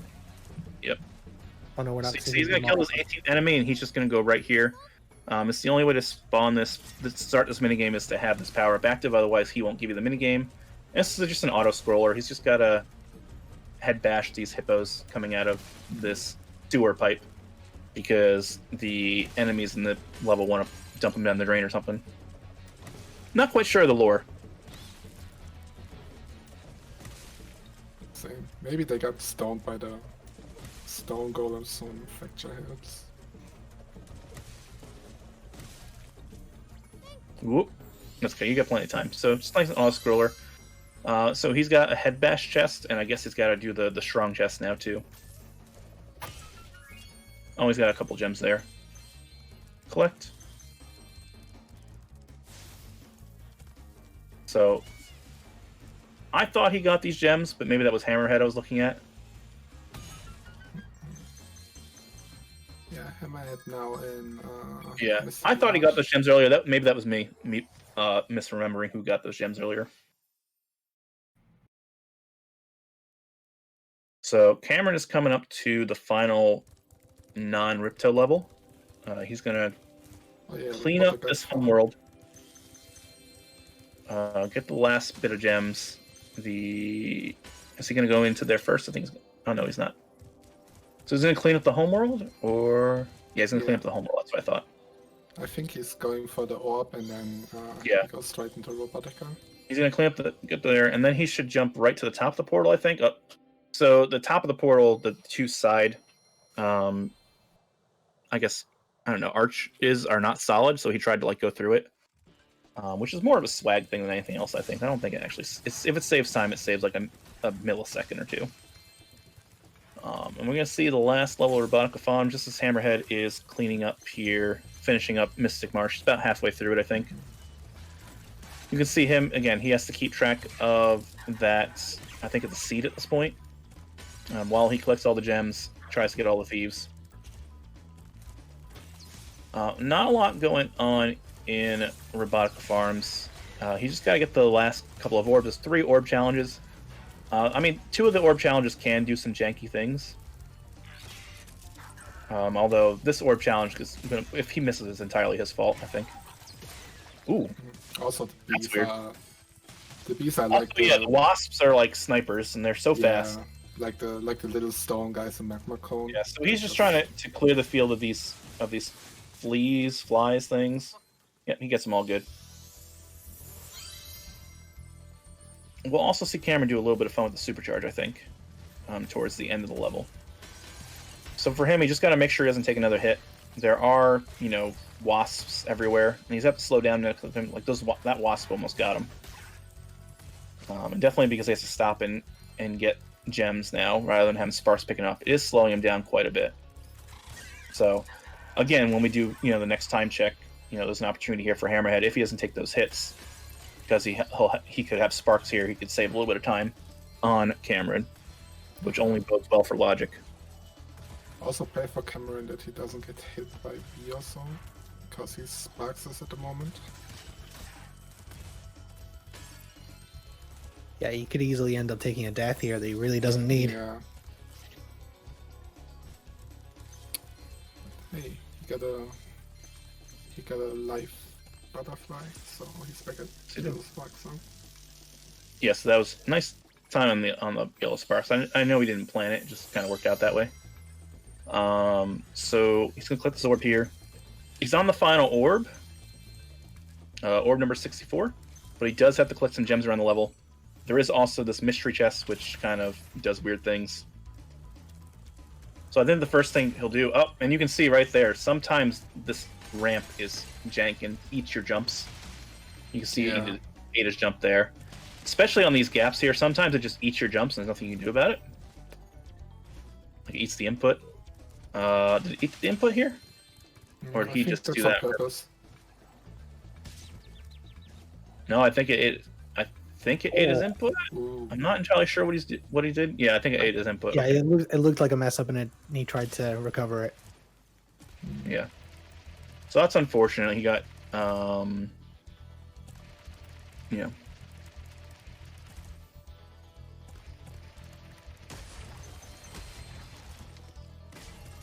So it is unfortunate that that happened, but he will get the last pumpkin. There we go. That's good. So I believe there is a lava rock in his mouth right now. What he's going to do is snipe this bottle. I don't know if he snipes it here, if he snipes it in another spot. He's also going to use a supercharge here to try to carry it as far as he can. There's a strong box here. There's some gems in the field that he skipped over before. And so he's just carrying the supercharge as long as he can to try to break as much as possible without losing the supercharge. And he'll come right here. I believe this will be the point where he snipes the mystery bottle. Yep. Yeah. So he should snipe it here. Oh, no, he just missed it. So, again, we're seeing opportunities here if Hammerhead can, clean up the level he's on, which he's chasing the last thief now. Opportunities where he can save a little time. He got it. Okay. He just, yeah. that looked the animation, when you collect the spark plug, it's just long. Oh, I was very. Hammerhead's missing a gem bottle over there. I don't know if he realized it or just forgot about it.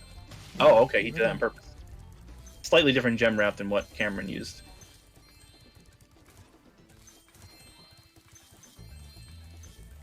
Right, Cameron should be collecting the last gems in a moment. He's just going to run back to begin the level where the gem chest, the mystery chest is, and there is 400. So we're going to watch Cameron go into the last level of the run right now. And just before we do that, I should be able to give you a time check on Hammerhead. It looks like it's going to be about 16 minutes, which again is, we've said all along, is a pretty decent time. You can be pretty happy with that. So yeah, it's going to be about 16 minutes. Yeah. Also, Cameron finishing up the last few gems after homework, and then almost exactly 16 minutes.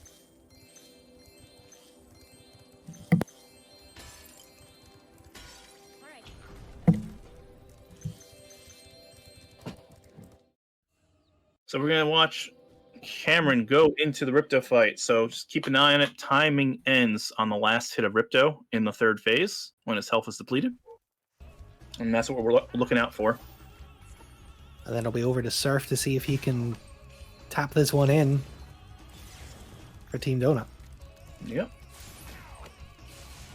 So now it'll be up to Hammerhead here to not lose any more time than he already has. He's down 16 minutes, which, is okay. Like, I know we're talking about him being down like it's such a bad thing, but it's really not. Like, Hammerhead is one of the top runners in the world.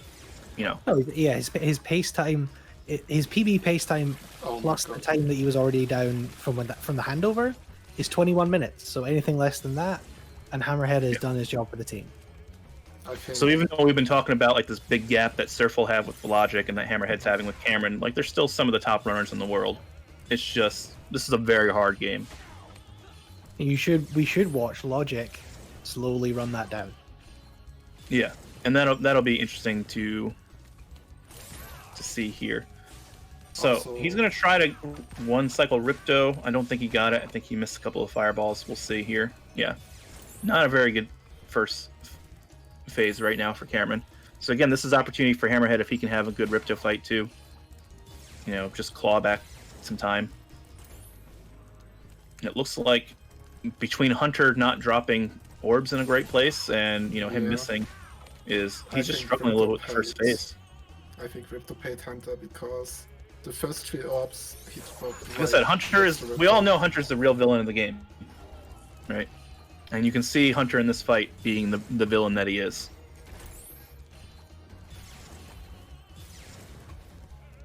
Now we've got Mechanical Gulp. Mechanical Gulp.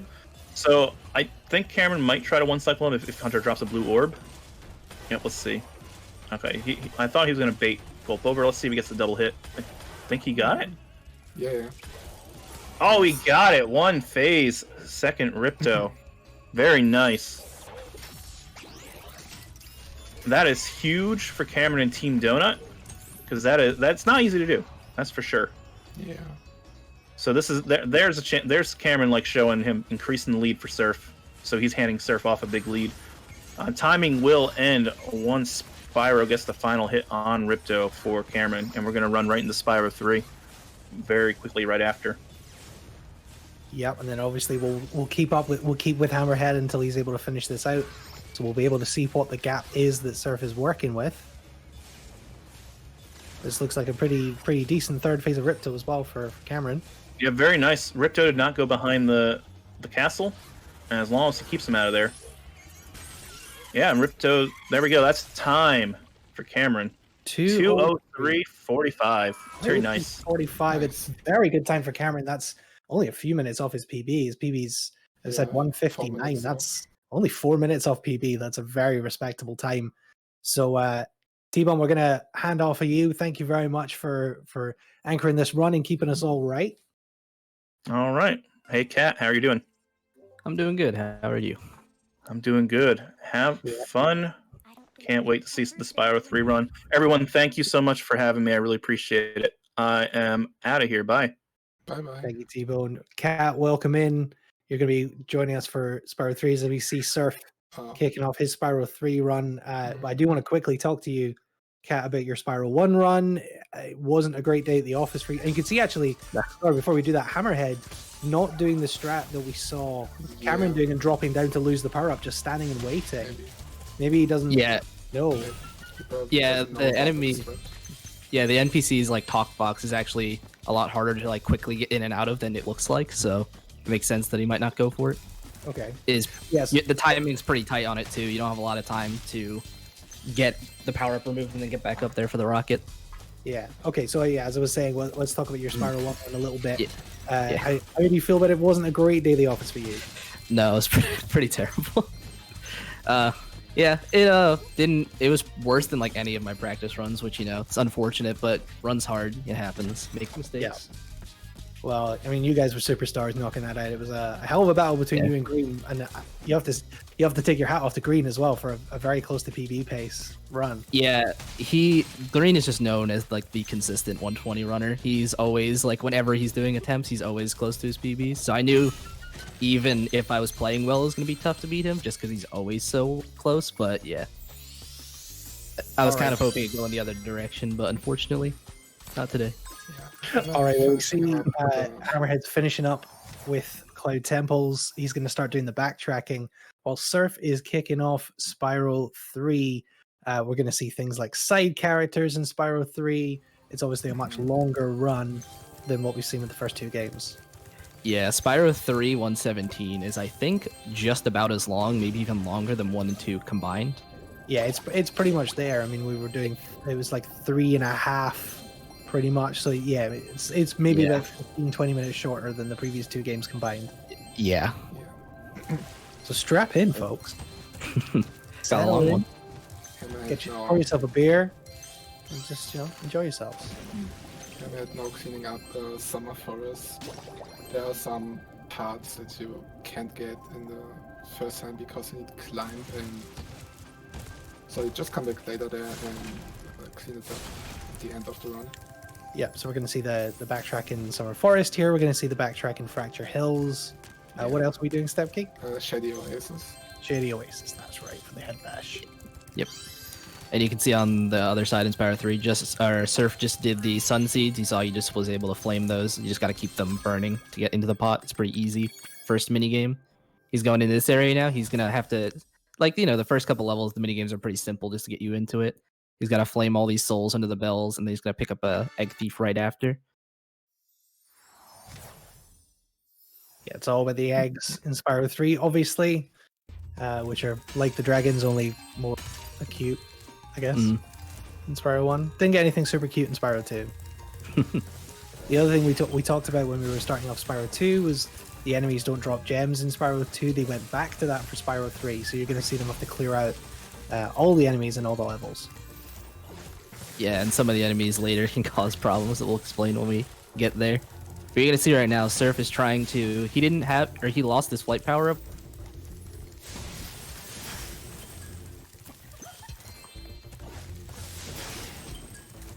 Those gems faster, because it is faster than charging in that area. Are there some issues? Or is it from okay, it's finally... Yeah. And that was just on our end because we were logic is the streaming to the stream and to us, so we don't have a delay on the commentary. But Yeah, thank you, Logic, for doing all the production on this. And Logic's going to be running as well. So, Yep. Shoutouts to Logic, who suggested the idea, pretty much organized the whole thing. He did a lot of the work for it, majority of the work. Yeah. And now he's running right after Hammerhead, so. Also, yeah, Hammerhead doing the fracture hit script with Hunter, which saves him a lot of nerves because that minigame is just annoying. Yeah, it's terrible. The intended way. And you might have saw on Surf's side, he didn't finish Cloud Spires, which is the first level he went into. And that's going to be a pretty common theme throughout the run, is there's a lot of backtracking for a lot of different reasons. So he's going to end up coming back to Cloud Spires later on to finish up. And he just picked up some extra gems. He skipped using this fly power-up there, because it kind of entered that side area in backwards. It's just a little bit faster, and he's going to save and quit to respawn at the start of Sunrise, just to pick up all these gems he left behind before. And then you might think he's going to go into Sunnyville, but he's actually going to run past and go into Sheila first, because he wants to... There's some side characters in this game, like Sheila, the kangaroo, and they have like side levels in other levels, basically. Just like side areas, and you can only... Oh, what's happened, sir? I think Surf's timer is paused. Oh, what happened? Oh. I think he forgot What to happened? uncheck the loadless thing, so Oh. after Oh no. Cloud Spires and Surf's fun. yeah, so we might have a timer issue for Surf. We're going to see what we're going to do about that.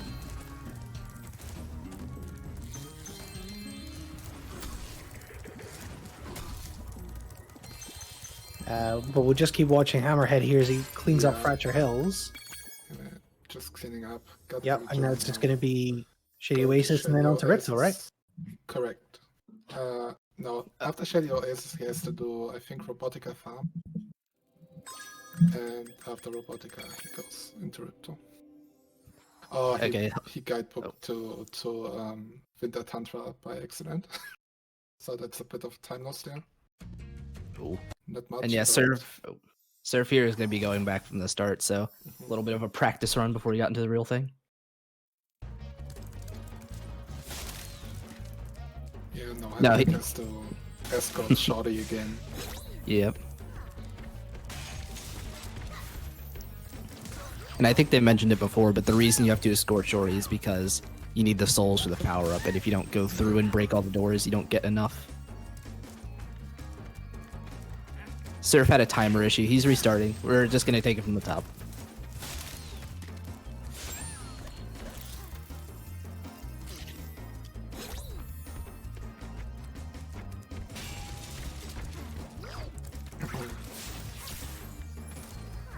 Just wants to do fair play and give the other team time to catch up.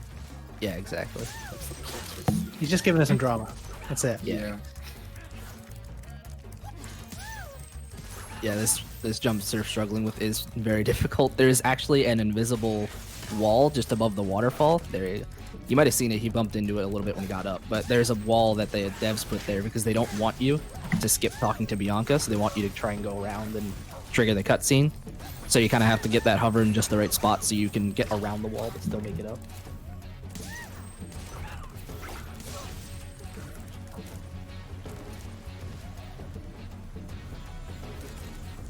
All right, Hammerhead's coming up to that head bash orb challenge, which is going to be the last orb of the run, correct? No, he says to do Robotica Farm. Oh, of Yeah. course, yes. He's got to do Robotica Farms first. Then we're on to it. This is the last of the backtracking stuff, and then Yeah.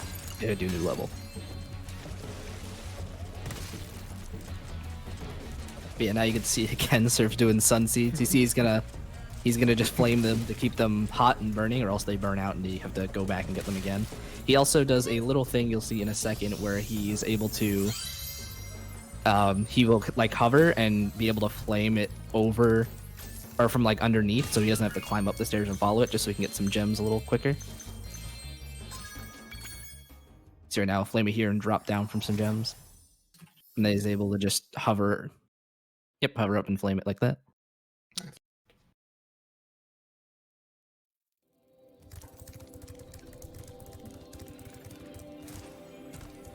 So yeah, one more level to go for Hammerhead. Yeah, just cleaning up the last few gems and going into the bodyguard, heading up the stairs, collecting the orb on the castle wall. And then we're gonna see the last level before Ripto. Oh, you didn't get the cool through the corner of the portal. Drop. Just in case anyone was wondering, as I was, what we'll do about Surf having to reset, it's purely done on loadless time, so it's not actually going to affect the team at all to have taken that kind of 5-minute practice run and then have to restart. So we'll just take it from the top and add. So it's gonna it will reduce the real time margin, but it won't actually reduce the time for Team Donut at all. I a task, but so I thought other people might too.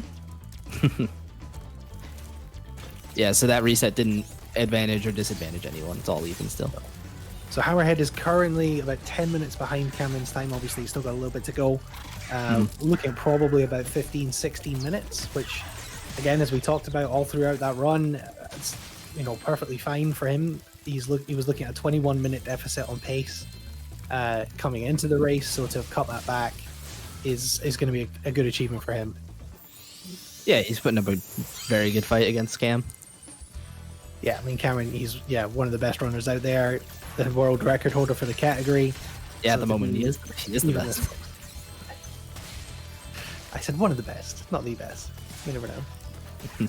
I'm impartial. But so Cameron putting in a good shift for his team, and then we're going to get to see Logic come in and try and run Surf down Wile E. Coyote style.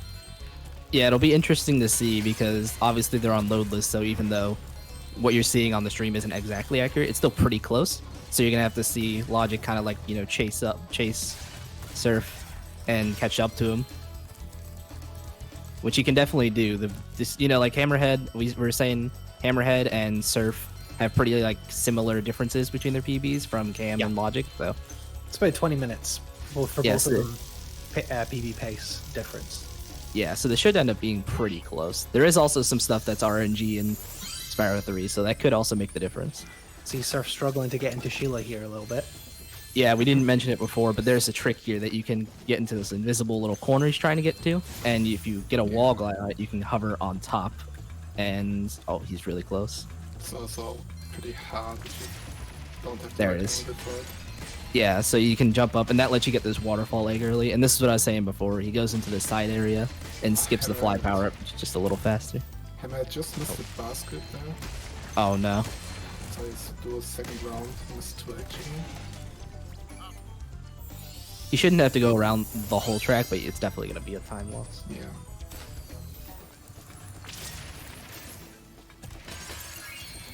But he got his last orb. He's now just cleaning up for the last gems. We'll see how good his Ripto can be. The first phase was pretty slow for Cameron, but the second and third were very nice. Yeah. The second was very nice. The third was pretty good. Cameron missed the complete first cycle of orbs because Hunter just dropped all of the orbs right next to Ripto. It's another big element of RNG right at the end of the run. You just gotta hope you get lucky with Hunter. Never lucky with Hunter.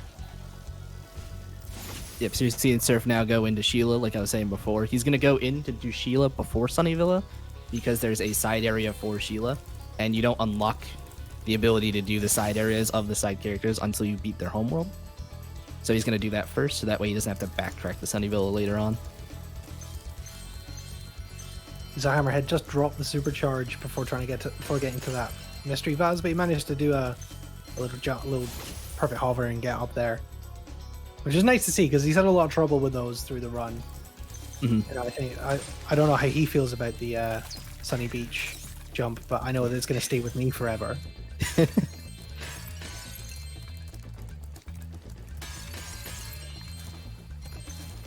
I don't know what FPS Hammer's playing on right now, but it's not easy, especially if you're playing on anything other than 30. It's not that easy on 30. But a lot of people run this category at 50, so if he is, then that makes that jump a lot harder. I think he missed a 2 gem. Yeah, I think he might miss something back there. Yeah. Oh, yeah, just ran right past it. Yep. He got it. Okay, I'm at now on his way to Ripto. And Yeah, so finishing he's the about run. 14 minutes down plus Ripto. Mhm. So let's say 17. Yeah, pretty much.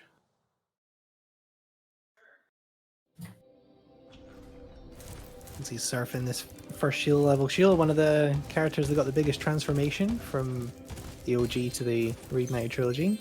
Yeah, a Been little reading different. Been reading my Reignited trilogy art book. hmm It's beautiful. Should pick it up. Very nice looking.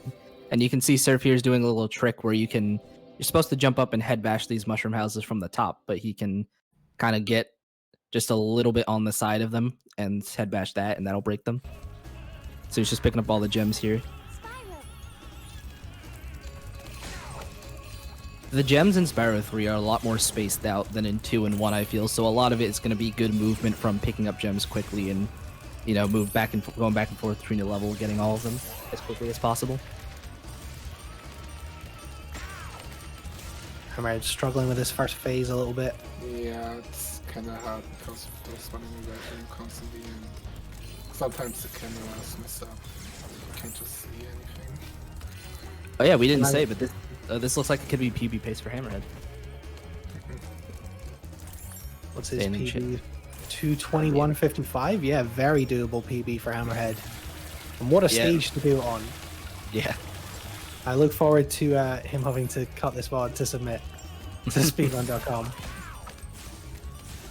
Okay. Be a cool way to do it. Yeah, so he got the fireball this time. It's very hard to hit Ripto if you have anything other than the fireball in phase 1. And even with the fireball, it's not great. Thing is I have to snipe that orb there. I don't know if he can submit it because it's not showing his FPS on the screen. Oh no. No, he is. It's in the top left. I can see it. Is it on his stream? Oh, yeah, no, I see it too. It's just very small in the overlay. Yeah, so you can submit that. Okay, thank God. Good. Well, we know who's backed themselves in to get a PB by the ones that put their FPS counter on the screen. Yep. I can That was see my that mistake Surf's the got whole his. Surf's got his as well. Yeah. Yeah, so he just got blue, and hopefully Hammer gets another blue. That's what he's looking for. You can only get this one cycle with the blue. You can get good hits in with the other two, but one cycle is only blue. And he's going to go for the red. You can wait on Hunter to possibly drop a blue, but it's more RNG and it can get really messy. So, Yeah. gonna play it safe. That would be a good decision to go for the red gem. Or red gem.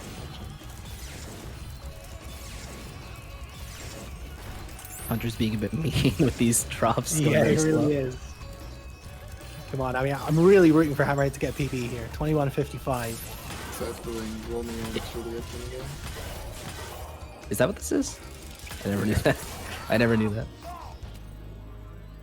But yeah, he's going through. This is what I was saying before. He needed to complete Sheila's homeworld so that he could play as Sheila once he got the Sunny Villa.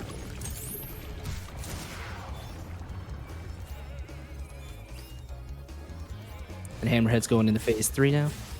He's got just over a minute to hit Ripto in phase 3 if he wants to PB. Minute 20. Yeah.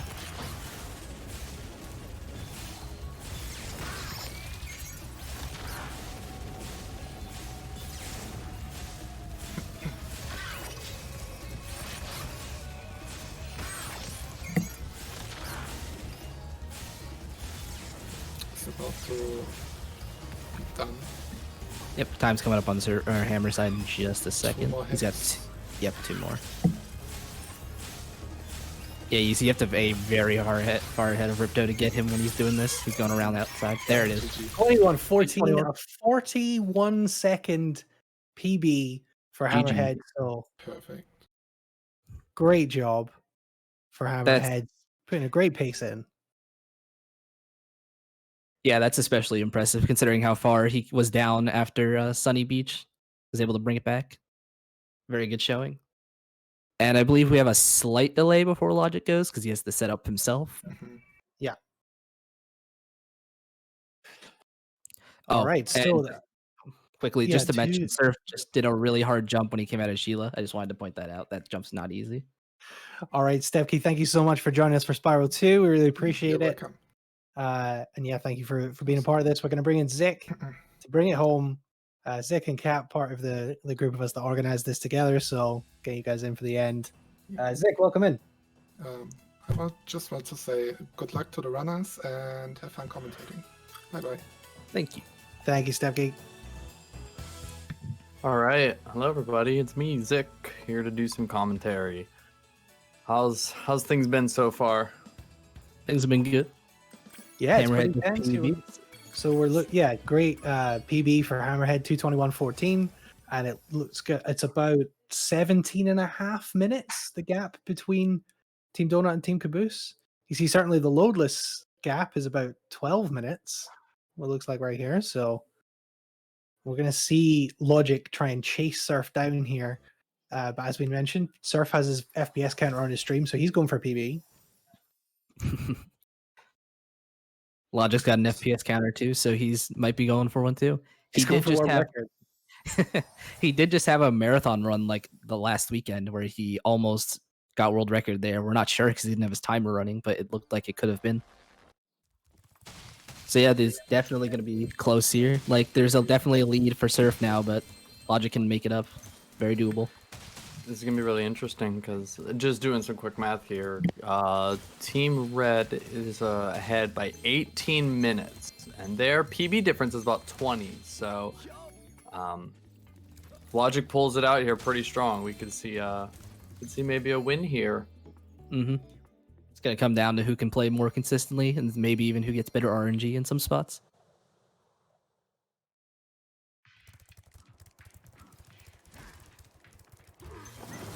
Yeah, you can see Surf on the left side here is going through the one of the skateboarding mini games. There's 2 of these, or actually, if you consider the races, there's 4.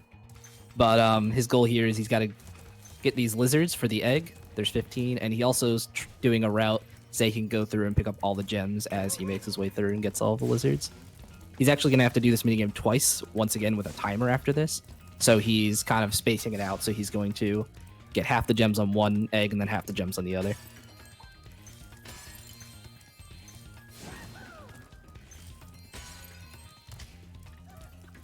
Yeah, a difficult thing that can be difficult for Spyro 3 is with these side areas that you're seeing Surf in right now. They talked about in the Spyro 2 raids how you have the Sparks Finder that can help you find gems. Sometimes that can be kind of difficult with some of these side areas and knowing if you miss gems or whatnot. And sometimes missing one gem in a side area can be very costly for one of the runners. Yeah, it takes a long time to make your way back there. If you do leave without one, it's not ideal.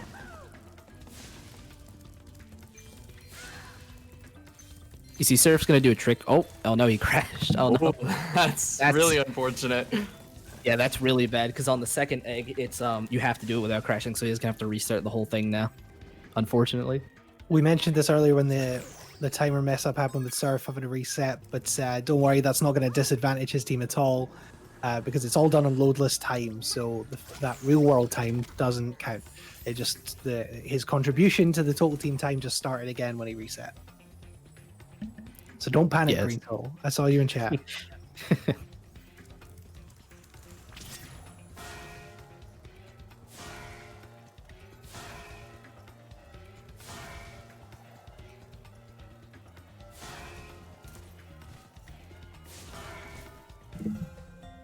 All right, so we've seen Logic going through that first level again, just like we saw before, and Surf trying to get that skateboarding done. Mm-hmm.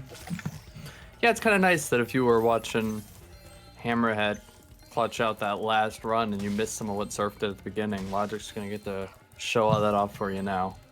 Yeah. And I don't know if we've mentioned it, but the 117er has actually changed pretty significantly recently because Logic and Cam have took the time to reroute some stuff was outdated.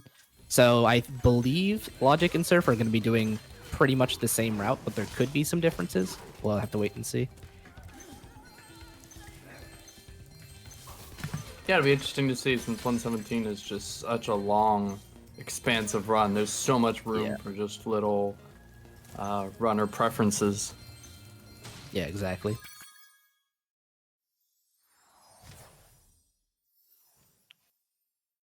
Logic finishing up his first visit to Cloud Spires, and he'll come back and get the rest later.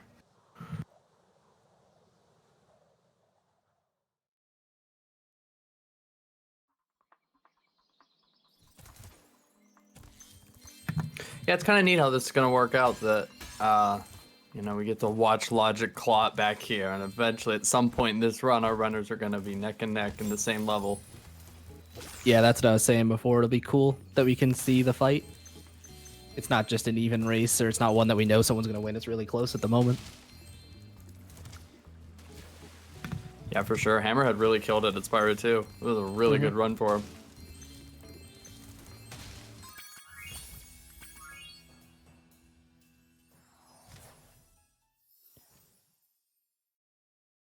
Yeah, so we're seeing now Surf's going into Seashell. This is the underwater level. You can see there's a lot of there's a lot of different movement types. They really expanded on like all of the side content. There's a lot of different characters, different movements. So you're seeing he's doing that now. This is one level they're going to revisit, but he's gonna do almost all of it in the first visit. So he's gonna be picking up pretty much all of the gems. I think they only leave a handful right at the end. Yeah, this level can be very daunting and intimidating. I mean, the gems are just everywhere. You can really just seem to miss one red gem somewhere underwater and just move on. And it's kind of tough to backtrack for it until the end. Yeah, luckily we have Sparks Finder from the start, but that still doesn't help you if you've already missed it. You've gone all the way through the level. You still gotta make your way all the way back. Could be a big time loss.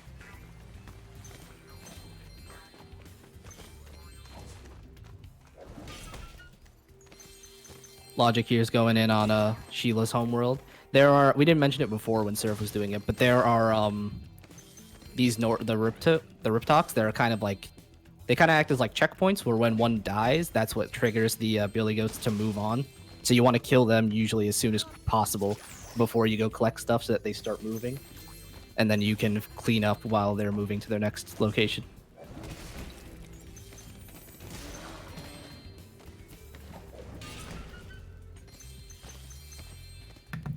Surf here on the left having just a really good seashell so far. Yeah, he's cleaning things up pretty well. Again, he's going into this side area for Sheila, which he had to do Sheila's own homeworld to unlock before he could do this in the level. This is the one exception. There is a glitch where you can get here early, but it isn't faster in this category. So he did go in the intended way. This game is very strange in that some things you can do and some things you can't. Like you can get Sheila early here, but you can't get some of the partners early in other areas. Yeah. That Sheila portal is, I think, the only one that I am aware of that you can actually access from out of bounds, even if you don't have Sheila unlocked.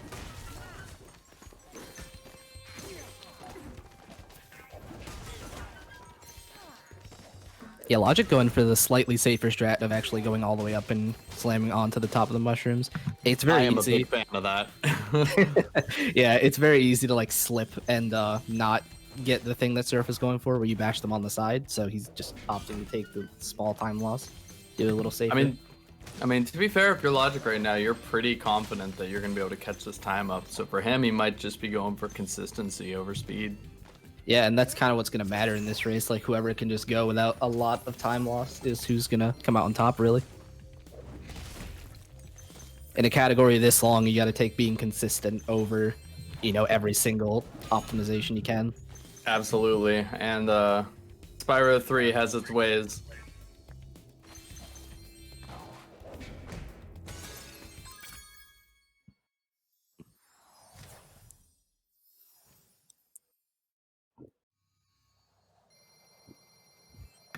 Surf here's just gonna wrap up in Seashell Shore, getting this last egg. He's got a couple more things to do. He's got to get the end of level and then go up for Bluto. Oh, he's gonna do Bluto after the tunnel. Gotcha. I think he did. I was watching Logic at the moment, but I think he goes after. It is just faster since you have to like swim all the way up there. It's a little faster to do it at the end, so you don't have to swim back down. It's an interesting routing decision for 117 because I spent a decent amount of time with this, where like you can come in, get the bottles and do Bluto, and then come down. You can go in the tunnel and then go up for Bluto. There's lots of ways you can do this room. It's a very interesting room. Yeah. Also, they mentioned it in Spyro 2, but it's the same. They have the same swimming physics in Spyro 3, so where he kind of drifts and kind of, is not the tightest to control underwater. So the faster you can like get him to where he needs to go, but also, controlling him when he's kind of slippery, it's a little difficult. Sometimes you end up sliding past one of the vases and they just can't get it. Mm-hmm. Very easy to do. I have a well actually from a Hammerhead correction to issue. He has informed me that was not a PB because he got a 119, but didn't bother submitting it because it didn't bot out. Oh, come on, that was really hype. Don't There was. Don't I need to give the guys props. I like ruin the swag. Christmas like this. I like the swag of not submitting until you bop the guy that you want to bop. Speaking of bad controls, Surf's doing Bluto right now. Yeah, he just finished it. Yeah, that's I don't even know what it is. Just like a boat with a rocket launcher on it, kind of. The tank battle. Yeah, it's not the best to control, and that is an element of RNG. The way Bluto behaves in that fight is not consistent, so you can lose a decent amount of time to him not behaving the way you want. Yeah, there's going to be a lot of elements of that throughout this run that may not be noticeable, but I mean, just a 5-second faster cycle here and there might really make the difference for one of these guys. Mm-hmm. So I think now, yep, Surf's just gonna leave. He left a couple gems, like I said. He's gonna warp back later, and they're just convenient to pick up when he comes back in because they're right at the start. Yeah, since we have to come back and do these Sparks levels, there's just Seashore Shore is just going to be the closest level to the Sparks level, so it just helps to just get them on the way back because you have to warp back here anyway. Yeah, it's right outside there, so just get the gems later. And then in just a second, we're going to go into the first Speedway, which the Speedways in this game are they sure are something great from Spyro 2. Yeah, that's for sure. They're just too spread out. It's just there's too much. So, yeah, so Surf Logic could go on the right for the really hard jump as well that we mentioned from Surf. Okay, you got it. Yeah, that jump is very tight, and it does save very having to, difficult. It saves having to go around and go back up the bell tower, so it's a good bit of time save. It's if you miss the jump, it's faster to death abuse and go for it again than it is to just go the intended way. So it does save a good amount of time. Yeah, so Surf, I actually think Surf is the IL record holder on this Speedway in particular, so I think he knows what he's doing. There is a separate IL strat that does save a second or two, but way too risky to go for in a full game run like this. So he's 44, a lot better than I get. That's very good. Yeah, so all of these Speedways have 3 eggs that you can get from them. The first one you saw is like the time attack, where you have to get a couple of each thing. You saw those return from Spyro 1 and 2. There's a hunter mini game, which you see he's controlling this ship right now. Yeah, he missed a couple. You can finish it right there, but he did have to go back for a few. It doesn't take too long. Oh, so, this is not looking good for Surf. Okay, you got it. Yeah, little sketchy, but he's got it. And then he's gonna go back in for the race, which is this one's the race of the butterflies. It is a bit of a long one. It's almost 3 minutes. And there's no real shortcuts you can take in this race. You can see there's the rings that you have to go through, and there's like a clear dotted line for you to follow. So all you can really do is optimize the corners as much as you can. Something else to note is that he is sometimes supercharging, but not always. There is a mechanic in this game that's the same as Spyro 1, but for whatever reason, it's different in Spyro 2, where your supercharge builds up. So you start with a slower speed, and then it'll go to like a medium speed and then high speed. So it's usually only worth it to supercharge when you can hold it long enough to get that faster speed. I was gonna say, I think the rule of thumb is if you can't hit the purple flame, don't go for it. Surf would know more than I would, so I trust he's doing it right. We have Logic on the right going for his attempt at the second skateboarding challenge. Now we saw Surf mess this up, so if Logic can just do this nice and clean, he'll gain some time easy here. Yeah, all he has to do is not wreck, and he'll make up, I think it's probably like 30, 40 seconds, maybe even more. At least, because Surf was on 11 when he wrecked, and that's a good amount of time. Was he that far in? Yeah, that's a big time loss. Mm-hmm. It's weird. This skateboard in both is very weird. Like, it can sometimes be very easy to wreck on accident, and sometimes you'll try and crash and it won't let you. It's just 100%. kind of just does what it wants. We'll give see you our that. first time check coming out of Mushroom Kingdom, Mushroom Speedway. Mushroom Kingdom. That's a split name, surely. We'll see a lot of a lot of runners see really the weirdest of the skateboard in Enchanted Towers. Yeah. Especially in one of the tutorials, there's an easy way you can just crash the skateboard on nothing.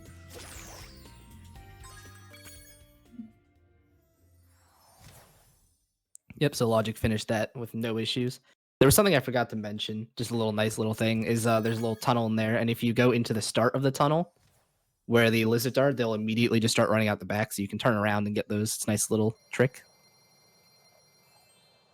But yeah, Logic's he just warps to Cloud Spires because we are running loadless, so it's a little faster. Just quickly warp back into a level and exit because it puts you closer to where you want to go. Just a little bit. And also, we didn't mention before, Logic is, you see he's talking to Hunter there. He actually talked to Hunter the first time before he went into Cloud Spires, the first level, so like right at the start. And then he just likes to sit there. He'll wait there for you until you come back like 10, 20 minutes, however long it is later. And he's still waiting. Just talk to Hunter again. Nope, Surf taking. Yeah, Surf's gonna be doing his attempt at Molten Crater here, another level that we're not gonna be able to finish all in one go. Yeah, I believe this is the first one that is mandatory backtracking, correct? Yeah, because you need Sergeant Bird regardless, and there's no way to get into it early. And he is the unlockable character for the next homeworld, so that's not possible to get in there until you go to the next homeworld and beat his. So he's just they're gonna get most of the stuff in here because it is kind of like a giant circle that connects at the start, so you can get most of the stuff and then quickly jump over to where Bird is when you come back. But yeah, we're gonna get this strong chest with the key out of the way on the first visit. Oh, Surf, a really interesting collision there. Yeah, recovers it really well. Yeah, the key chest returning from Spyro 1. It's kind of weird that they didn't have it in 2, but brought it back for 3. It's the same deal. He's got the key from somewhere else in the level. He's got to bring it back to where the key chest is at the start. And if you save and quit, you don't keep the key. You have to get it from wherever it was when you come back. So that's why they routed in that you get the key and the key chest in the same visit.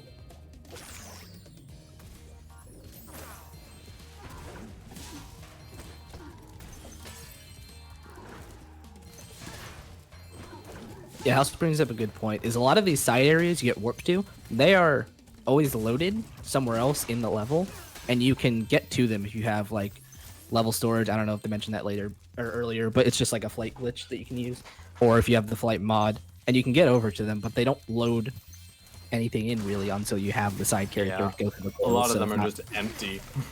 yeah, so not very useful. Logic's making his way through Seashell, about to go into Sheila, and Surf is going into the first boss fight, Buzz, which is one of the worst bosses in this Just a terrible boss. I mean, there's a lot of bad bosses between 2 and 3. Like between Gulp, Ripto, Buzz, Scorch, you know. All of the bosses in Spyro 1. I mean, they're bad in a different way. They're just easy.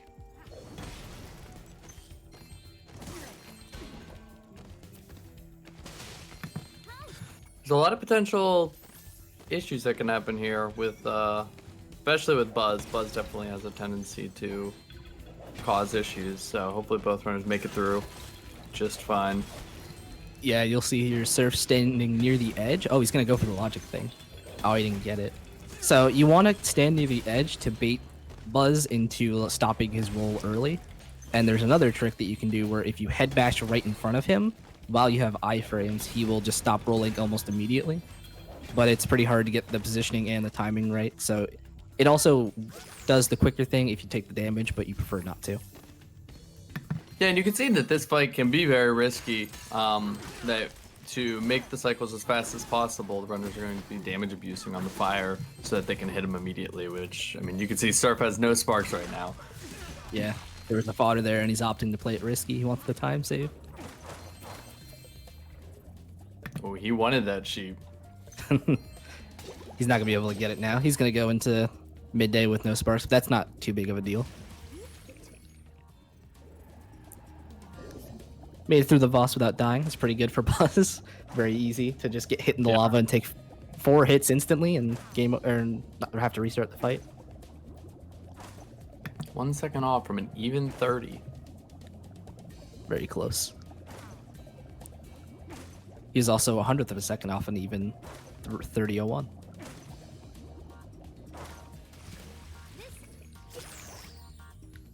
Yeah, the logic doing the tube, not very interesting. You just gotta swim, hit all the Norks. He's then gonna get the end of level egg after he cleans up here, and then he's gonna go do Bluto as well, so we can see if his luck is a little better there.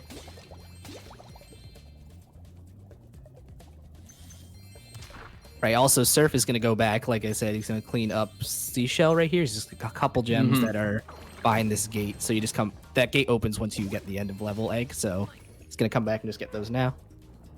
And then he's gonna go, oh, if you want to explain that, Vic. Oh yeah, I was just gonna say that. Yeah, he's gonna be going out of here and doing crawdad farms now. One thing you're gonna notice, and this is, you know, one of the big goals of 117 is we're gonna want to get the max Sparks power up as quickly as possible, because Sparks being able to break the baskets and vases for you is just too good. Yeah, the first and the last power up are the only ones that are useful for us, really. So we're gonna get this one. This Sparks minigame doesn't unlock until you beat the boss of the world you're in. So he beat Buzz and then immediately warps back because it's that important.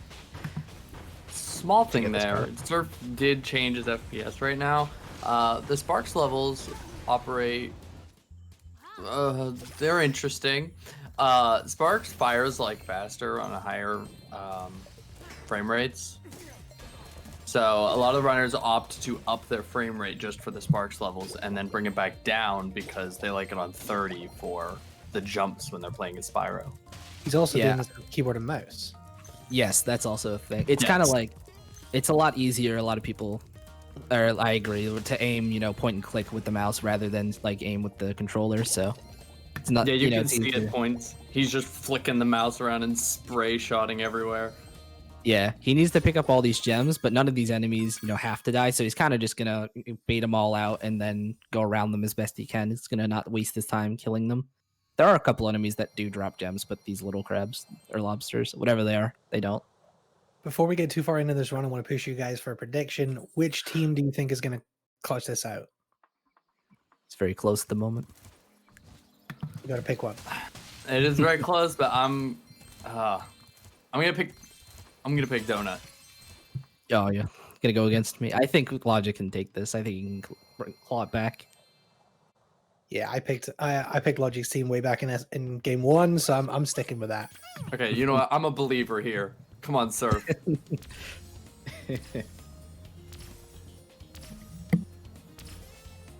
We'll give you that time check after Logic beats Buzz. We got the first full world complete, and then we'll see how much Logic has managed to run him down.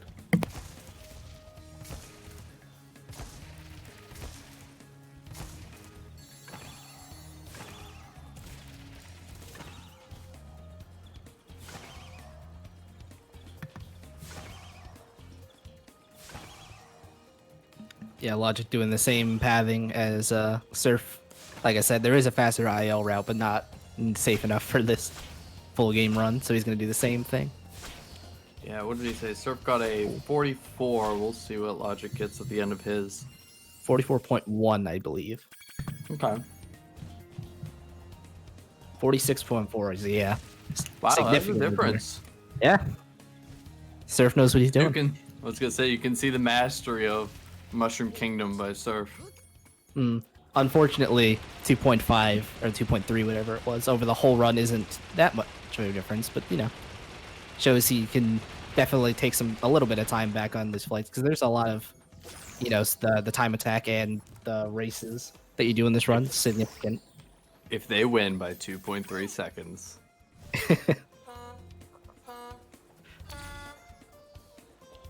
Yeah, you're gonna see Surf switch back. Oh, no, actually, I think he has to get Bianca. Is that not true?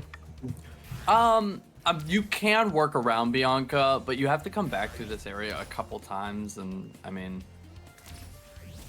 it's probably worth it. But Mm-hmm. In any I know percent, you you can can't get kinda- around her though. Yeah, in any percent, you can jump over Bianca's trigger and like never talk to her. But I know there are 2 vases that are on her trigger, so I'm not sure if you can break You those without can. talking It's to her. just kind of a pain. Yeah. Pretty easy to just talk to her. It's not that long.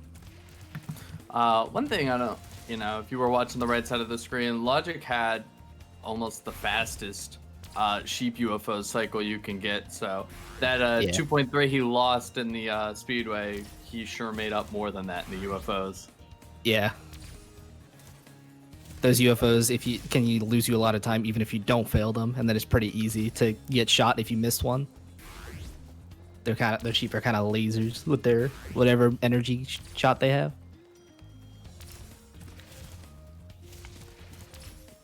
Yeah, Surf on the cannon here in Icy. These birds are very hard to snipe out of the sky. It takes a lot. Yeah.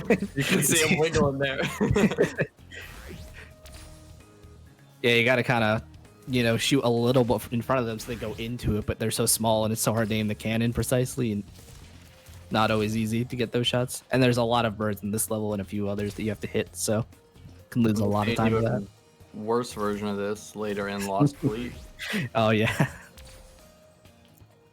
You have to like account for bullet drop and like the projectile speed, and then the cannonballs also just like arc, so it's like a nightmare. You're also in Lost Fleet, so you're depressed. Yeah.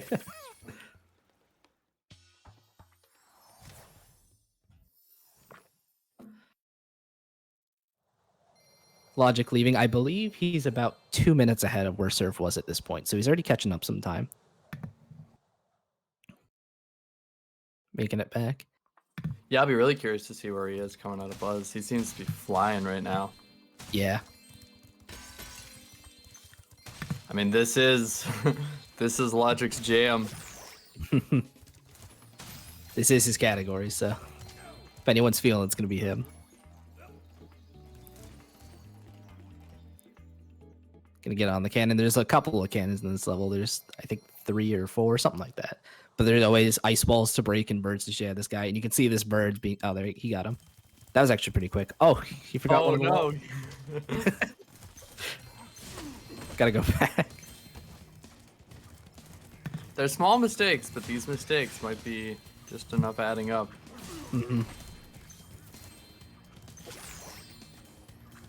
One thing to also note is I don't know if they explained it, they probably did explain it in Spyro World War II, but there are like dead gems, we call them, where Sparks just doesn't register that they're there, so he won't pick them up, or he'll pick them up only if you're really close. And there's a couple of those, and you see that too on the left from Surf, he just had to go back for it because Sparks doesn't like it. Yeah, we didn't talk about it in the other runs, but yeah, you're right. There are some gems where whether it's invisible walls or little bits of scenery in front of them and on the ground that just mean he doesn't do it, or just he isn't feeling like it. Yeah. The one that comes to mind is always the one after coming out of Ice Cavern in Peacekeepers. The first red gem. Yes. There's like a tiny little rock in front of it. And Sparks is like, oh, can't get it. There's actually not a tiny little rock. There's a giant piece of invisible collision.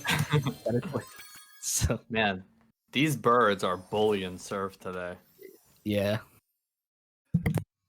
I've seen Logic get these. He's pretty good with them, so might be able to pick up a lot of time here.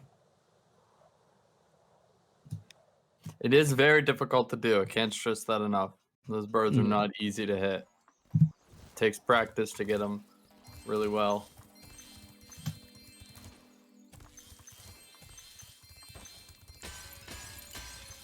Logic on his way into Buzz now, so we're gonna see in just a minute how he's doing compared to where Surf was. We're gonna see Surf went for, it's almost, I think we just call it the Logic strat because he's the one that kind of workshopped it until it finally like worked, I guess. But yeah, Surf I think went for it once and then he didn't get it, so he didn't go for it again. But I believe Logic's very consistent and will go for it on every hit. Kind of explain how it works when we get to it. So far, so good on these boss cutscenes. Boss cutscenes in this game sometimes glitch out and are unable to be skipped. So far we're having pretty good luck. Hopefully, another team runs into that. I forgot about that. Yeah, my theory is still that if you menu too fast, it happens, but nobody believes me. So At least Logic doesn't. So we're gonna see. I think Logic's gonna line up. Yeah, he's gonna line up here, and he's gonna go for the head bash as Buzz is coming back. Yeah. So you Beautiful. see, yeah, he's gonna roll straight to his like stopping point and save as much time. He also didn't take any damage on that. The damage in the fire is intentional.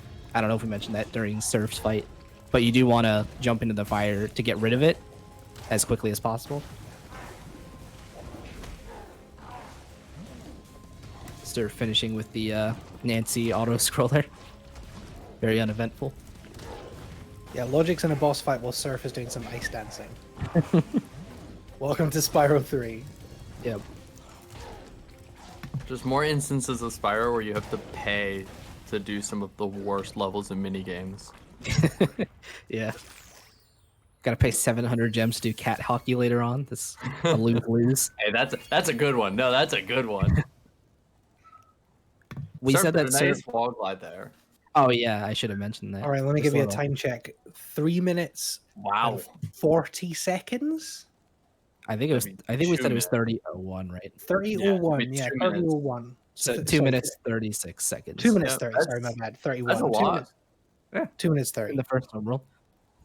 Yeah, so 2 There- minutes 30 already. You know, we're Mhm. ostensibly like 1/6 through the game. So again, if that pace keeps up, he's gonna take 12. He's gonna take 18 minutes. The gap was 17. Yeah, This is gonna come down to the wire. yeah, it's getting pretty close. Yeah. You have to be feeling good for Logic, though. That was a really solid Sunrise Spring. Mhm.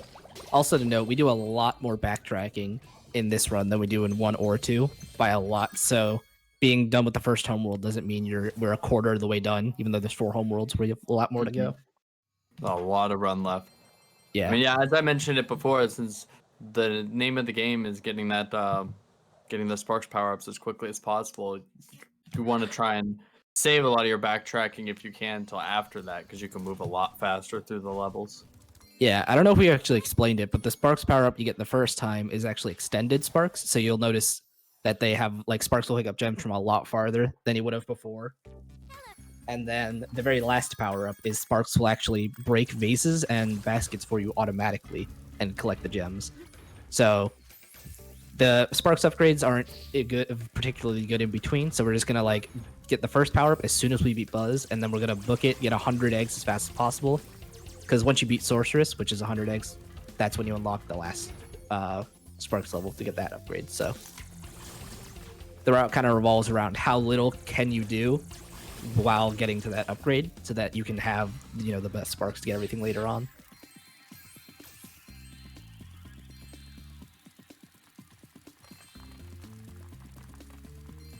Back to things that control badly. Surf's going into Sergeant Bird. Yep. Who's your favorite and least favorite side character in Spyro 3? I gotta say, my favorite has to be Agent 9 by far. And Ooh. then, yeah, That's I don't- controversial. I know. Yeah, a lot of it people don't is. agree. A lot of people don't agree with me. At least in Reignited. I don't know about OG, but in Reignited, I'd say it. And then it's kind of a toss-up for which one's worse for me between the other three, to be honest. Probably say Bird. Yeah, Okay. not a fan. Bird's probably my least favorite. Yeah. I almost want to go Sheila as my favorite. Oh. I mean, I'm a Spyro purist, so I don't like any of them. I mean, I agree. Wait, hold on, that was an answer? It's my Yeah, give question. them all. I get to decide. I give them all 0 out of 10. That's Yeah. Surf making his way. He's gonna do. He's also gonna backtrack through this level, not backtrack to it, but backtrack through it, because there are these hummingbirds in cages that you need to free to get one of the eggs, and one of them is near the start in like a hidden area that you need one of the bombs from the end of the level to get. So he's gonna pick up like half the stuff on the way through, and then get the other half on the way back. Sergeant Bird's base is a very rough level. I have complaints about the design of this level. But It is. one of these runners forgets something at the end, and then they finish all this backtracking. They're gonna have to do a lot to go back and get that gem. Yeah, it Personally, could- I think at the start of the level, there's all those glass windows. I think they should open up once you beat the level, so backtracking isn't an actual nightmare. But that's just me. Yeah, I would agree with that. That's a good idea.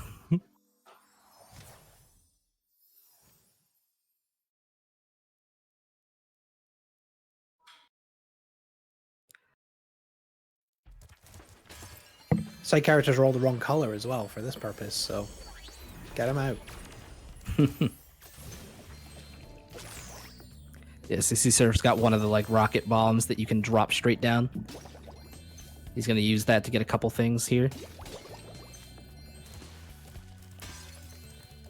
And Surf just coming in the, or not Surf, sorry. Logic is coming into midday now after getting the Sparks upgrade, so you're gonna see he has the big boy Sparks now. They can pick up a lot more.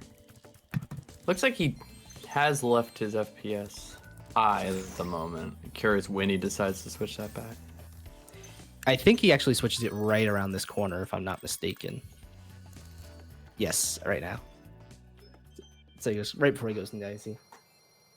Again, they probably mentioned it in Spyro 2 or 1, but the lower your FPS, the higher you jump.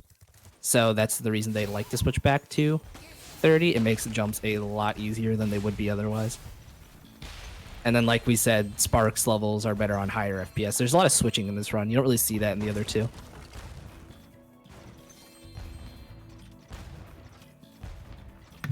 So Logic here, starting Icy Peak, we'll see if he has, this is where he could gain a ton of time if he can get these birds, and this one is evading him. Yeah. Not the best start, but we can see.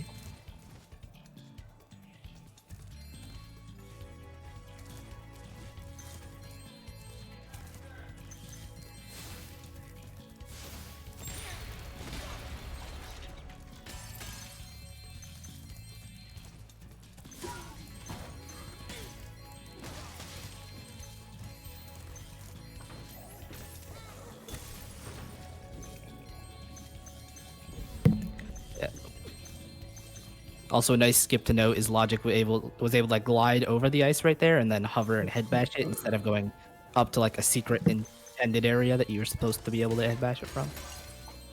Let you get in the water a little early.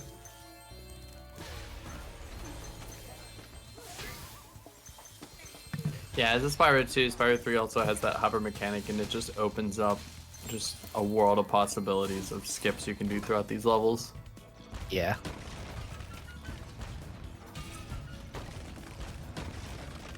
Spyro 1 has a lot of, you do this like in a way that's unintended, but the devs like, sure, that we'd allow that, and then you get to these games and it's like, no, they never expected any of this.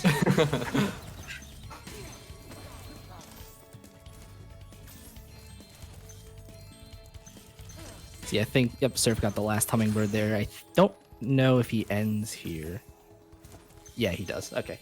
Didn't miss anything. Luckily, didn't have to go all the way back through the level. Yep, thank God. Yeah, it's just a sigh of relief when you see 500 out of 500 right there. Speaking of, this game has a lot more gems than the other two. Like, you're going to see, once you get to the last homeworld, there's going to be 700 gems in some levels, even. So it's quite a bit more than we saw in the other two games. A lot of high-value gems all over the place. Ooh, Logic missing that snipe on the first bird, but just a little bit. Oh, and he's so confident on that the second one. He just jumped out the cannon. He knows.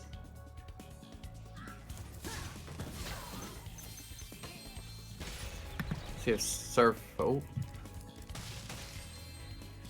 I was gonna say we'll see if Surf goes for a fly and skip on Spooky Swamp. Yeah, he went Maybe try for it. Yeah.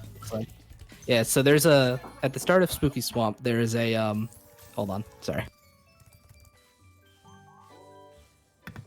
I'll finish what he was saying. Yeah, at the start of Spooky Swamp, for some reason, the level loads in, but the game kind of just like, the screen remains black for a while. So it's actually faster to either fly and skip or quit game as soon as the level loads. And then when you reload, the level will just be there immediately. Yeah, it's the only level that does that. I'm not sure why. I'm not even sure if that's intentional or not, to be honest. It's so weird because, like, while the screen is black, like, you can, if you charge, you can hear Spyro running and stuff, but you don't go anywhere. I feel like they might have done it to add the spooky effect to Spooky Swamp, but I'm not sure. Yeah, we see Logic going through. He's doing the ice skating auto scroller now. There's not much to this. He just kind of flame the Rhinox as they come out. Exciting gameplay. Yep. You see Surf's gonna Surf be here. going- Go ahead. I think we're about to say the same thing. Yeah. One of the things in Spooky Swamp is that there's a point where they want you to pay money bags to open up the rest of the level, but through the movement that you'll see the runners doing here, we're going to avoid that payment entirely. Yeah, unlike all the water in any other level, this water isn't actually like insta damage. It's like regular water, but then there are piranhas that will come out and attack you. So if you can just kind of like skip over to the water quickly before they actually get you, you don't take any damage. So you can kind of get around that door and not have to pay for it. Not that paying for it would be an issue in this category since we were getting all the gems, but it's just a little faster.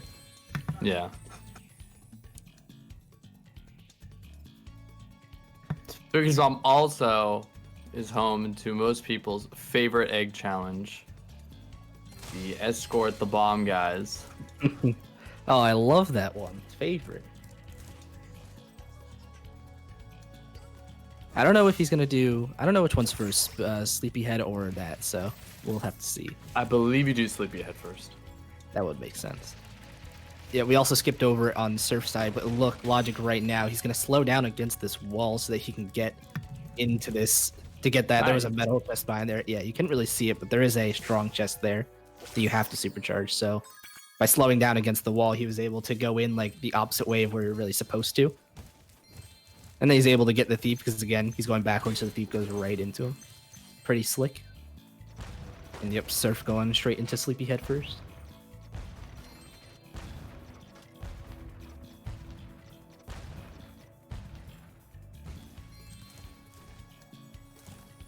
Yeah, Logic looking a little weak on the snipes today. I think it's still a little better than Surf, but I've seen him do better. Yeah, I definitely think he still gained a good amount of time on those birds. Probably. Surf doing this cool strat of charging forward and bonking into Sleepyhead when he tries to summon the Ooh. crocodiles. one of And the yeah, bonking. that was interesting. It's pretty significant time loss having to do another cycle.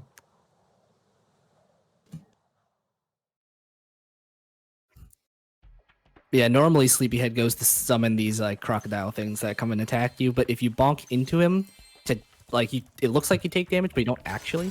Yeah, if you do that, he will then just kind of skip that phase and start throwing a bomb. Save just a bit of time. Oh, he did it again. Losing a lot of time here on Sleepyhead, it seems. Not where I think you expect to lose time in the run. Yeah, this is not one of the the tough bosses usually. You can see All him really hesitate and wait there. I would too after that. Yep, and then he's gonna go into the best minigame in this game. Everyone's favorite.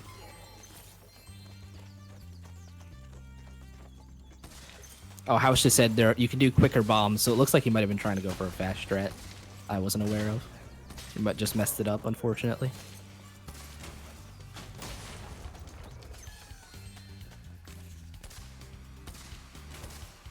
I mean, this is kind of going back to what we talked about at the beginning of the run, where I feel like if you're Surf and you know that you have to put forth your best, you're going to go for all the risky strats you can, whereas Logic knows he just has to play consistently.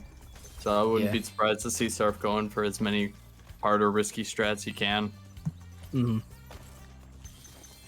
And you see the Logic going through. It's kind of the same thing as Sheila that I mentioned, where there's like a key enemy almost that like keeps whatever you're escorting from progressing. So he's gonna kill all of these enemies just to get because he needs their gems for later on. But there is one specific enemy where once it dies, then the hummingbird moves on and you can start progressing through the level. She'll follow you and you can complete it.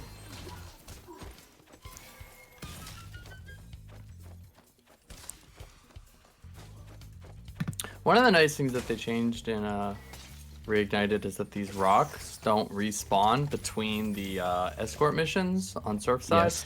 So he did a lot of destroying of some of the rocks on the first pass while he had the time, so that he could collect gems and stuff this time without worrying about the rocks. Yeah, now he's going to go much farther out of his way to get stuff that he didn't have the time to before.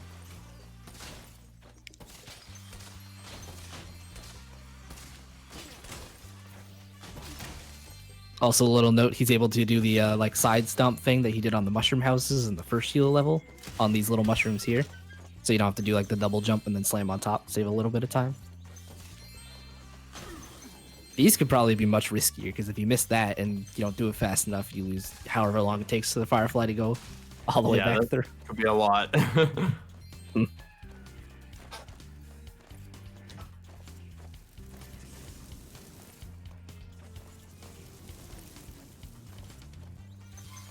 Nice, no failed Fireflies today. For Surf at least. We'll have to wait for Logic. Unfortunately, you can't get everything during the second mission, so you do have to go back and get these last few gems before he'll exit the area.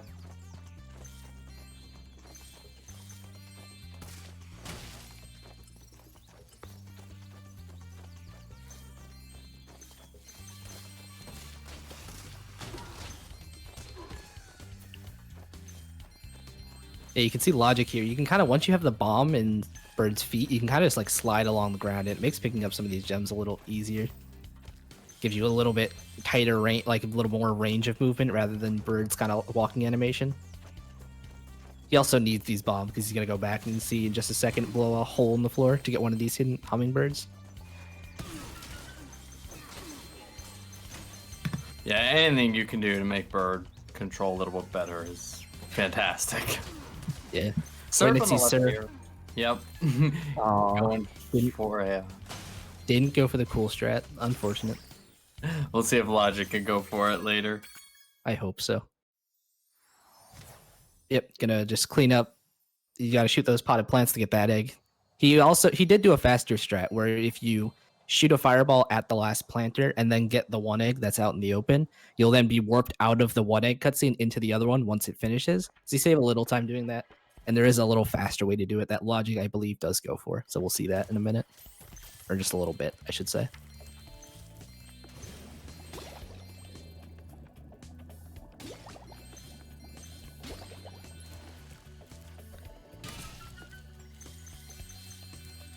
Also, Surf now in Bamboo. This is the first level with the question mark vase. If you want to explain how that works, Zik.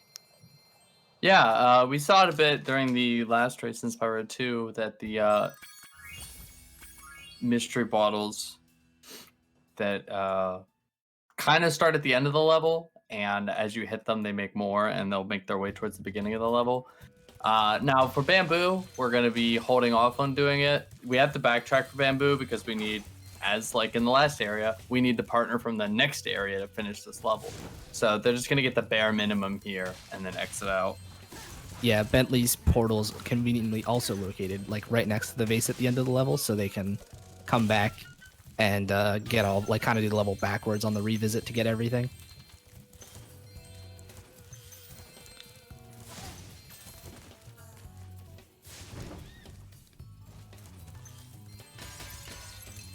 Logic now in Spooky Swamp. Those candles, I don't think we mentioned it when Surf was here, but you have to light all, there's like 4 candles in the little huts around the level, and you have to light all 4 to opens the boss door to Sleepyhead, so he's gonna do that while he's going through.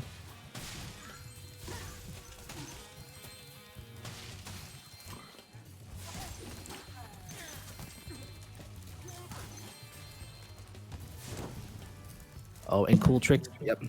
Nice little thing Surf's going to go for. He was able to shoot the target into Enchanted Towers with the Fireball power-up. Normally, you want to get a rock from Hunter that he throws out and like spit it into the target, but you have just enough time with the Fireball to shoot it instead of waiting for Hunter, like talking to him and having him throw you the rock. This boss level coming up for Logic, that's another opportunity for him to make up some time, right? Yes, Oh, definitely. for sure. Surf here are going to be in Enchanted Towers. This can be a very difficult level. There's a good amount of difficult jumps they'll be doing here, especially right off the start. After he cleans up some of these initial enemies, he's going to be trying to do some interesting stuff here. Yeah, he's about to do a jump right here to get towards the end of the level a little bit faster. Definitely not the intended way to go. It's a little harder than I think they would make you do it. Yeah, jumps like that are why these runs are going to be staying on 30 FPS after their Sparks levels, because those can be very difficult to do on higher frame rates. Yeah, that jump specifically is nearly impossible on like 60. Very, very hard. But yeah, this will get Surf to the end of the level because you need to. There's a lot of portions of this level that need to be done with Sergeant Bird, so gonna save basically a lot of the gems for when you're playing as Bird and have to backtrack anyways. Yeah, all those dragons you see flying around have gems themselves. So you want to either a bunch of them that you have to have Bird to like shoot out of the sky. So there's also the famous bone dance egg that you need for too. The much loved. We're seeing Logic here on the right. He seems to be taking these. He's doing the damage abuse strat that Surf did, but he seems to be taking the bombs very safe and carefully, which is probably a good call. Yeah, I don't know if he saw what happened to Surf if he has the stream open, but maybe he knows from experience that can happen and go bad for you pretty quickly.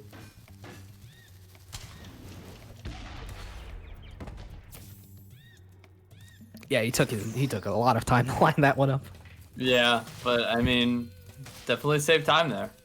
Yeah, for sure. You can even just visually see the time that Logic is catching up right now. I mean, they're starting to get pretty close together. Yeah, he's 2 levels, right? 2 behind Surf right now. And then one of them was Bamboo, which we said, we skip almost all of. So really like A level-ish behind. So catching up, keeping the difference. We'll track Surf's gonna be doing these. Go ahead. Sorry for interrupting you.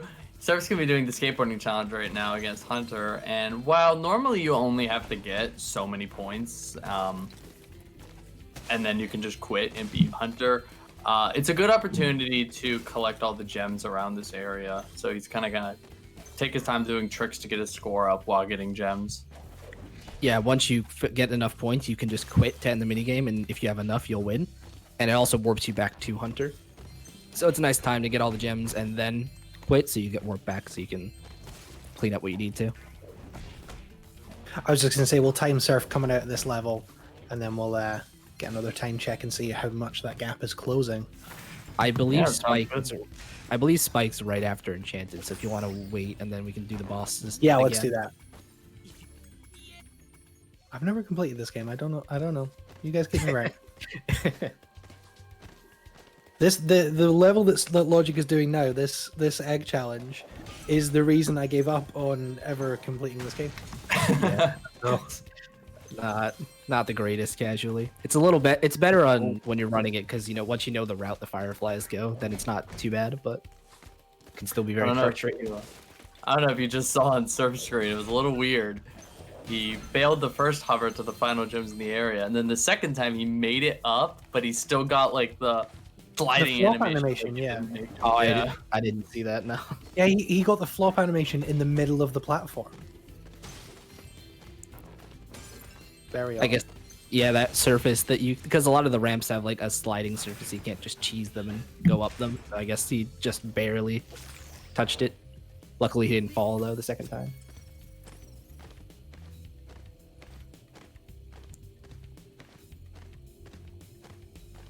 Surf's doing, I think his name's Farley, right?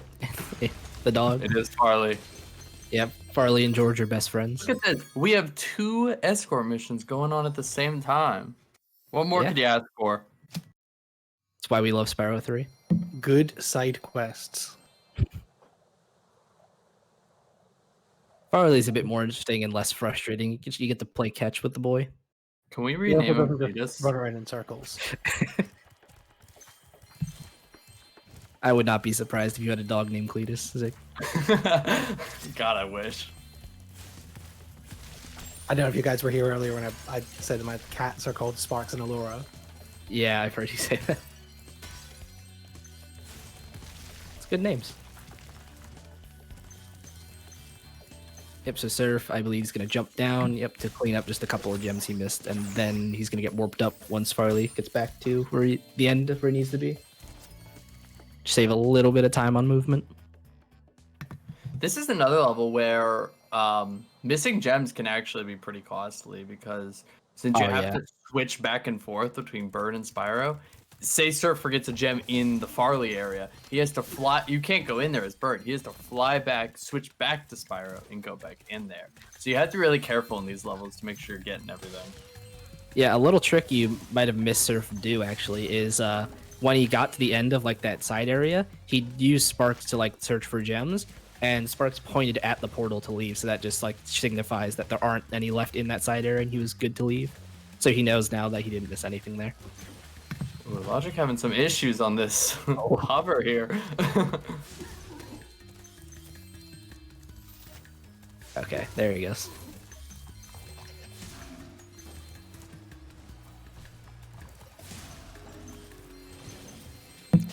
Yeah, we're talking about it all the way through this run, that this is a case of Logic, who is the world record holder in this category, chasing down Surf. He has 20 minutes extra in his PBE over Surf. You know, he also has he's in second place on the any percent leaderboard as well. So no one we've seen running today owns a game like Logic owns Spyro 3. Yeah. I mean, he's going to, it looked like right now he's going to leave and go straight into Enchanted, so he's going to be in the same level. He's going to be entering Enchanted as Surf's leaving it, so he's already catching up. He's making very good time.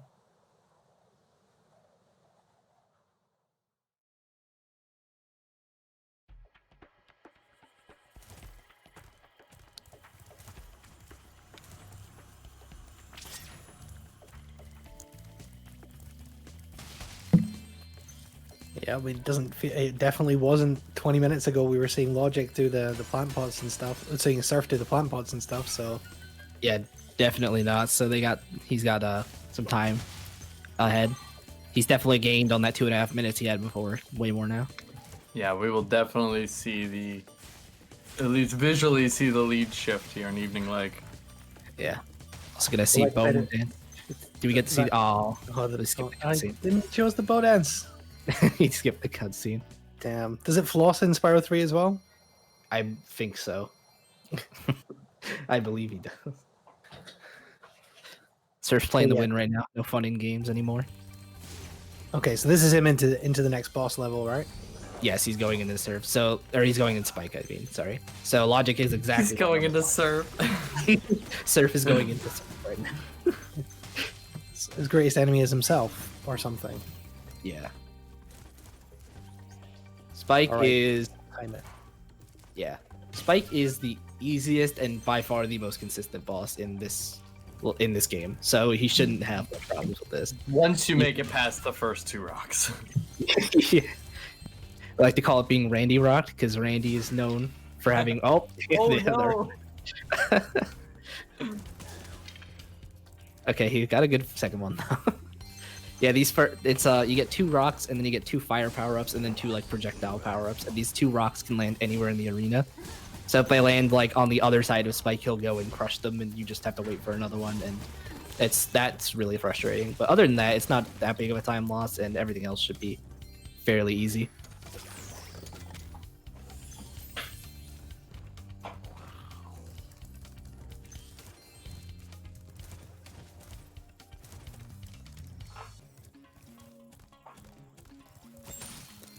Yeah, no more purple orb storage in this run, unfortunately. Oops, Surf did take a hit, but he didn't lose the power-up, so... Oh, and he's sparkless now. This should be fine, but... a little riskier than you want it to be. Got a chicken right at the end as well there. The emergence. Before the cutscene. Yep. He's also going to try for early whirly, and I think he got it. Oh. Oh! Oh no! Oh no. I mean, I've never seen that before. Oh no! Oh wait, no, he's going to the whirly. Is he? What is happening? What? This is the best thing I've ever seen. I've never seen that before either. And that definitely like looked like a soft lock, right? When he was rolling on the top of the boundary wall. Yeah. So what he was trying to do is if you get into the spot where the whirly, which you can't see now, but it's like the thing that takes you to the next world, if you get to where it spawns as the fight's ending, you don't have to walk over to it. You just like immediately take off from it. But whenever to step there, it looks like everything's fine because I was having flashbacks to getting the fly and skip wrong in Spyro 1, and you just fall through the world. he even turned around to make sure the Whirly was there. Yeah. Oh my logic.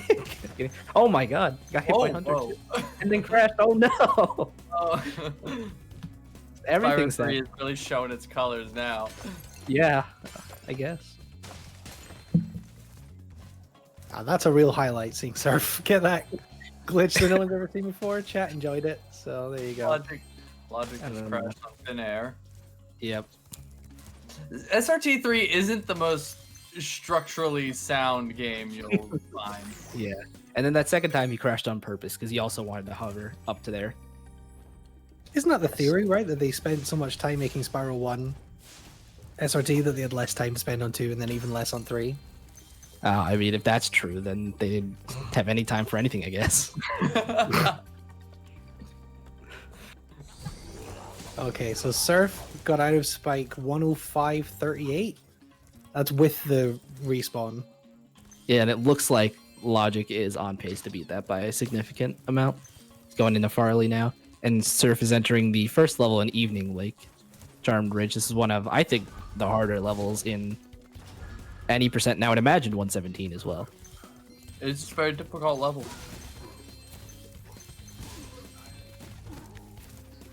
A lot of difficult movement. A lot of you gotta fireball power up that you have to work with. You don't have a lot of time. A couple of precise things. Oh no! Oh, Surf fell. I think he's gonna take the death abuse. Okay, he just got an egg right up there, so he's gonna die here and then immediately get respawned up there. So it's not a smart decision. Cloak Yeah, District, thank you for the clip. Also, I don't think we ever mentioned it at the start, but there is like egg movement. I think we call it. I don't know if it has an actual name. Yeah, I think that's the best name we have. That's probably the best. So when you, I mean, Zach, you want to explain that? You probably know better than I do. Yeah, it's kind of weird, but when you get eggs in this game, the camera acts differently. So like Spyro's direction is whatever, like if he's facing the egg, that is forward, no matter what your camera is. So sometimes your camera might be facing backwards, but you have to press the opposite direction to move Spyro where you want to go. So a lot of the times the runner's going to be trying to optimize their movement coming out of those eggs by holding a certain direction.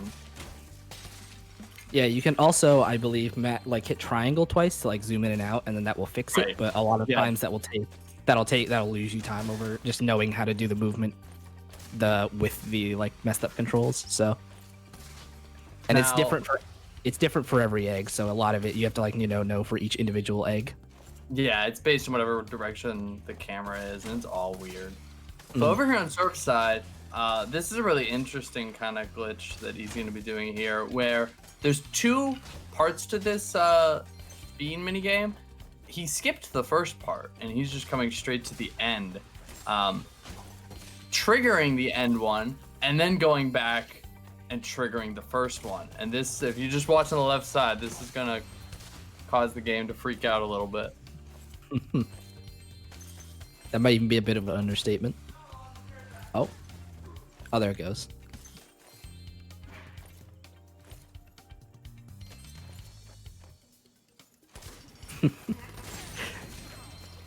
Yep. So because he walked through the trigger at the end, the game marked it as complete.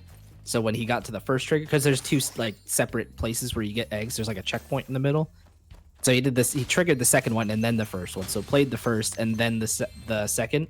So kind of tried to walk him, path him over to where he was supposed to be. But since he was way below, it put him in a different spot, which actually got him closer to the headbash chest a little earlier. So save a little time doing that. And it looks funny.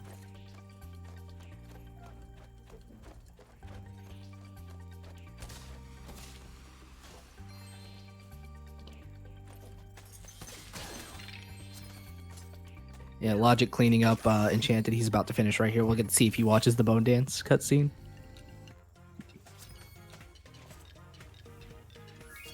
No. Disappointing. I can't be too upset. He's just trying to make up for my mistakes. He's got to. Yeah, you can see Enchanted was a long level.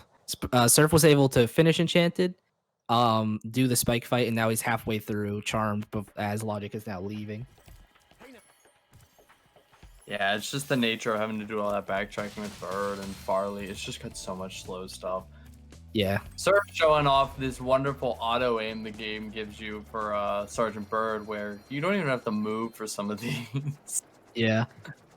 It's wonderful and horrible at the same time, where almost all of the time it'll just lock on and you can just keep shooting, and then sometimes it just will not, and you have to go chase them down. So, a blessing and a curse.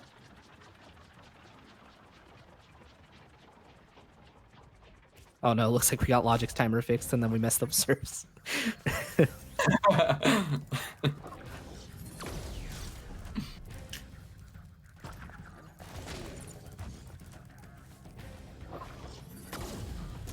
Well, Surf's at least I can get from his stream. Logic, we're totally reliant on the mainstream because this is just going straight to the mainstream. Yeah, at least we can at least read it. It's good. We're fine. Yeah, this last stage of the wizard, or witches, I guess they are, on the broomsticks. There's like the floor that kills you, so you kind of have to flap and do the same thing, but it still works. And then if you remember the mystery vase from Bamboo Terrace that we skipped, there's one in here in Charmed Ridge that Surf's doing, and that's why he kind of skipped through half the level, or he just kind of went through the level quickly, because he's gonna have to now backtrack through it to get the question mark base at all the locations.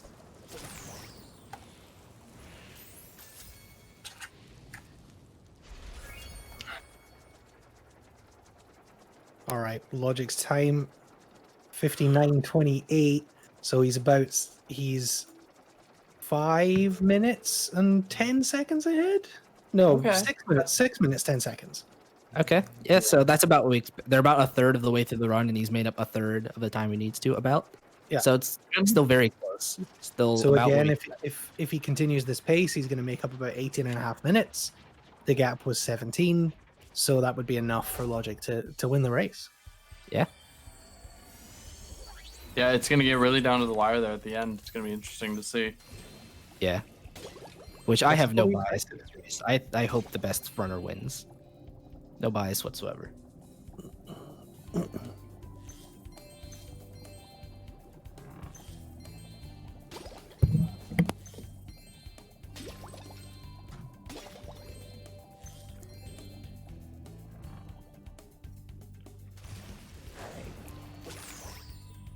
We will try and get Surf's timer and stream sorted a little bit, but it's a little bit difficult because it's Logic who's doing it, so he's also running at the same time. So we beg your patience.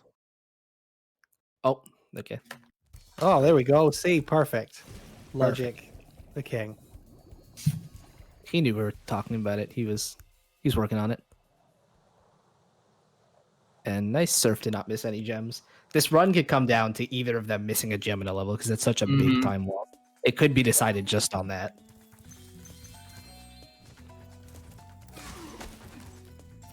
Yeah, I mean, this is looking like it's going to come down to like a minute. It's going to be, and considering this is an 8-hour race, pretty much. Yeah. Come down to Yeah, it'll be really cool to see. Very. Just like a single minute is going to be absolutely insane. This is going to be really. If Logic does win this, yeah, Clock is absolutely right in the chat. If Logic does win this, it's going to be really close. And like we've been saying all along, comparing these guys' PB pace is their best ever run of hundreds and hundreds of attempts. This is a one chance resetless. You have to do the best you can in a single race, and we saw that with Hammerhead in the last run with that sunny beach. We were saying, T-Bone was saying he would have reset halfway through those attempts, 100% but he of was the time. Is still able to pull it back in the end and almost PB. If we saw now, it's not a real PB, but he's very close. It's a PB in my heart. And get really quite good pace, in terms of how we were comparing them together. So everyone's really brought their A game to get today. Well, I don't know, maybe A minus game for Pat? I'd say a little worse. I was gonna say that, yeah. Green's PB might be 2 minutes slower than mine, but he still beat me. So anyone can take anything in this game. It's how well you're playing on the day. We're gonna see that from Surf and Logic here. It is gonna be really interesting. You guys are seeing, you're seeing Logic get visibly closer, and then when we time check it, it's a couple of minutes ahead. It's just gonna be a slow, inevitable chase. Yeah, down. we also didn't mention it when Surf was here. Sorry, but Logic is doing he's doing a couple of like precise bounces on the mushrooms to get through this minigame a little faster. If you bounce on one and then like do a little charge in the air, it lets you glide a little earlier, so you're able to skip having to do the puzzles as intended, and you can just kind of, do one beam per section or like area. And something to keep in mind as we're watching this is like kind of just keep in mind how Surf had a little bit of a timer mishap at the start. So like while loadless it all is perfectly fine, you may see Logic visibly catch ahead in real time, but that might not actually reflect how close they actually are. Yeah, that's absolutely right. We'll keep doing the time checks every sort of 30 minutes or so, I think, during this to keep you guys updated on the gap and make sure you know who's going to win, and you can cheer for your favorite team. It's great to see so many people hitting those stream rewards for Team Donut and Team Caboose. A lot of Team Donut love in the chat right now.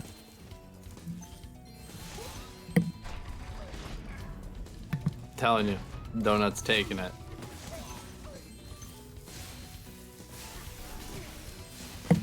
Well, you're on Team Donut. Me and Kat are on Team Caboose, so we'll see how it goes. But yeah, chat, get spamming those stream rewards.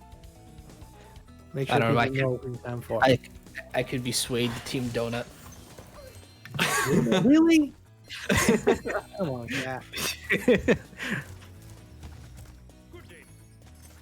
They're starting to pull me in.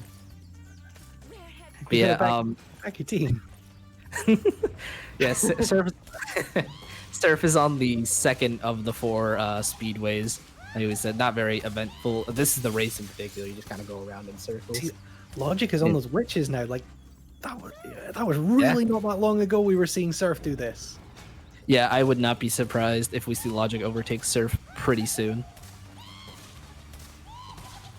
I think Cat tried to switch teams as soon as he got the first game over. Was that maybe that's what the run was all about? Yeah. I was throwing for content. Exactly.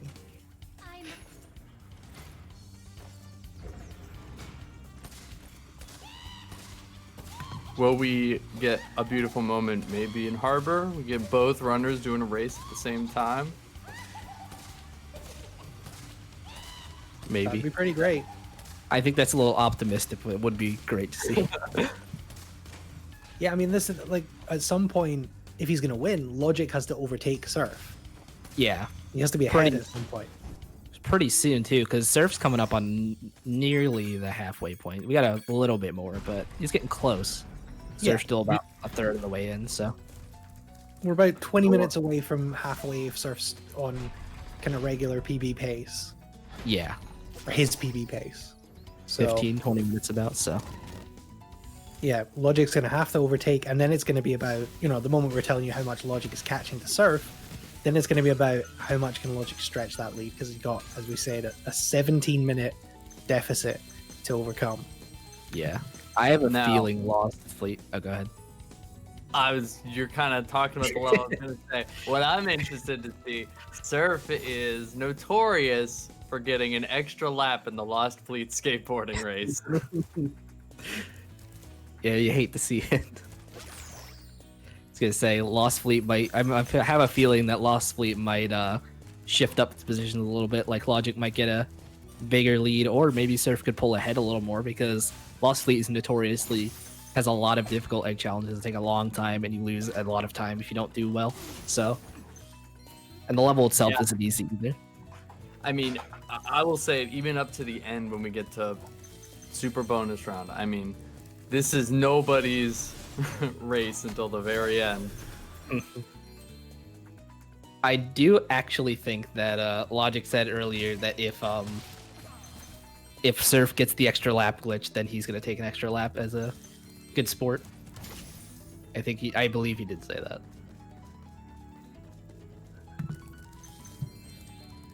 But hopefully we just don't have any issues and we can all finish the race the way it's supposed to be done.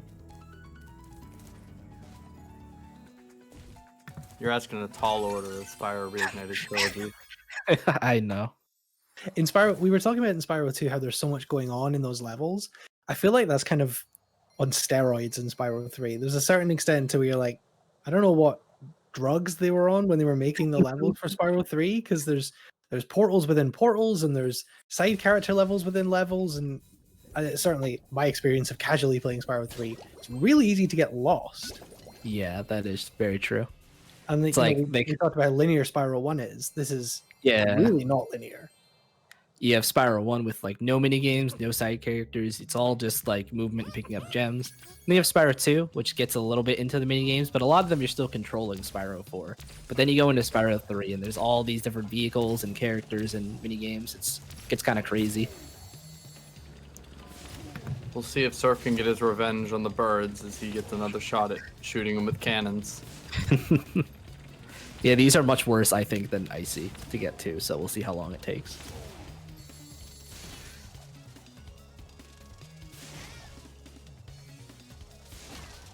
So now Logic's in that honey fight level. Flame How with do some you do that? bees. Yeah, he's on the first of the 3 eggs that you get, so still about a level behind where Surf is. The levels all aren't all the same time, so that's not always perfect measurement, but about level.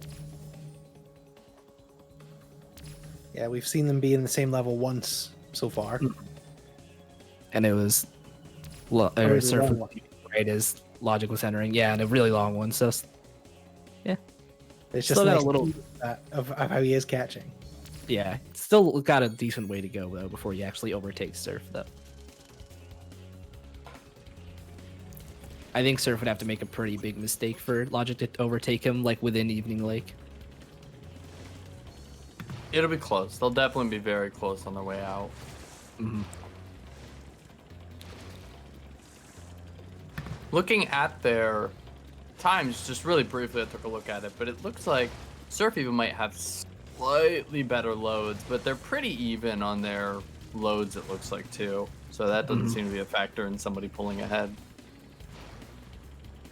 We do have the 5-minute like RTA deficit for Surf, but other than Right. that, and you can Yeah, see that's Surf why in- if you're looking at the timers right now, it looks like Surf's done like 13 minutes more, but there's 5 minutes of time, 4.5 minutes of time. But at least it's not like if I ever race somebody, they have like 67 minutes more or less loads than I do. Yeah, and just a reminder, if you were here and didn't catch the explanation, Surf did have to do a reset right at the start with a timer issue, but because this race is all determined by loadless time, it doesn't matter. They had to reset the time. Just his contribution to his team's timer just reset again. Which is, in hindsight, another very good reason for us doing loadless. Yeah. I mean, we could have just like subtracted out the RTA, I guess, but loadless makes it a lot nicer. You're gonna see, I think Surf's gonna go for this torch jump, hopefully. Where there was a little cave you saw. Yeah, he's gonna go for it. Oh. Not first try, but there's a little cave on the other side that there was a metal chest in. So we shot it from one of the cannons we weren't supposed to, and now we're gonna get into the cave a way we're not supposed to. There it is. Yeah.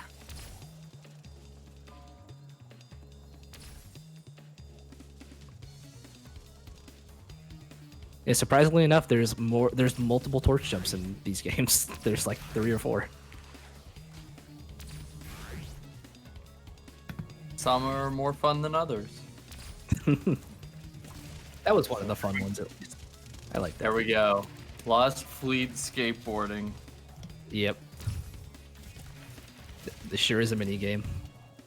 You're gonna see Surf. There is a specific trick you can do, where you'll see he'll do like a backflip and then a side backflip, and it will just instantly fill up his boost, so he's able to just go across the whole, like, just hold that boost the whole time. And every time he runs low, he's gonna do another trick to fill it back up. Also, little note right there because I think it's really cool. Is you saw he like jumped up near one of the ramps to pick up a gem. Because usually sparks can't pick up gems while you're in the air, but because you're standing on the skateboard, you count as being grounded. So he was able to jump up to get close enough to that gem, so he doesn't actually have to go up that ramp later. I like that. Oh. One crash though, but luckily you respawn about right where you crashed, so it's not too much of a little time loss.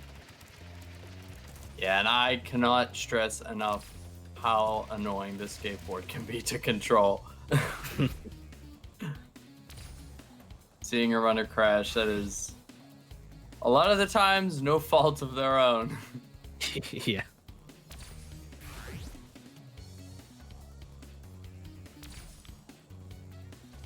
You know, we were talking about. Ooh, that was an interesting crash on Surfside. I was gonna say we were talking about how it looked. You know, it was really looking like Logic was catching up, and it really is just showing how long some of those speed levels take with the races. That he's still in there.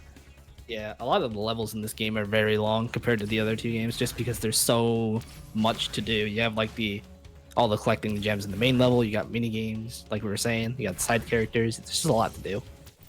Yeah, I think that's the perfect example, right? We were saying, you know, in game 1, you just have to collect all the gems in a flight level. Game 2, there's like one mission per level, and then this one, there's so many. Like just for speedways.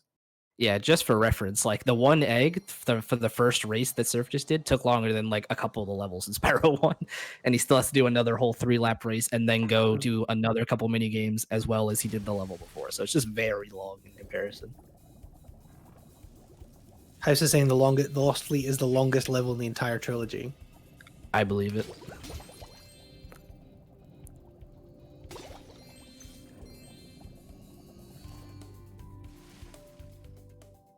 Logic on its way into Lost Fleet now, so again, they're in the same level now.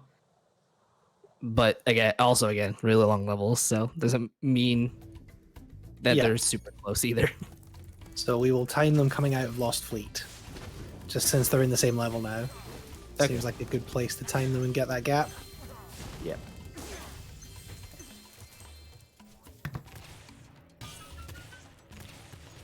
Oh. Surf managed to crash but get the boosted. It's a little nice. That was not a cool crash.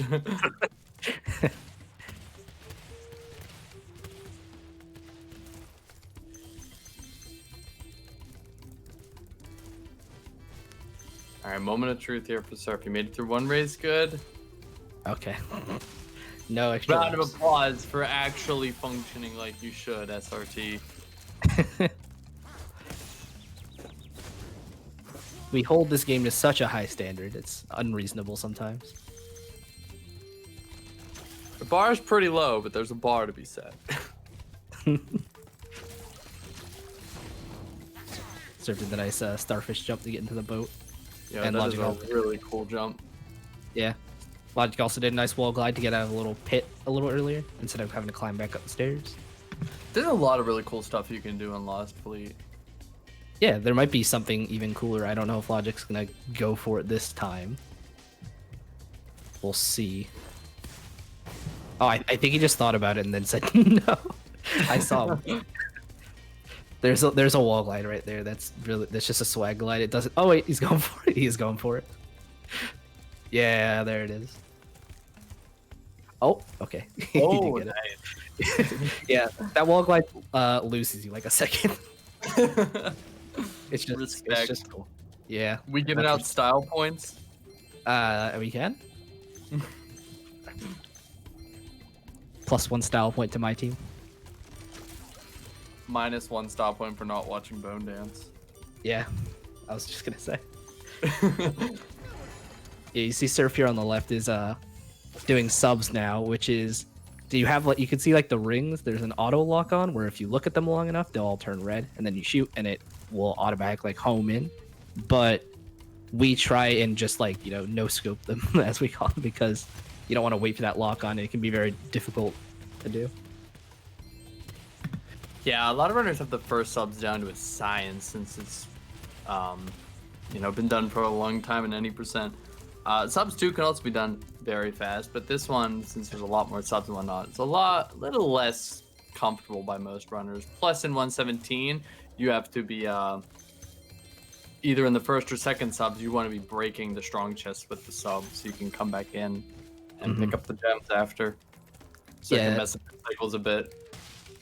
Yeah, just for reference, Bobby and Logic are first and second place in 90%. Do not do subs 2, even though it is slightly faster, just because it's so inconsistent and can be very difficult to get right. You lose a lot of time if you mess it up.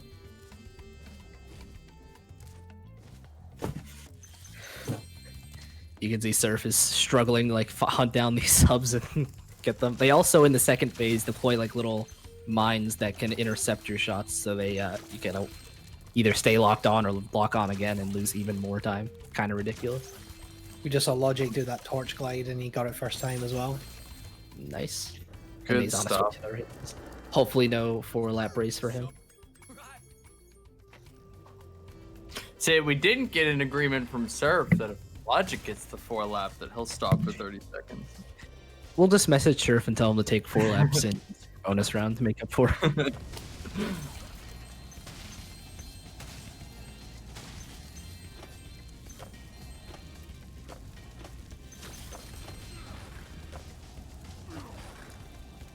Yeah, and in the subs area, there's a bunch of gems that you can't pick up while you're in the sub. So you gotta get the invisibility power up and swim around to get them all. You gotta go back to the power up a few times to be able to get everything. So not quick, but it's the only way.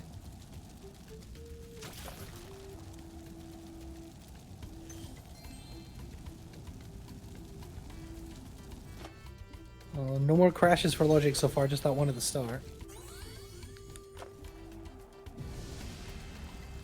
Yeah, he's pretty good at doing these tricks. And I actually noticed the other day that he does the flips on the D-pad. I don't know if other runners do that, but I tried it myself, and it's much more consistent that way. I use the D-pad for everything skateboard. It's so much better. Logic actually uses D-pad for the whole run, interestingly enough. I don't know of anybody else who does that. I respect it. I try and use D-pad as much as I can because it just leads for very consistent setups for a lot of things. I use it for wall glides and stuff like that. Mm-hmm.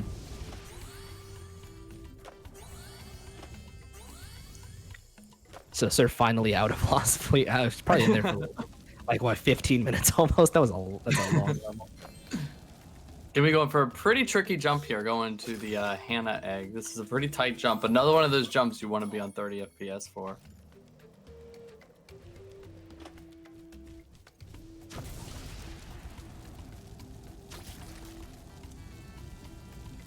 So 131.20 coming out of Lost Fleet for Surf. Got Hannah jump. Good job on the Hannah jump. That jump, if you mess it up, you have to go around and climb that ladder and then jump back. It's pretty significant time loss. Yeah, and it doesn't look that bad, but like when you're up there at the TED egg, like the tower has like a weird hitbox, weirder than it looks. It's a little further out, so you have to kind of jump wide and cut back in. It's definitely a tough jump to nail. Yeah, very awkward to get a good jump off of that to get the distance you need. Just on what you guys were talking about the D-pad, I think that's one of the interesting things about SRT running, especially between the 3 games, is there's all these different control schemes and control tech and stuff. You know, you use a lot of keyboard and mouse in Spyro 1, there's a little bit of keyboard and mouse in Spyro 2, and then there's keyboard and mouse and D-pad. There's D-pad in Spyro 1 as well. Mm-hmm. Just little bits of different tech. Yeah, we do So switch that's back to... personal preference in all 3 games. Mm-hmm. But even with stuff like in Spyro 1, you use the D-pad to move the cannons faster and stuff. And... Yes. Also just to get like, you know, very, you know, like 90-degree, 180-degree turns very precisely. A lot of switching, which I think makes it interesting. Yeah, for sure. So this is now Bentley. This is the last of the additional characters? One more. Still have to get Agent 9. I still have to get Agent 9, of course. Yes, can't forget the best one.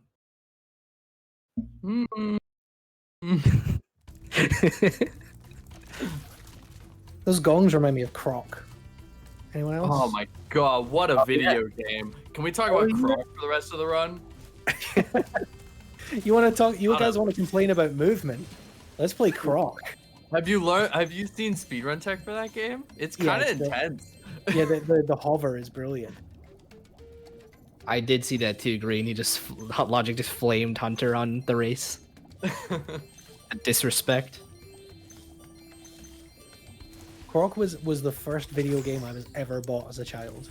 I'm so sorry. I did not love it, even as a 5-year-old. Yeah, as we were saying, Surf's in Bentley now, and he controls a lot differently from OG. He has like an over-the-top camera, kind of like shoulder view in the third-person controls, which I think it functions much better. But he's got also a big club, so he's going to be going around just whacking metal crates and doing the usual stuff. And then Logic's going now into subs, so he's going to try and get some no-scopes.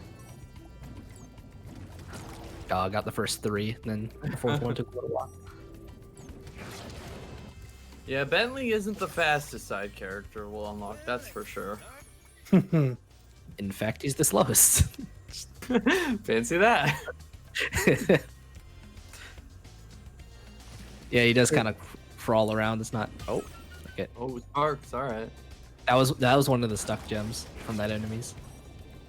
Or from that enemy. Sparks didn't want to pick it up.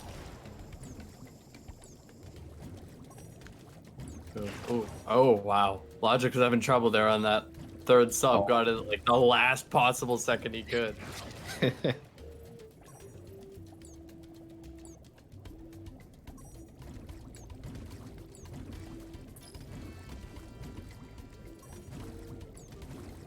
He lost you one can as see- well.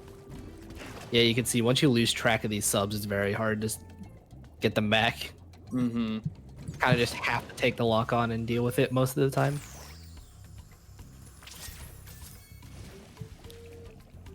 Surf going in the frozen now, and like we briefly mentioned at the start, a lot of the homeworld routing is based around getting enough gems or just like doing the level orders that you get the side character and then go into the levels that need the side character. So we just did Bentley, and now we're in Frozen Altars, which has Bentley boxing. So you want to make sure you do Frozen Altars after, or else you'd have to revisit.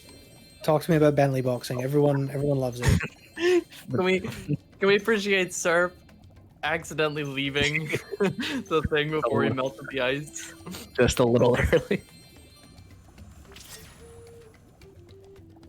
Yeah, Bentley boxing is another FPS dependent mini game where if you can just, if you're playing on a higher FPS, you can just get beaten, like battered by the Yeti. Kind of terrible. But I believe, I can't tell if he's on 30 already, but if he's not, he will definitely be switching to it for the boxing.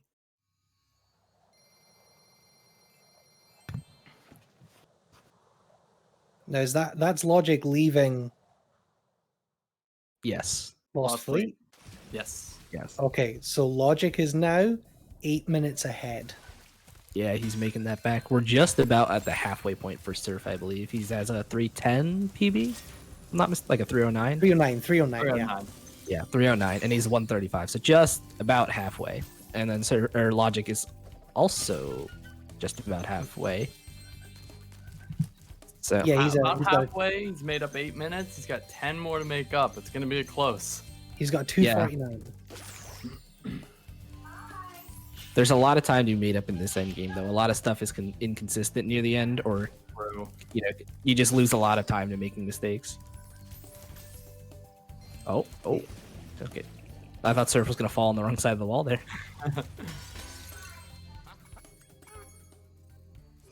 No, we haven't seen for a while now. We haven't seen Sparks levels, and we're gonna be pretty soon seeing the runners backtrack and start getting a lot of their backtracking over with, and getting some of these Sparks levels. We haven't seen one since Crawdad Farm. Yeah. Like we said, the first and the last upgrades are the ones you want. So we kind of just got the first one and then we ignored them for a while. But now that we're getting near that 100 egg mark to fight the sorceress, we're going to then go back, clean up some stuff so that we get the 100 eggs, and then immediately go get that and then start to clean up. So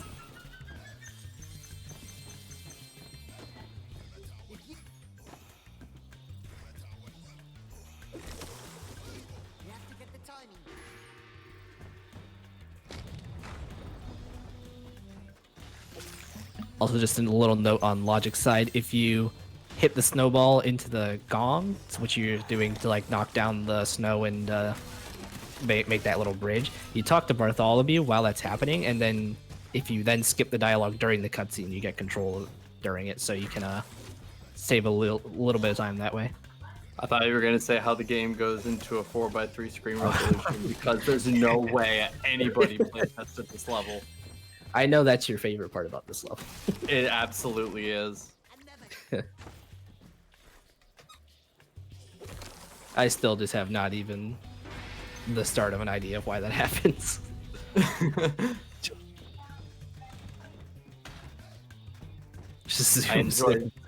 I just enjoy it so much. It's like all you had to do was play the level to see that.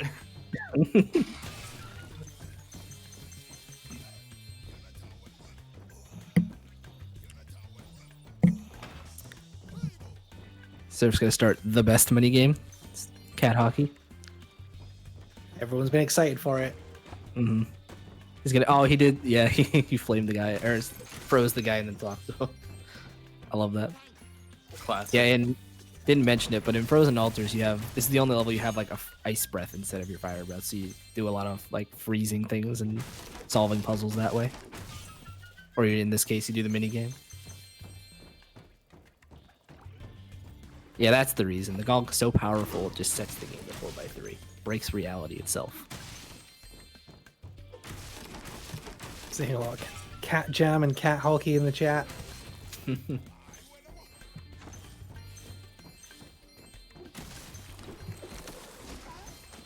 So Logic's working his way through Bentley.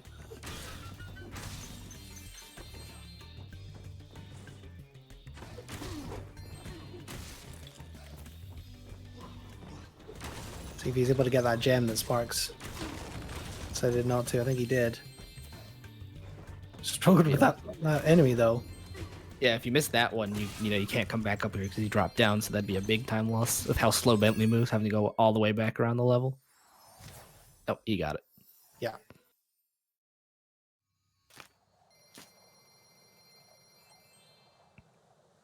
So now again, we see Logic entering a level that Surf's about to be exiting. Actually, I think Surf might leave this level just before Logic gets into it.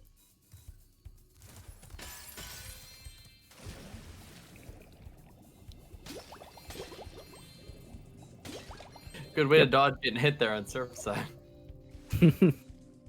Oh, he is just got out before Logic went in. Yeah, they're both on the high five again. Look at that, with side-by-side flying. This level's definitely a lot shorter than Lost Fleet, though, so there's even more of the gap being closed. Yeah. I'll take another time check just so we can keep track.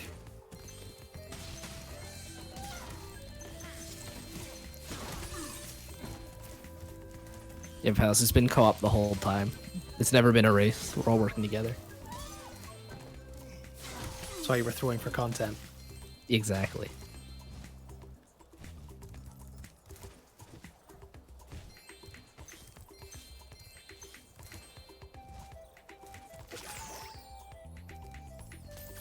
Surf's now making his way into Fireworks Factory. Now, I've never completed Spyro 3, but I know about Fireworks Factory. Yeah, we're not going to see the worst of it on this visit, but you will feel the pain later. You can be sure of that.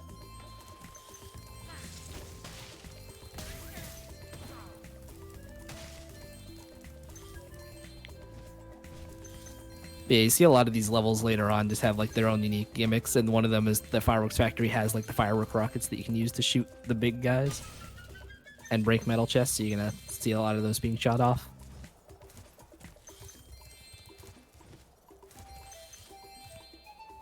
Also, one of the best eggs coming up right now, Noodles. Shoutouts to Noodles. Shoutouts to Nudes. I didn't get a chance. I was going to shout out earlier, but I didn't get a chance to shout out Chad. Oh, that's right. We also missed Stubby on the way in here. Yeah. Evening like just really stacked on the dragon eggs. Yeah. They found all of the cool names, and they're like, let's put them all in the same homeworld. Really wanted to beef up Evening Lake, I guess. I mean, and it's all it's got, right? Yeah. I mean, the levels. They had to make up for the levels somehow. Yup. Yeah, you can flame the big metal guys on their back and like light off their fireworks, but Surf just missed that, so we had to go back for a firework. Not that big of a deal, but worth noting. I think it's a long shot to say the best level in Evening Lake is Honey Speedway. Oh god.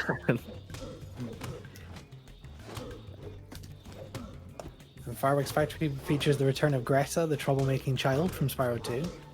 Yep, Honestly, it's a real sequel. where are their parents?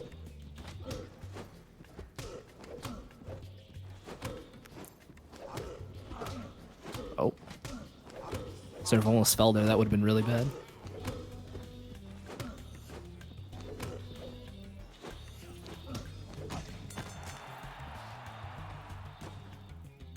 Logic finishing up the Yeti boxing now. I was paying attention. Was that 1 or 2? That was 2. Good Yep, question. just- Okay, yeah. Yep.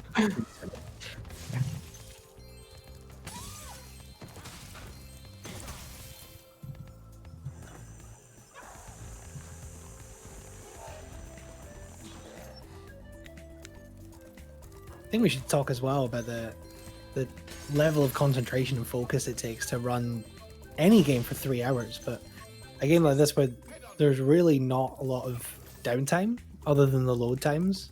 Mhm. Yeah, You're trying to charge and move all the time. Yeah, it's not like you're playing Spyro 1 where you have a couple minutes between each level. And loads. But even like those, 100% in Spyro 1 is like, even if you're bad, it's 90 minutes. closer to Yeah, about no- 2 hours. Yeah. It is very impressive, and to be able to play it at such consistency, I mean, there are just thousands of gems to pick up in all these levels. And any single missed one can be a minute or more of time lost depending on where it is. So you gotta For sure. really know the game. And the gems in this game versus 1 and 2, I feel, are a lot more spread out. So you kind of have to like even know like individual gem locations rather than just like there's a group here and a group there. You know? Oh, Yeah, big I- level. As you run these categories, I feel like, you make the mistakes, and then you're like, oh, I'm missing 2. I think I know where that 2 is. It's that 2 I always miss, Yeah. Yeah, we talked about when Spyro 2, we talked about the 2 5 gems at the top of Tower 5 and Aquaria Towers. Oh yeah, I hate Always those. the 2 that you missed in Spyro 2. Know exactly which ones you're talking about. Yeah, it looks like Surf is going in the Scorch now. And luckily for this category, it's not too bad.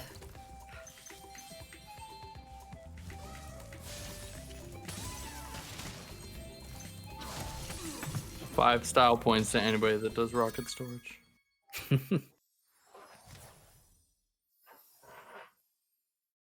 So it's about 8 minutes 20 ahead now, Logic. 8 minutes 20.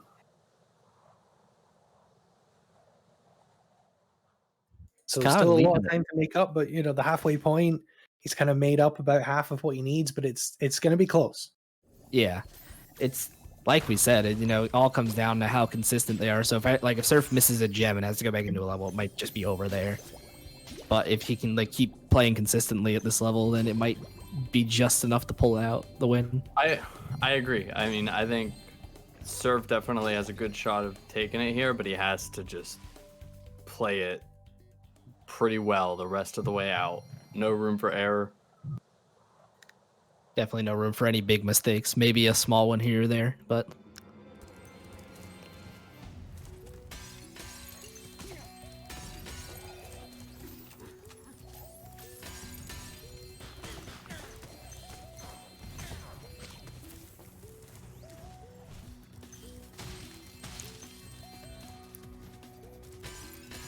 also I just had a look and it looks like Surf might be on really good PB pace too, so he's actually doing much better than we might have expected. Better be a real PB this time. He went in the score shot 151.42 and he's halfway through the fight at a 47, so Oh, he got Oh, yeah. a buzz. oh, that's not great, but Oh, he's got to. Okay, he got the hit at the end. No rocket storage, no style points, but fortunately not needed for this category to just make it even. More. That'd be terrible this far into a run this length. Oh god, yeah.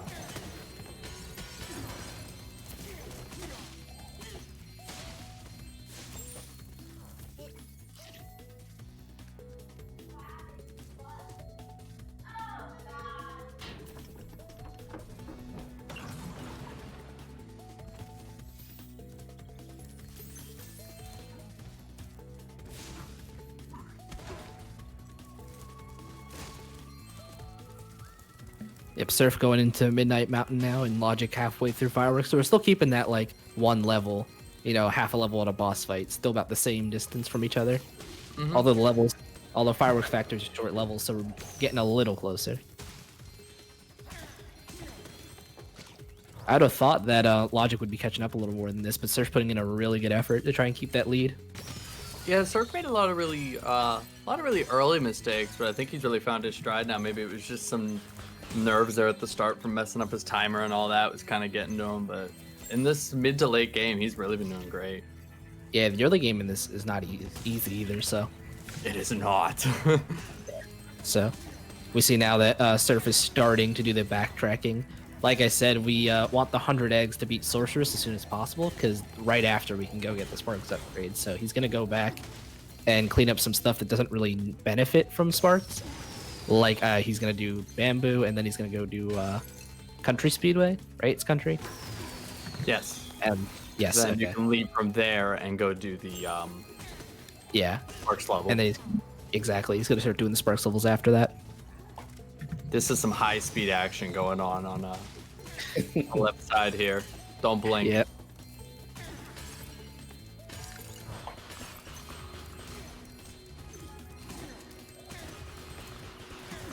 Yeah, I don't think there's a lot of auto scrollers in this run, but this is definitely a slow one.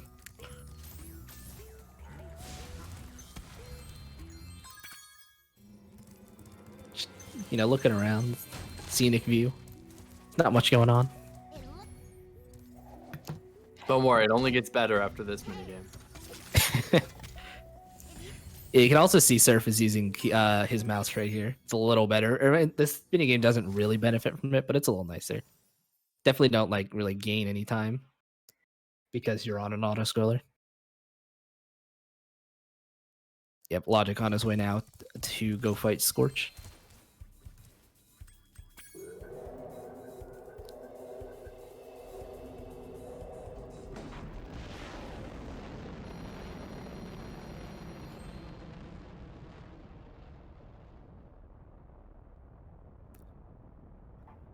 Will Logic go for the style points?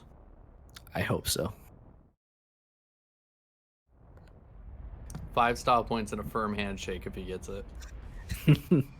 You really got to be on a good cycle for rocket storage, which if you're not trying to specifically go for, is not likely. And then you're also losing time trying to set it up. So you probably won't go for it, but if he just ends up on a good cycle, he might get it for the style points. I know he went for it, or he was gonna go for it on his marathon run last weekend, and then decided not to because he would have had to wait too long. So we can only hope. I'd imagine though, at the position he's in, I mean, definitely interested to know if I imagine he's at least glancing over, even just to check that the stream overlay, everything's still good, but I'm sure he's aware of where Surf is and the time difference, so. he's also- been- Not to get too far into how this is run, but the runners if they want to, are able to be in this channel and hear our commentary rather than just to watch the stream. If that's what because people said they wanted to watch the stream to hear what we were saying, so it's not giving them an advantage because they're just running. But so Logic is getting the time checks at the same time as you all are. Yeah. Mhm. So in a lot of these cases, he really has to be like, I just need to keep gaining time, so he might not have the time to spend setting up something like rocket storage. He needs every second he can get to catch up to Surf. Yeah, Surf is Logic. not making it easy for him. Yeah, Yeah, I mean, Logic. that's what we said. This is the halfway point of the run, and he has made up half of the time he needs to make up. So he's on pace, but it's on pace to be very close. Yeah, we're a little farther now than halfway through the run, so Yeah, in terms of where we last time checked it, Yeah. He was halfway through with 8.5 minutes. He needs 17. So, Ali G makes a good point. Will he regret watching Bone Dance? Well, You he never didn't. regret watching Bone Dance. He didn't watch Bone Dance. No style points. He watched a little bit. A little bit, not the whole thing. So it's not He as watched cool. more than Surf did. That is true. I also just realized Logic's still in this call with us and not deafened, so he heard me when I went over to the red team side. Yeah. Logic, I believe in you, buddy. And this I'm is, still calling back to red team winning by 2.3 seconds and Mushroom Speedway making the difference. Right. But yeah, this is where we can analyze this after the fact and see, and we'd have to ask the questions. I think it would be good to hear from the runners, like we talked about in Spyro 1 and Spyro 2, where guys like Cameron and Green were they taking safer strategies because they knew they had time, and is that then gonna harm their team if they lose by 30 seconds? Is that time they could have made if they hadn't gone for safer strats? Mm-hmm.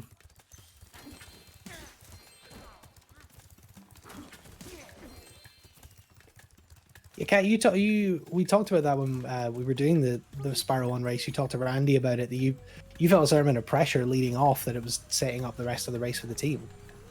Yeah, that is true. Like Definitely a tough we were, position to be in.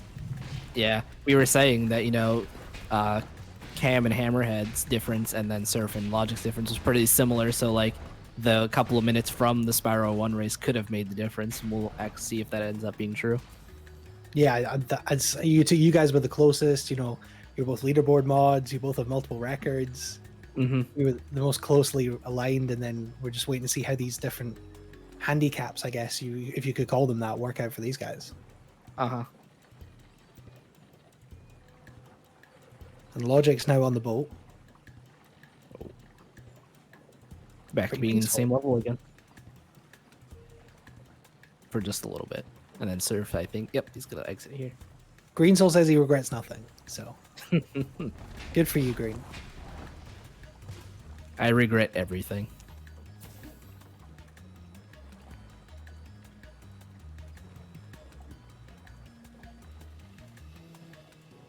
Yeah, you can see Logic doing the boat. He's on controller, and you can see it doesn't make a difference as long as you're quick enough with the shots to not fail it, since it's basically an auto-scroller. The only shot it makes any difference on is the very last one, because the faster you kill the last enemy, the faster you win. But shouldn't be enough of a difference to really matter. Can I get a yeehaw for Country Speedway? The Speedway is great. Actually, the Hunter minigame kind of sucks here because like the game tries to auto aim for you, and it's not great. It more than helps you. Yeah, it has the same kind of aiming thing as that boat auto scroller, but it's a lot worse. So it's not even using mouse there doesn't really help you at all. Well, this is exactly what I was saying about, what were these people smoking when they made this game? They just went absolutely to town with the theming of these speedway levels. Let's have one where it's all bees. Let's have one where it's country themed. I like it. I think it's disco speedway in Spyro 4. Let's raise the blue-footed boobies. That's a weird choice, I think. That's got to be the weirdest one. Yeah, we also mentioned when we said that Surf has the IL record for Mushroom Speedway. He also does the. I don't think he has any other the records, but he definitely does do the other speedways. So he's got to go.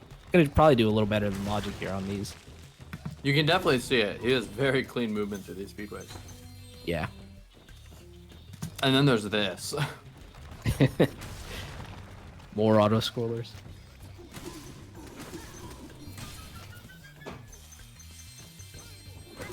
Okay, we're coming up on Logic coming out here, and we'll do another very brief time checks. Lots of yeehaws in the chat. Love to see it. You love to see it.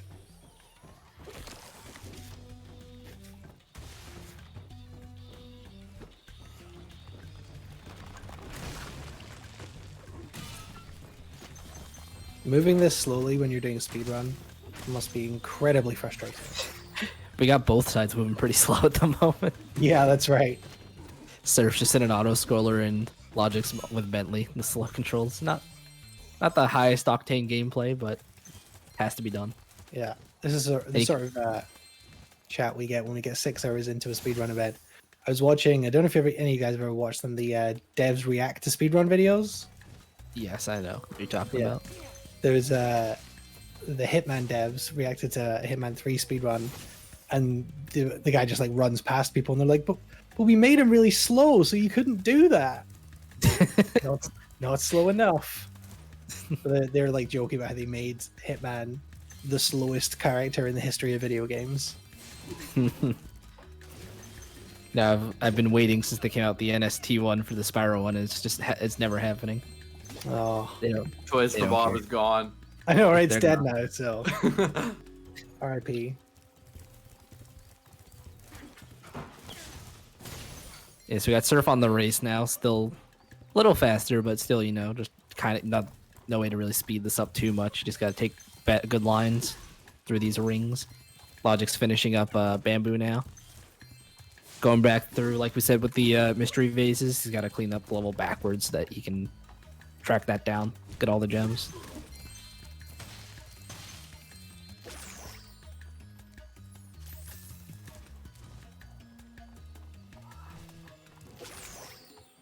He's got a couple of little bits to do here. He's a little bit shy, 10 minutes ahead of Surf now, and we'll just see how long it takes him to do this cleanup.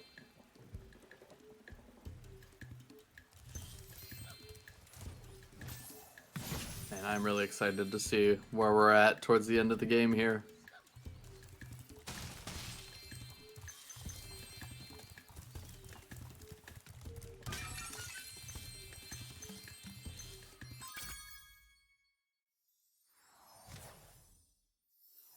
It's about nine minutes. Yes, that- 9:15. Yeah, so that lead is like, not creeping up as fast as it should be. He definitely gained a lot in the early game, and it seems to be leveling off a little more in this later section. Yeah. And I don't think that's because Logic's playing bad. I think Surf's just playing very Not at well. all. Yeah, I think you're absolutely right. I think Surf has found his stride a little bit. He struggled with some of the early game tech, and has really settled into it. Mm-hmm.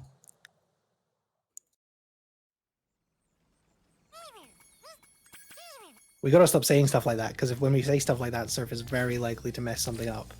Commentator curse.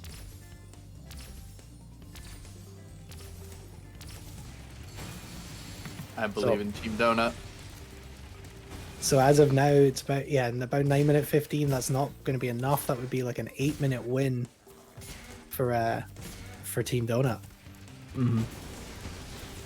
But that time is that lead for Logic is creeping up and up and up, and we keep talking about it. But this is them in the same level again in the same speedway. Yeah. I mean, it might just come down to super bonus round. How well that behaves and how well they handle it. I would be very surprised to not see them in the same level at the same time right at the end. Yeah. Just to give an update though, Surf is 5.5 minutes ahead of PB right now. So That is insane. he's kind of playing out of his mind for this right now. Kind it'd of be gaming great. right now. It'd be Kinda great to have him get a PB. Even if win or lose, it would be great to have somebody hit a PB in this race. It would be.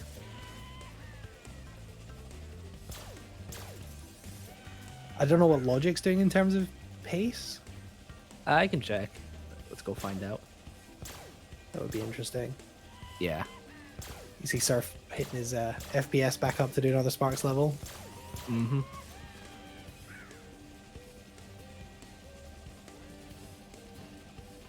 So is this the last one you guys were talking about? No, there. No, we saw two more. Two Yeah, more. this is the second. We're gonna basically go and do, I think, all three in a row. No, we're gonna do the next Nope. two and then Sorcerers and then the last, I think. Yes. Yep. Yes. Because like I said, you have to beat Sorcerers to unlock the last one. So. And I'll give you an update on Logic's PB or versus his PB once he finishes Country. But at the moment, it looks like he's pretty close. Yeah, they're both playing out of their mind, right? Mm-hmm. Yeah, they're It's both- very both impressive. playing. Yeah. I think we've seen we've said it before, but I think all the runners today have really all performed well. All but one. Oh, don't give us that. Everybody's done great. They've been some really impressive times. Yeah, I think just to be able to do any of the times that they did in a single run Yeah. with no resets is just impressive, right? Yeah, of course. Like all of these runs being collectathons, it's all about consistency, and you miss one thing, you're losing a ton of time. So, And like we talked about, there's so many factors at play. I mean, even like you said, the first people starting off feeling the nerves of carrying their team to, a mistake that you can't reset over, kind of carrying that with you for a while and trying to recover from it and find your stride again. Also, according to Groxu, Logic is a minute 10 down from his PB, like behind his PB, which is still, record. yeah. So very, very good pace. Yeah, it's not just his PB; it's world record pace. Yeah. So he's on pace for like a 250-ish at the moment. But at this point, that's all Surf needs, is just to be a couple minutes faster and Logic to be a couple minutes slower, and that'll make all the difference. Well, at the moment, Logic's on pace for a 250 and Surf's on pace for like a 305. So really that means there's some time to be made up for Logic later on. I guess Logic might have a stronger late game to make up some time coming up. Because at the moment, he's kind of been stagnating with that lead, but if he's got that much time in comparison, then he's got to make it up somewhere. I mean, there's still a good amount of run left. Yeah. Over an hour. So you can see Surf's going back in the evening lake to go do the Sparks level. Like I said, they're doing like 2 and then Sorceress and then the last one. So it's a lot of Sparks for now. They've both got almost certainly over an hour of run left. Yeah, for sure.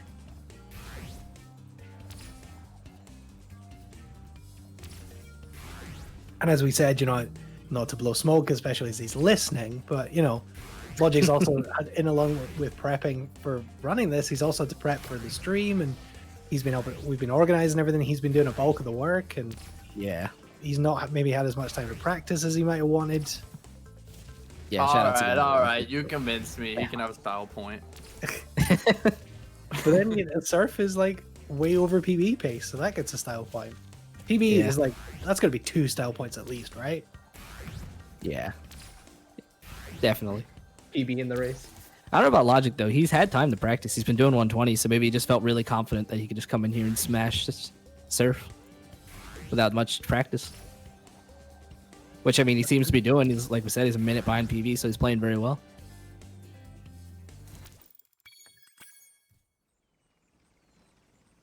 Do we have a tally on the style points? Do we know? I don't think we do. I think we won to Surf and took one away for not watching Bone Dance. Yeah. And So I think Logic had 1. I don't know. Yeah, Logic We'll got see. 1 for doing the swag wall glide. Right. We'll say they're even. Well, they're dead even. They're both styling. They're styling, they're profiling. Yeah. But yeah, we talk about how the runners switch their FPS to 50 or 60 to do these Sparks levels. But I mean, if you're just casually playing the game, just play these levels on unlimited FPS. It's kind of insane. Sparks is like a laser beam. Yeah, we're not allowed to use unlimited for the leaderboard, so that's why we stay at 60. But yeah, like from what I've seen, it's based on like how high your FPS is, how the faster he shoots with that power up. So your computer can go up way higher than 60, and you can just destroy everything. This game just has too much stuff that tied the frame rate.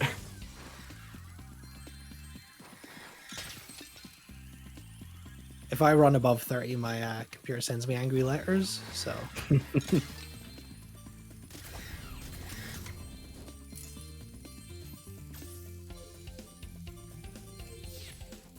Alright, again, we're seeing them both in Sparks levels right now. Yeah, you're seeing Surf take on the Manta Ray boss, which he's he carries that power up on purpose to just destroy it like that. Just easily goes down. I think the only even kind of hard boss in this is the spider boss that Logic's going to be on in a second. I think all the other 3 just kind of fold as soon as you spam them with that power up. Yeah. And I think it's also because it's hard to keep the power up going into the spider boss because you get it so early on, and you want to use it a little bit to clear out these enemies like Logic's doing to make space. But if you use it too much, then you don't have it for the boss, and that can lose you time. So Yeah, kinda I mean, like that is. These Sparks levels do look like they're just, they feel easy, and the runner's just blasting through them. But I mean, they have to play careful because, if they die or something and lose that power up, that's a way bigger time loss than just you dying. see, Yeah. yeah, you see these hordes of enemies that they're dodging. If they accidentally like fell into it or got Yeah. surrounded, it's kind of just over. They either have to, I think, they're gonna I think die. it's Or a they good got point to as well that power up. Logic isn't using mouse and keyboard for these. He's using controller. Yeah, he's my Uh, hero. He tries to use controller for as much as he can. My I thought actual he- hero. I thought he used keyboard and mouse for these. I guess not. Interesting. You see, Surf just finished the last Sparks mission for now. We're going into Sorceress, Let's the go. final boss. Final boss of the game. Let's go. This is it. Yeah. If only. This is it. That's the run. It's over in just a minute. I promise. Any percent. Yep. Any percent with 103 eggs. Yep. Swag percent.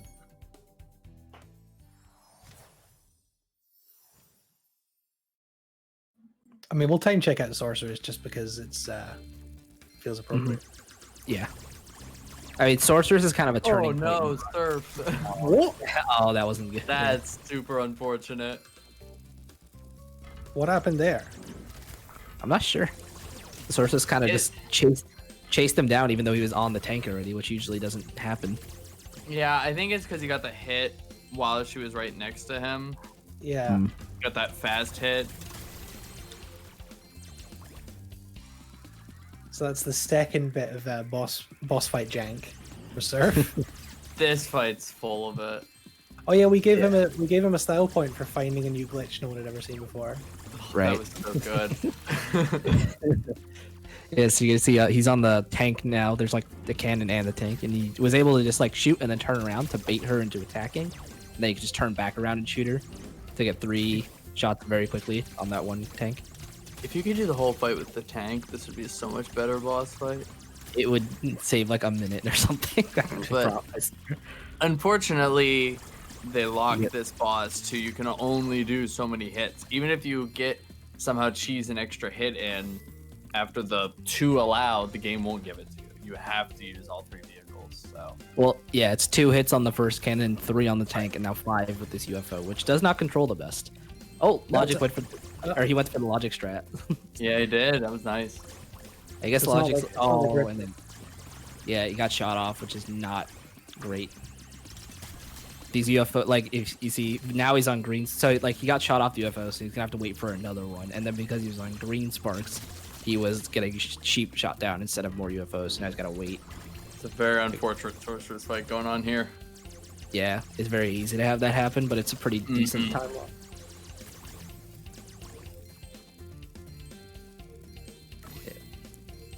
We got like a 208.52 sorceress, I think that was. Yeah. Like going into that black screen. Yep. 209.02 Wow. of the credits. 209. Yeah, after the That credits. works. That's the better way to time it. So now the game gets to open up for Surf here. He can go do Bugbot and get his Sparks upgrade, and then he can just start You start clearing blitzing. through this. Yeah. Because you might not think it sounds that impressive to just break open like barrels for like vases and crates for you. But once you see it in action, it's like a lot of time save. I don't have to go out of your way for that.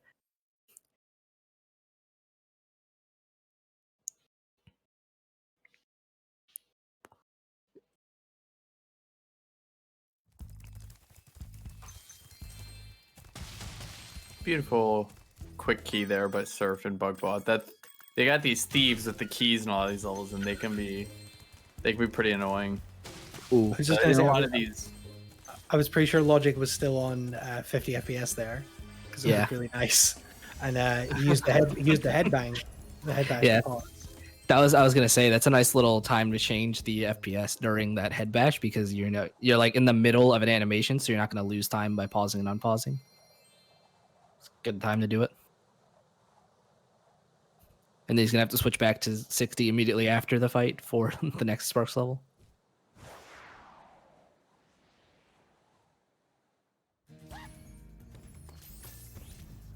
With this electric shield, you hit these thieves, it just Oh. deletes them out of existence. Yep. I was gonna say, like, the other Sparks levels are pretty straightforward. This one has like a lot of keys and a lot of side areas that you kind of just have to. Mhm. You kind of have to just guess which key goes to which door until you know. And they have So- like these disappearing green enemies, and like casually, this is a pretty punishing Sparks level. Yeah. The swarms of enemies are definitely pretty terrifying. Oh yeah, having to deal with those can be very tricky. And it's the same thing with this level as the spider one, where you get the power up very early on. You want to like carry it to the end because you need it for the boss to kill it quickly. But you gotta kind of use it throughout the level to stay alive, not lose too much health. Oh, you can see the logic. Oh Still, yeah, that was scary. He's missing some shots on the cannon or on the tank too. Yeah, I was gonna say we'll have to watch how Logic's fight here goes because he definitely had some time to save on Surf. Yeah, he not having Sparks there is gonna lose him some time because like Yep. Agent 9 will always shoot down a sheep if you're on no Sparks or green Sparks. Oh, was that on purpose? I don't think so. Oh yeah. Yeah, so he lost scaring time me here. Oh, and they got the extra life. That's actually really nice. That's a good Oh, time and to get it. And then he shot down Oh. the Okay. All right, let's see if Logic can do the Logic UFO. Get the sheep Yeah, with the UFO. Oh my god, this is stupid. Yeah, if you can see, you can like tilt up to like have the sorceress run at you, and then tilt down to shoot her from above, and it's a lot harder to do than it looks. You know, it was Very a scary rare. fight, but I definitely think that was still better than Surf's. Yeah, well, we're about to hit 158 something on this, so now he's about 11 minutes ahead, almost. It's about 10:40. Yeah. Still gain him, but So- it's definitely a slowed down pace. It has slowed down. So he's got to find about 6 minutes in this last hour. Mm-hmm.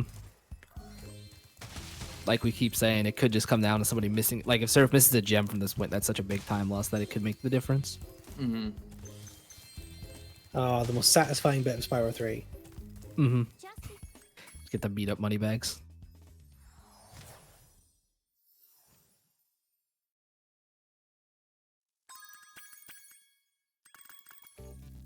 House is saying Spyro 2 kind of decided the race. I gotta disagree with you, to be honest, House, because Cameron only won by 17 minutes, which is less than the pace that they have on their PBs. I think maybe Spyro 1 decided the race. I think all three kind of decided it. Like, Yeah, I think they all had definitely had a part to play. It was very Yeah. even, and we're gonna see it come down to the wire.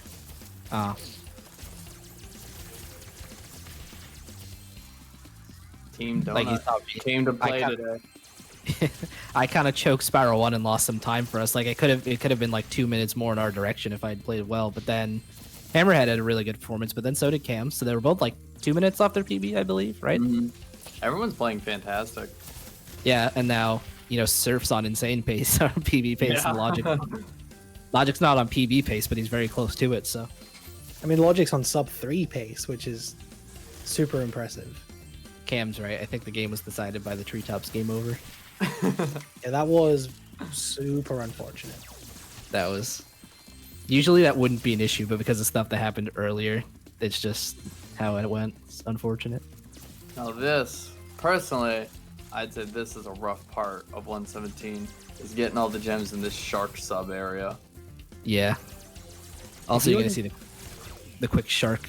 Oh, maybe not. Oh, they do it. Yeah, they do a different route to pick up more gems. But yeah, Right. If you hadn't gamed over in Treetops, and if Hammerhead's game hadn't been patched briefly, so he couldn't do the jump, yeah, this race could be entirely different. You know, that's the way Yeah. it goes. mm-hmm. Logic would be like 14 minutes in lead right now instead of 10.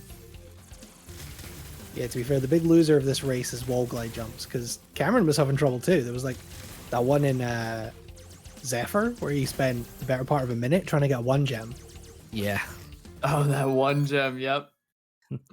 Also, we just missed it, but on Logic's side, he did the I think it's a caterpillar or a centipede boss.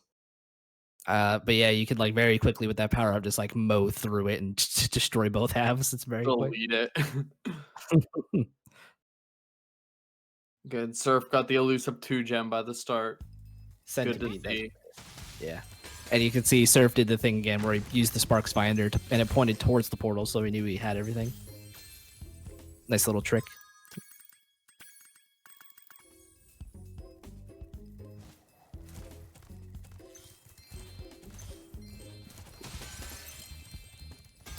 And you can see now more on Surf side and probably, yeah, on both sides, you can see the Sparks power up now. You can see they're just like miles away from these vases and these chests, and Sparks just bashing them open, collecting them. It's really fun to run around with this power up.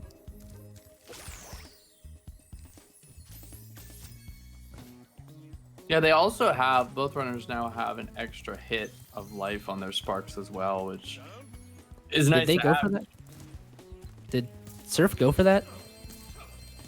I think I can see Logic has the glow, but I don't know if Surf does. Because you have to specifically exit level and talk to Zoe again, which loses a little time. Okay. So I didn't check to see if they did that I actually. did not see if they actually talked to Zoe to get it.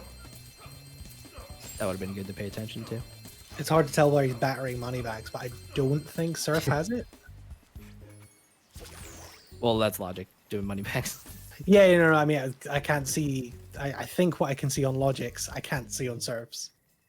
Oh, yeah. I mean, Surf should just be down 1 hit right now, but I think Logic has it and Surf might not. I'm not sure about that though.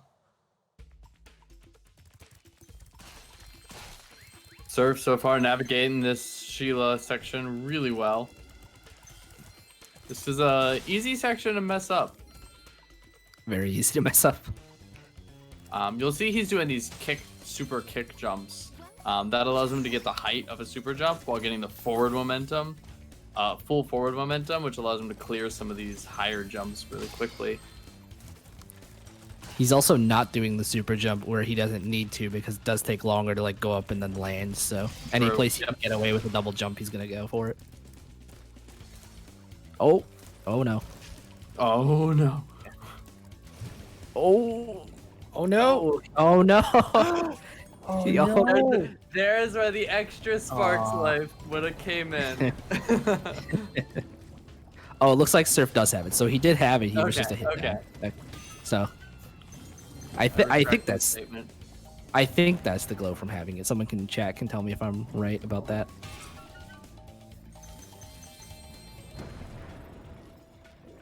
That death could be absolutely crucial. when That we wasn't find this very out. That wasn't very long, but that was just kind of sad. Like he tried to recover it three different times and just barely missed it all 3 times. Very Well, unfortunate. obviously every second's gonna count here. Yeah. It's just hopefully that doesn't mess up that, that groove Surf was on there. He was going pretty much with no mistakes there for a good long time. Yeah. No big ones for sure.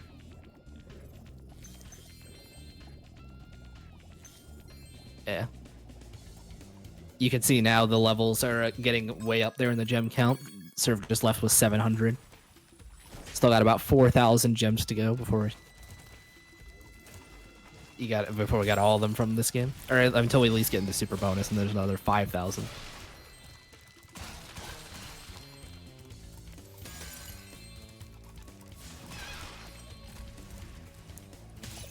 See that Sparks in action there, breaking those vases. Vases? Same thing. Urns. Yeah, never heard it called that before. Those containers. Mm. Breaks the lives as well. Yeah. You see Surf now going into Agent 9, and he's using... Ooh, Oh, that's not good. that's a bong for Logic. It's not the worst fall, but it's not quick either. It's not what he needs right now, though. And again, like Oh. we're talking about this in like the meta of it, and it's up to the guys if they want to be in this chat and listen to us or not. But like the fact that Logic did that, and then had to hear the 3 of us go, "Oh God, no, that's terrible." Does that compound it? Does that make it worse? Thankfully, Surf did not get any. Oh, okay. Surf did not get any Professor Glitch shenanigans here in Agent 9. Hopefully, I think they Logic actually- doesn't see one as well. I think they figured out how to fix that if that happens. Did too, they? luckily. Okay. I think That's Logic good. said. Because that was Sure. always a huge pain. Mm.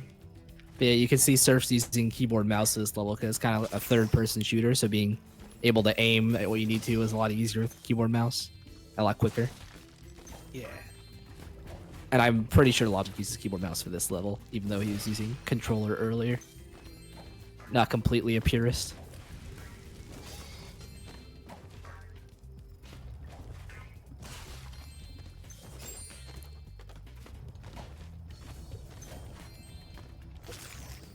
Alright, so Logic making his way through Sheila. Surf on Agent 9. The point where neither of them were Spyro. I was thinking that. What kind of Spyro run is this?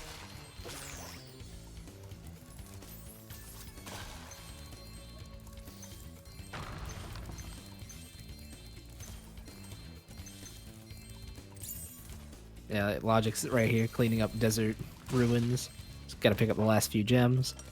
Surf's going through. You gotta there's a couple like things in this Age of 9 level where you just have to kind of kill the things it tells you to, and that's how you progress. So he's cleaning up all these birds, and then he's gonna be able to move on. Oh, Cameron pointing out that Surf's pretty cracked on Agent 9. He wants him on his CSGO team. I think he's got a future in Overwatch or something. He's got that aim. Hey, Surf's going for that PB right now. Yeah, he is. I haven't checked in a while, but I'm sure he's still on pace for it with how he's been playing. Wonder if he knows. I don't know if he's listening to the stream or not. He's not in the same channel as us Not- right now. No, he's gone into his own channel because he doesn't want to listen to us while he's doing it. Which, I'm just as curious you say, if he everyone had the knows. choice. I think like one runner in each game was listening to us, and one wasn't. I know I was muted, and I think Green was listening. Yeah, I think. I don't yeah, know. that's right. I don't know about Hammer and Cam.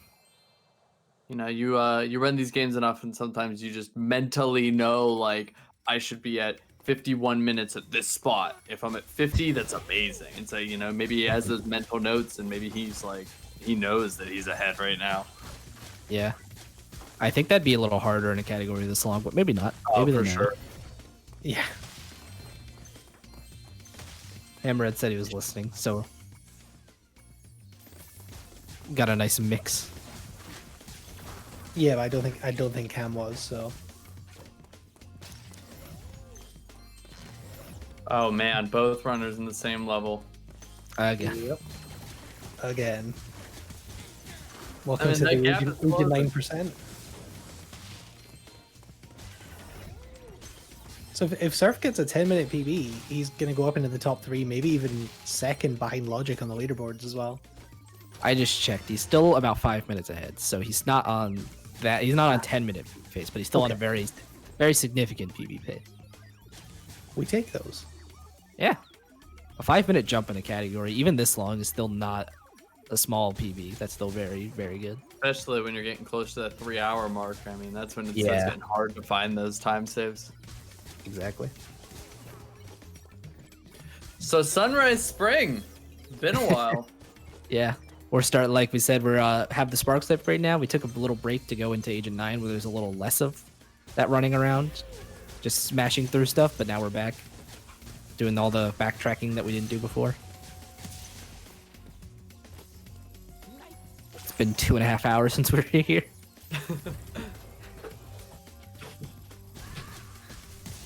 We were so young and naive then. Yeah, I was almost a Team Caboose fan back then. That was before Cat was a tracer. You can see on Surf side, he did a really nice jump there. You can just barely land on the little, a little piece of that, and it allows you to like skip money bags here. Which it's now that you've beat him up, this is already active, but it's just a nice little. It's still still faster to do it from that side. Don't have to go around and climb all the way up.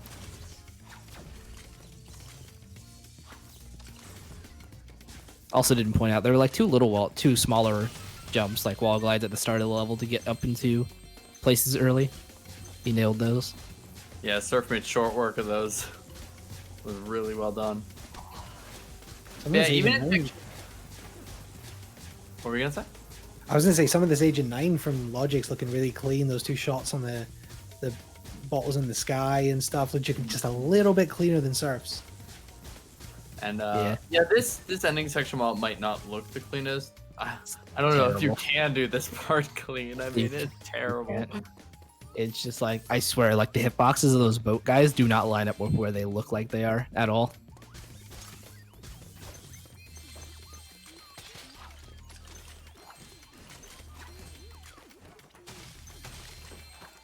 Yeah, you see Surf's going back into Molten now. We have Bird now. We've unlocked all the side characters. So he's going back now to do the levels where the backtrack, where having Super Sparks was faster, or where we needed the side character to keep going. Which is pretty. Yeah. You can It's a lot. see it in a lot of these areas. Just that Super Yeah. Spark. You can just run a straight line, and Sparks will take care of the rest. Yeah, you can really see why we prioritize that so heavily. It's like we kind of, do the whole run. Oh, missed the thief. Oh, that's Oh, and you tough. have it. I think, okay, you got the backup. that's Not good. the worst. That And I can think, start to get out of hand. oh, he's not going to go for it. You can supercharge through this area to pick up almost all Mhm. the stuff. He's going to have to do supercharge. Yep, there it is to get that. Oh, and it's going to take it a little farther. Okay. Yeah. That's Yeah, he did a lot with it. It's just with keyboard mouse. It didn't look like he used keyboard mouse there, but if you do use keyboard mouse, you can get almost all. I think you can get everything in this area without pretty stopping. sure you can. Yeah. Just a timing update. Logic is 11 minutes and 11 seconds ahead. Yeah, it's very close. So he's still gaining time, but again, is he gaining it fast enough? He's got to get about another 5.5, 6 minutes. Hmm. I believe Logic's super bonus round is going to be very strong, though, so I think he can make up a lot of time there. I think you said this pretty early on, Kat, that you think it's going to come down to super bonus round. I think you're absolutely right. At this point, it is going to come down to super bonus round. Logic is on great pace. He's on, pace that's better than, frankly, anyone else in the world can match on any day. It seems at the moment. Mhm. But Surf is playing out of his mind. Just as you say that, though, just a little mistake Yeah. there. Yeah, Took the hit. Cursed them. his Commentators. commentator curse. It's not the biggest mistake. That's not even 10 seconds, but still, No, every little bit matters at this point. it really does.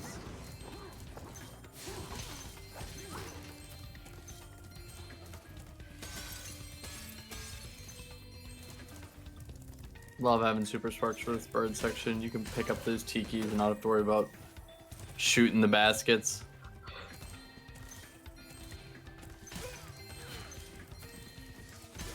It really does make everything easier, doesn't it? Mm-hmm. A lot easier. Playable even.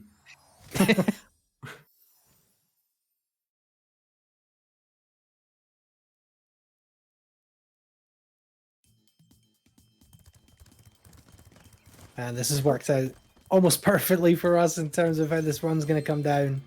Yeah. He's Another gonna beat level the where- wire. Yeah, another level where Logic's coming in right as Surf is leaving. Yep. And we get to see the beauty of twin dragons in action. Oh, yep.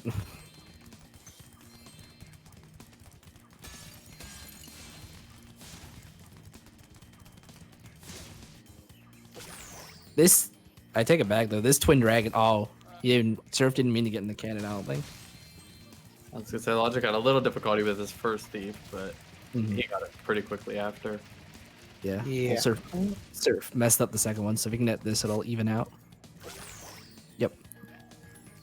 Yeah, Surf lost a little time. He was trying to do a jump onto the cannon, onto like a little bit of scenery to get up a little faster, but that's not the end of the world. Still shot him up to where he wanted to go. And now the twin dragon's bag is sure is Oh something. man. It's infamous. Yeah. Like Just I say, how- I've never played this level, but I know all about it. I'm not sure if that's if Surf always gets those gems first, or if that was just he bonked and was like, well, I'm in this boat now. I guess I'll get these gems. I'm not sure either.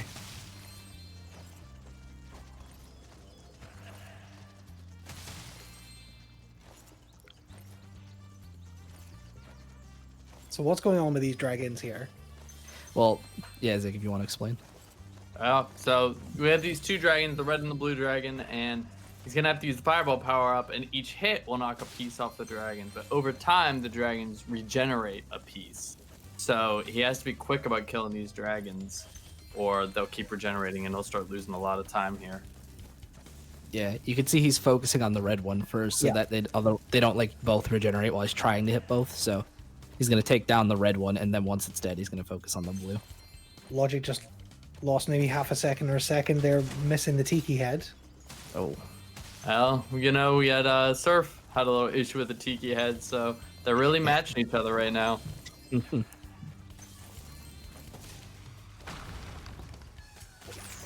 yeah, Twin Dragons can be interesting because you really like. There's a lot of gems in this area too, and you instinctively want to be getting the gems while you're shooting the dragons, but you don't want them to regenerate too much. So you have to play a nice balance between multitasking and not losing time to regeneration. Yeah, they don't regenerate too fast, but you can see how many hits they take. Any hit extra just can add a lot of time if they're not behaving. Surf's doing a really good job here on this blue dragon, though. There's some really It was very good. fast on the red as well. I think chat seems very impressed. Yeah, this blue dragon is really good. Yeah. Oh wow. Should bet. Oh, yeah, that was a nice snap bet. Yeah, we should mention the pathing. I think the pathing on these dragons are like entirely random. Like you can like once you see where they start going to, you can predict it. But like when they're flying around, it's just random. So like leading your shots to hit them is very difficult, especially when man. he's so small. But it's Such a good dragon. Yeah, okay, there we go. Yeah, they're both on dragons now. This is just as Surf finishes it, Logic is starting.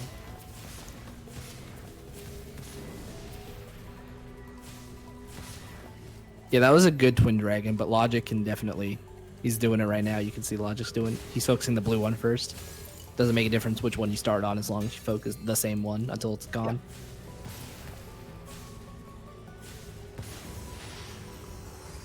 See, yep, got the first one down.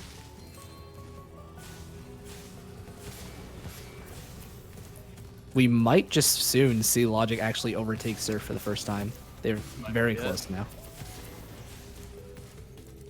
Like they're not just in the same level anymore. They're almost on the same egg. Yeah, and that's going to be because of the real time difference from the reset for Surf. Is Logic could actually overtake him in terms of where he is on our screens, but that doesn't mean he's ahead of him on loadless. He's been ahead of him loadless the whole time, but it's just nice to see how far Logic is, how much work Logic's putting in on trying to make up the difference. Yeah, I guess what I mean is Logic could actually finish the game before Surf. Yeah. But Surf's team could win Yes. because of the way the loadless works. Yeah.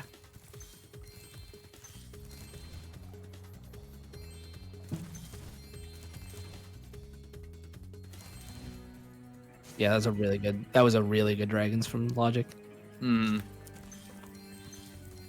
get a time check coming out of here because we want to see what that time save has done. Oh, is he going for the end of level? Oh, he's going for it. Yeah, he got first try. All that skips is going into the cannon watching the cutscene, but it's very hard.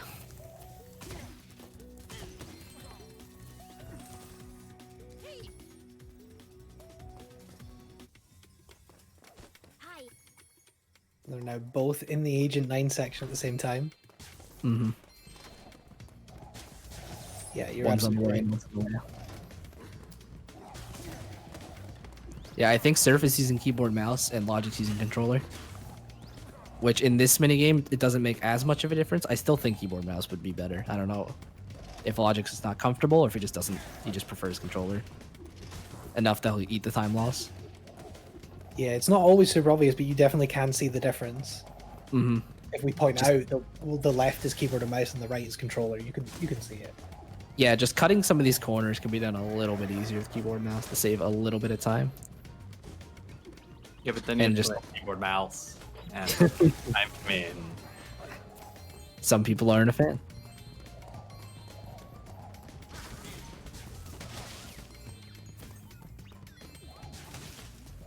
but yeah, Surf still keeping up a really good pace here. Really, just he's making this hard on Logic to bring back. Definitely. Oh yeah, this is not an easy one for Logic. It was never going to be easy to have to make up time, but yeah, Surf is playing out of his But mind. then Surf is playing out of his mind. Yeah.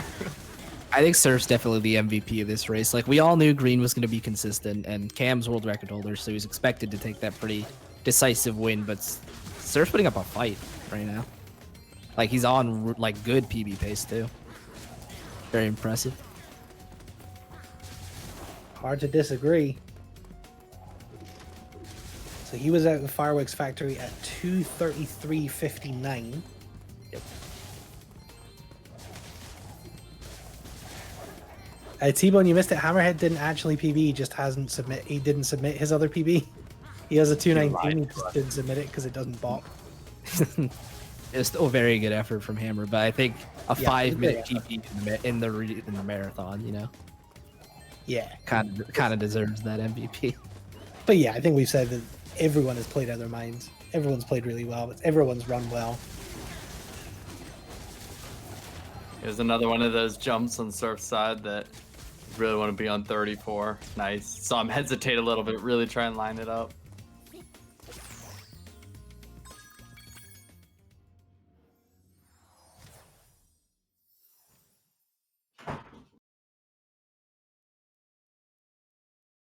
So it's about 12:40 now. He's jumping up there. He's definitely gonna looks like make up more time in this late game. Yeah, That's still not enough, though. You know, that's I mean, they still got a decent amount of run to go. It's Got almost about half an 30 hour. minutes to go. Yeah. It's still about half an hour, so he can definitely make up another 3 minutes. Like I said too, I think Logic's super bonus round is very strong for him, and either of them can really mess up super bonus round. It's very easy to make Yeah. mistakes there. So Like I said, the run is definitely not over until it's over. exactly. It's nice to see that nobody's missed the gem as far as I've seen yet. Yeah, they've been good on that. That might have been true for the whole relay. I'm not sure. I don't think anyone's had to go back into a level for a gem. yeah. I don't think we've seen any kind of major issues like that. Yeah, that's good to see.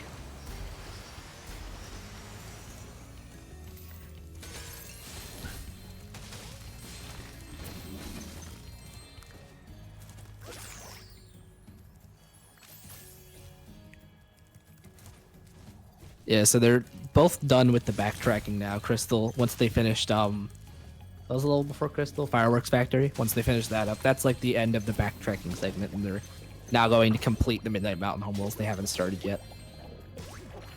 So they're going through and 100% of the levels now on the only visit they're doing. And we got, including Crystal, we got 3 more full-length levels to do.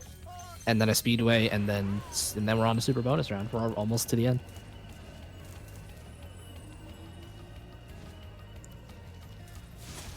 Oh, here's a spot that Logic can make up a lot of time potentially on the moles. I mentioned earlier that Bobby and Logic don't do subs 2 in any percent because it's too hard. They do moles instead. And Logic is like the creator of the moles strat, so pretty good at it.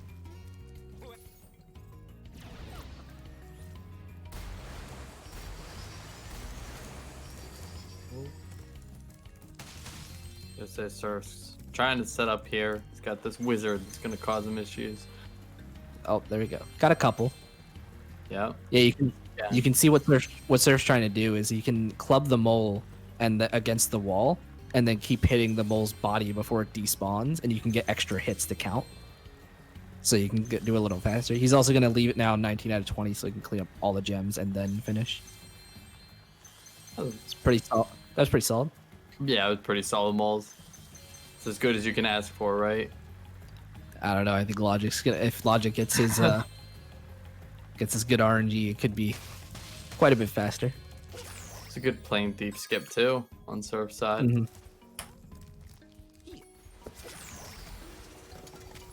Just a little bit of cleanup to do now. So just to be clear, 1825 was the deficit. Yes. Is that what it was? Mhm. Yeah. 1825 is what Logic's trying to make up. So he's about 6 minutes away from where he needs to be, and he's got to find that 6 minutes in the next half hour. Mm-hmm.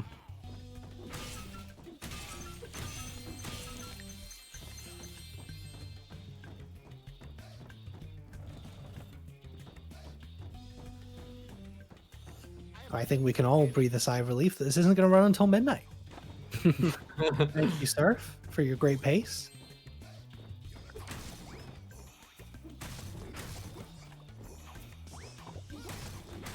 Get to see the return of the key chests on Surf's side.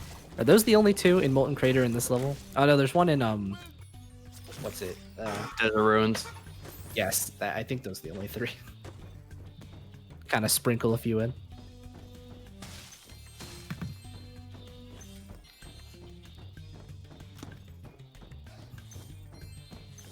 Oh, I didn't see. Did Logic do moles already, or is he doing the gems before moles?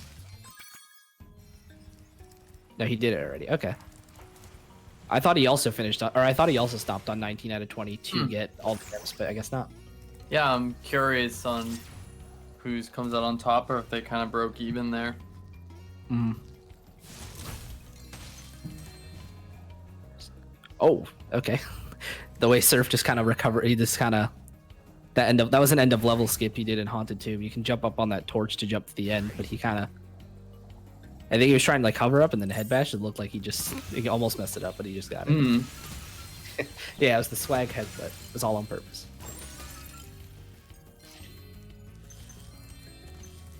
Oh, I don't know if you guys saw from Logic, but he head bashed one of the gem like firework bottles, and then went to get a Sparks. So Sparks stopped.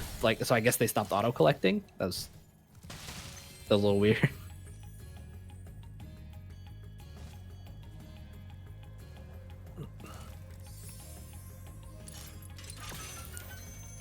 So is there a style point for that torch jump for Surf? Yeah, I'd give him a style point for that. Okay. I don't think it was on purpose, but it still deserves one. Hope Twitch chat is keeping track of the style points. Because we are not. We're just giving them out.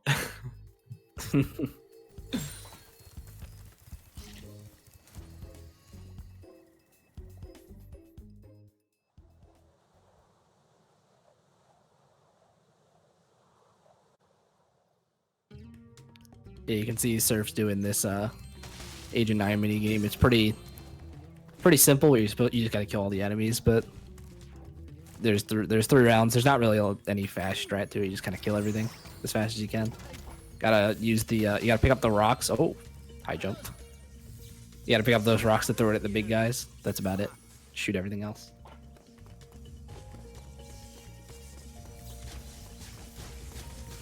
And Logic is right behind him. Entered the mini game as egg. They're almost on the same egg, just missing each other. But Logic is. We said this all along. This is what it's going to be. We're going to watch Logic chase him down. He's clawing his way back. We're going to watch him. He's hunting his prey right now. Mm-hmm. This is some David Attenborough stuff.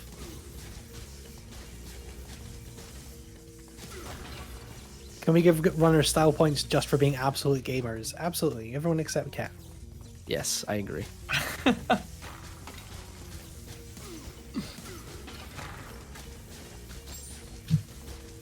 would tell you as a commentator, I'm allowed to be one notch less harsh than you are about your own performance, Cat. So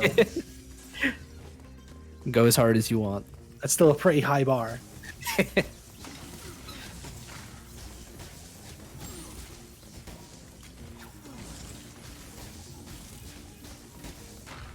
No, Cat's still ran at an insane time. We know this.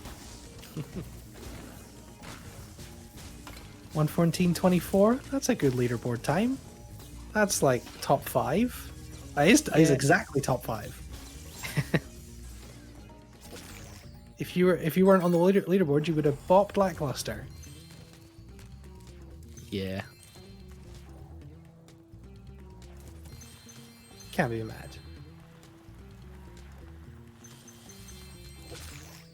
This weird Spyro shimmying mechanic as well. I don't get on with it.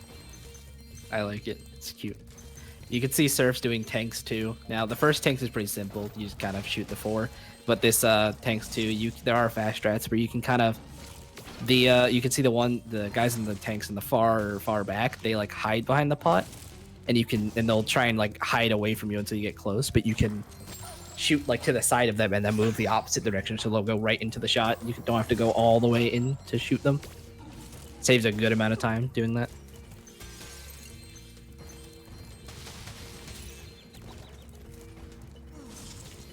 This is a point in the level that always feels like an eternity, just carrying these rocks slowly through the level. Yeah, you just kind of have to wait for these enemies to throw a bunch of them down so you can keep breaking stuff because you need a bunch. Like, see Surf's going to go around and shoot that tomb and then pick up another one to break this guy. It's like, oh, maybe not. Oh. Just got stuck in the wall, I guess. You can see, especially on this guy coming up, he's going to have to, like, sit there and just wait for him to throw out, like, 3 or 4 rocks so he can break everything in that room. There's no way to speed it up. You just need them. We'll see if Logic on the right can match Surf's tanks. I think Logic might even do some, like, more precise shots or risky shots compared to Surf because this isn't the any percent route, so you really want to do it fast in a category like that. Yeah.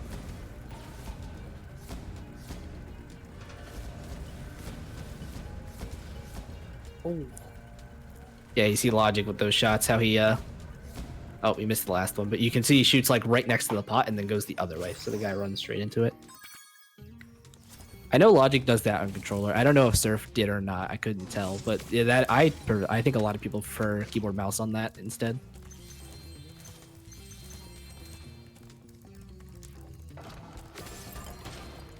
All right, we're starting to close into the end here.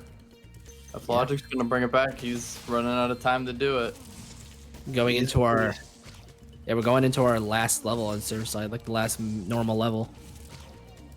And then we have a Speedway and Super Bonus round, so...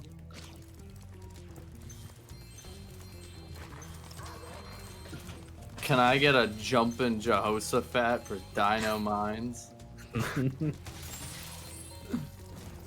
I don't think Cam has the FFZ emote. Does he? No.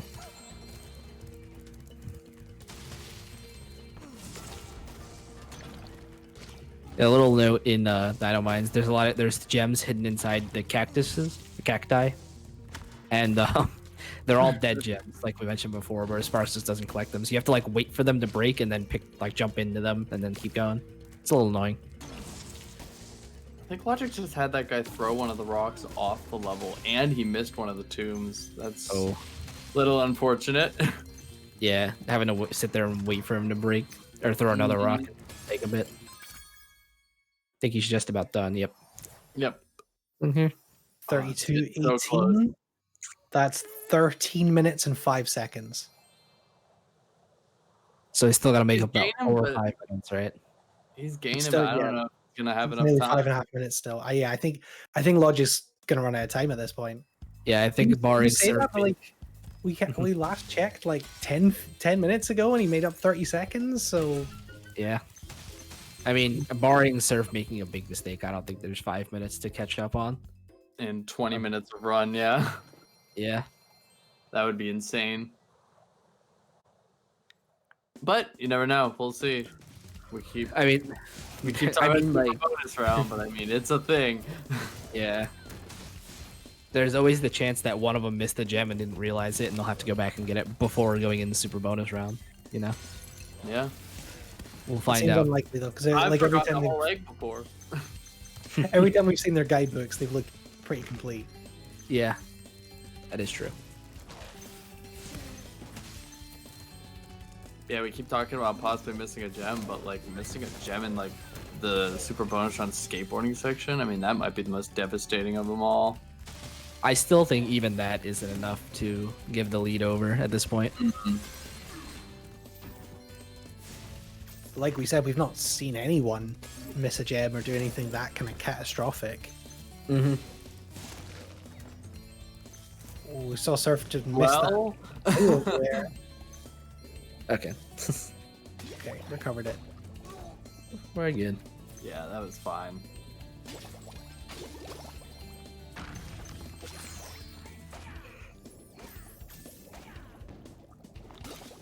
Another auto scroller. Kind of. You can speed it up slightly by making sure you kill the last dinosaur in each like position as fast as possible. But other than that, you're just waiting for Agent 9 to crawl to the next position. I don't know why he's so slow. Oh, he better get that skill point. I love Time Crisis. I don't be mad if runners don't get skill point. They don't You get guys the ever play bonus. Time Crisis? I know. This reminds me Yeah. of. Yeah. Really does. Except slower, I think, than Time Crisis. It's so slow. I've said this to a bunch of people. I think we should make all skill points categories. All achievements.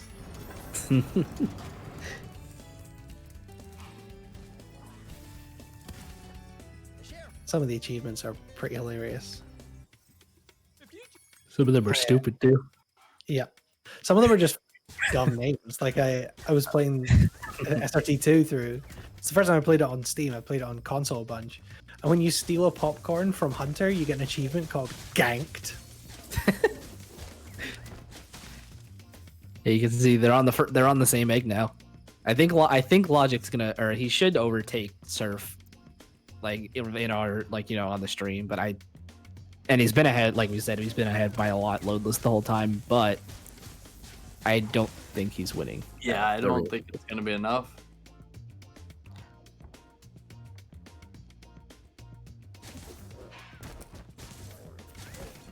Maybe that's our next run. Skill point relay. Switch You off guys every have- skill point. You guys have fun with that.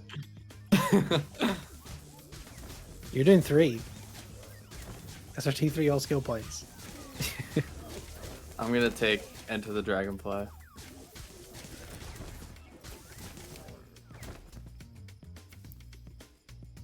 Yeah, Surf's finished with the auto scroller part, but he's still got to run around and pick up the gems from this area. So Ned Kidden back here he's gonna get. Both runners got the skill point. I'm satisfied. It's not been an entirely wasted evening.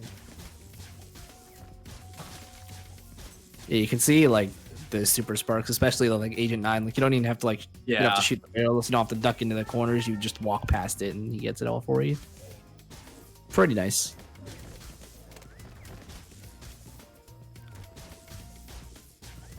He was probably a little just shaken up over a lot of stuff. I'm surprised Surf didn't get like that cactus and stuff when he fell the first time. Yeah. Just as he was running past it to go back, just flame it or something. Well, it would probably the cactus would respawn when you come out. Oh, struggling with this Probably one right here. quality. Yeah. There we go. Not too bad.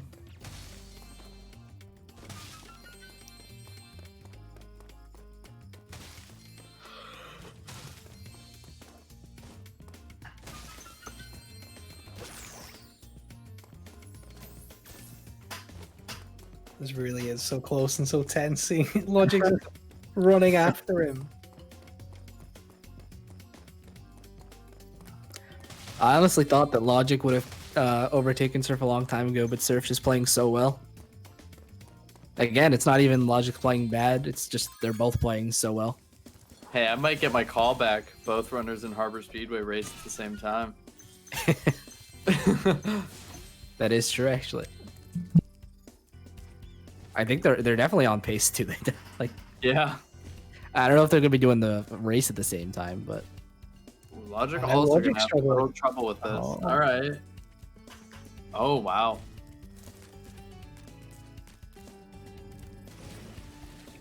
They both really struggle with that, and I don't know. Maybe that's a little bit fatigue. That is a That tr- tough wall glide to hit.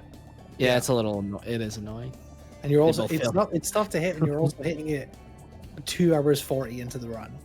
Yeah. Mm-hmm. The hands are sore. The brain's melted. All right, so we should see Surf going into the speedway at 14,600, I believe, if he hasn't missed anything. Or no, he's gonna. There's a couple gems over on the super bonus round platform, right? Yep. Yep. No, wait, I got them all. So that should be 14,600. Yep. Okay. Yep, not missing anything. So we know on Surf's side he's good, unless he missed an egg somewhere, which I don't think he did. And we know from the past, speedways are Surf specialty, so this is not a spot for him to lose time. Yeah, you might even gain time on this split. Yeah, this is where you back him in, right? On a speedway. Oh, he did. I think he did just miss a bird there, though. Yeah, well, I'm surprised he didn't go get that bird. Do you think he noticed? Does he have a route for it? I'm sure he noticed. There's got to Yeah. be a better time for it. That was a very confident pass by that bird. Oh. Oh. Oh no! Oh, no, oh, no. Oh no! This is commentator's curse, isn't it? I shouldn't have said anything. We just talked about how good he was at flight levels. Oh, no.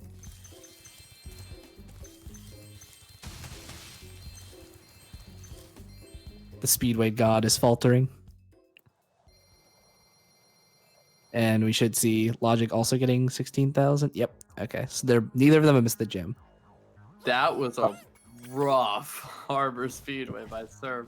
Yeah. It's not done yet. I think, he's trying to go for. Oh, no. He's trying to get around to get that last thing. I think he was trying to stall to get animation canceled. But Yeah, he just I don't think that managed was worth what he just tried. That No. to. Yeah, that's. that was a potential couple minute time loss for like a 3-second time save. Yeah. I think this late in the game that was not worth going for. And he didn't fall in the water, so we're at least okay. Oh, I was so scared. Oh, I think Logic's doing a different route for this than Mm-hmm. Surf was.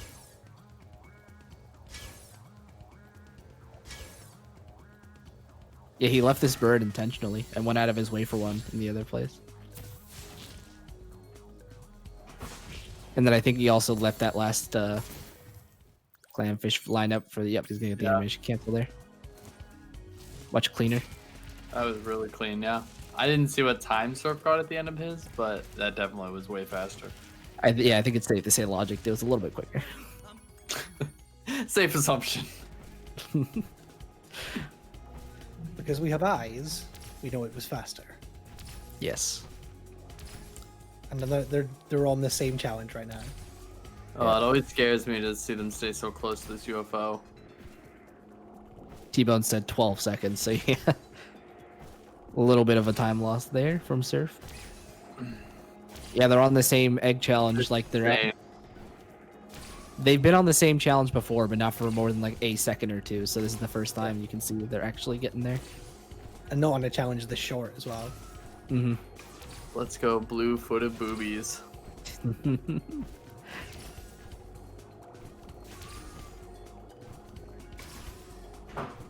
Well, you called it. You said they'd be on the race at the same time. We're here. Didn't think they'd be on the egg challenge before it at the same time. I mean, if we didn't have that 5-minute delay, however long it was at the start, It this was wouldn't way even. different. Yeah. Yeah, and it doesn't affect the time of the race, but yes, I think you're right. Logic would be ahead by now, like on screen. No, Surf would be way farther ahead. Surf is what would we're be saying. way I'm sorry, yeah, Surf would be way further ahead. I'm wrong. Yeah. Surf knew. It wouldn't be this for quick. content. It was worth the delay.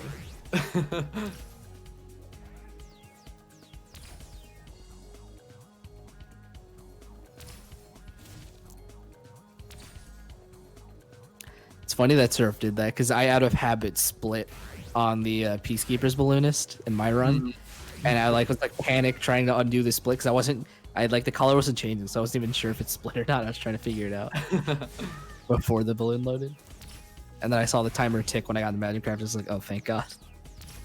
Yeah, so you can now see on the screen that Surf is 40 seconds ahead of where Logic is in the game. Yeah.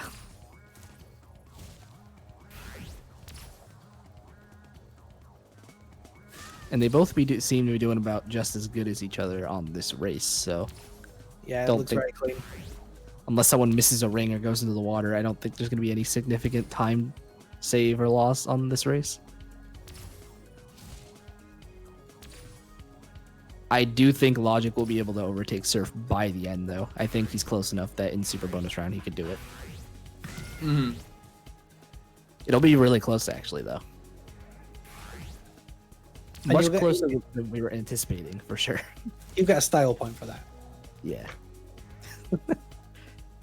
Just handing out these style points like they're candy.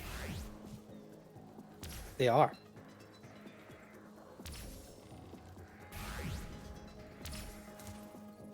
It's SRT.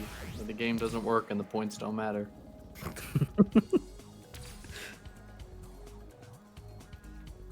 Yeah, you can see right now, like, we don't even need to do a like time check. You can pretty much see that they're almost in the same spot. We said Surf's like 40 seconds ahead, but on the loadless timer, Logic's 14 and a half ahead, I think it is. If my math's right. Yeah, about that. 14 and a half. Yeah. So it's Here we are, coming to the end. Surf possibly gonna get a fat PB here. Logic is pretty much about 14 minutes ahead. And that's going to be not quite enough, but you know, a monumental effort to come back. This was always going to be the hard sledding.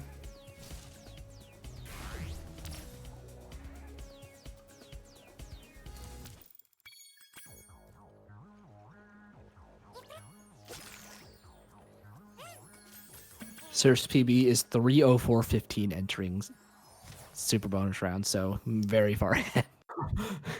Big PB. Insane performance. Yeah, so a 5-6 minute PB. Mm-hmm. Depending on how well this goes, yep. Is he... Oh. Okay, so yeah, you're gonna see Surf. He's going around. There's if you played this before, you see there's a bunch of kind of like separate mini games or like areas that you need gem requirements to get into. And this is supposed to be the last one, but you're able to get around it and get the fireball and fly power up, which lets you take out the UFOs like you're supposed to, but then also use it to get the thieves and stuff, which much faster than chasing them around. Sure. Seems good. Yeah. Oh, okay. He's missing the thief now, but you're not really supposed to chase them. You're just kind of supposed to shoot them as you go. Yeah. So you stopped and aimed that one. Yeah, I think you're gonna see Logic is gonna go around the back to get on top of the waterfall. Yeah. Logic does like a damage boost. I didn't know you could do it the way Surf just did. I didn't either, and I really like it.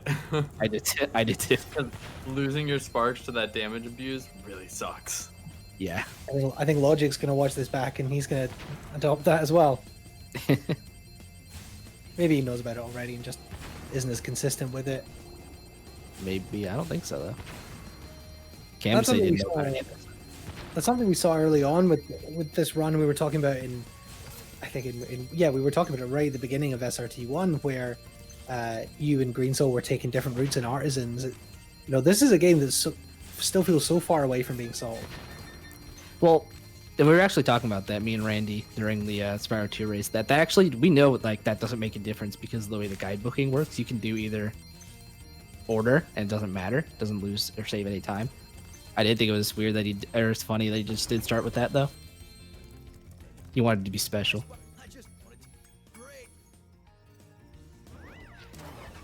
But yeah, you could see like Logic might be able to overtake him just based on how well he does subs or like the race after this.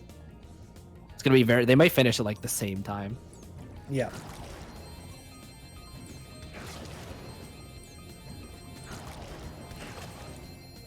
Pretty good subs there. We'll see how Logic's goes.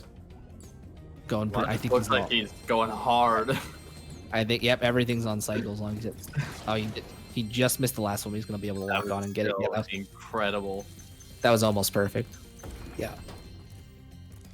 But this is the moment we've all been waiting for: the skateboarding.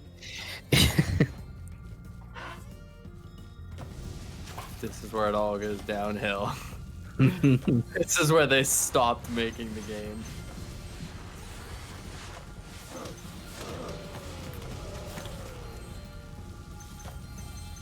I'm just waiting for the day we see IL strats in this race. That's what I want to see.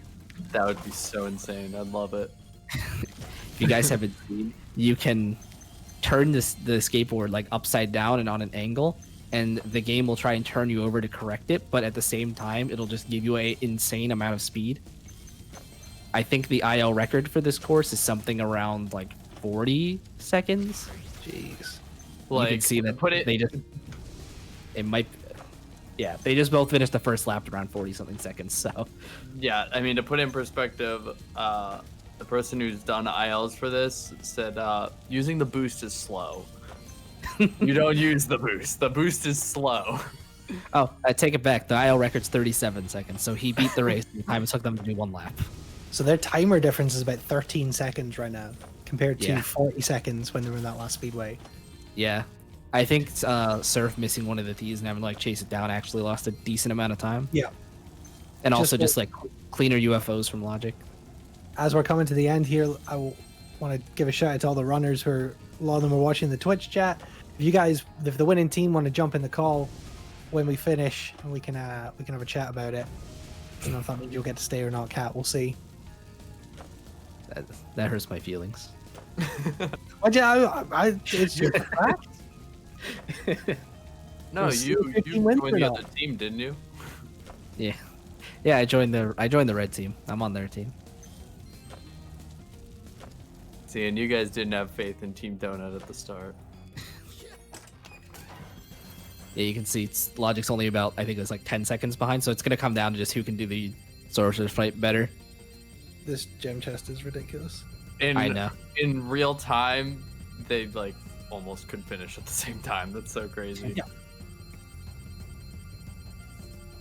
Yeah, Logic's In a about 6.5 hour run. Logic's about 15 seconds behind right now. So I think Surf's just barely gonna pull out the win unless he really goofs up this sorcerer's fight. Yeah, the gap has got to about 15. Yeah.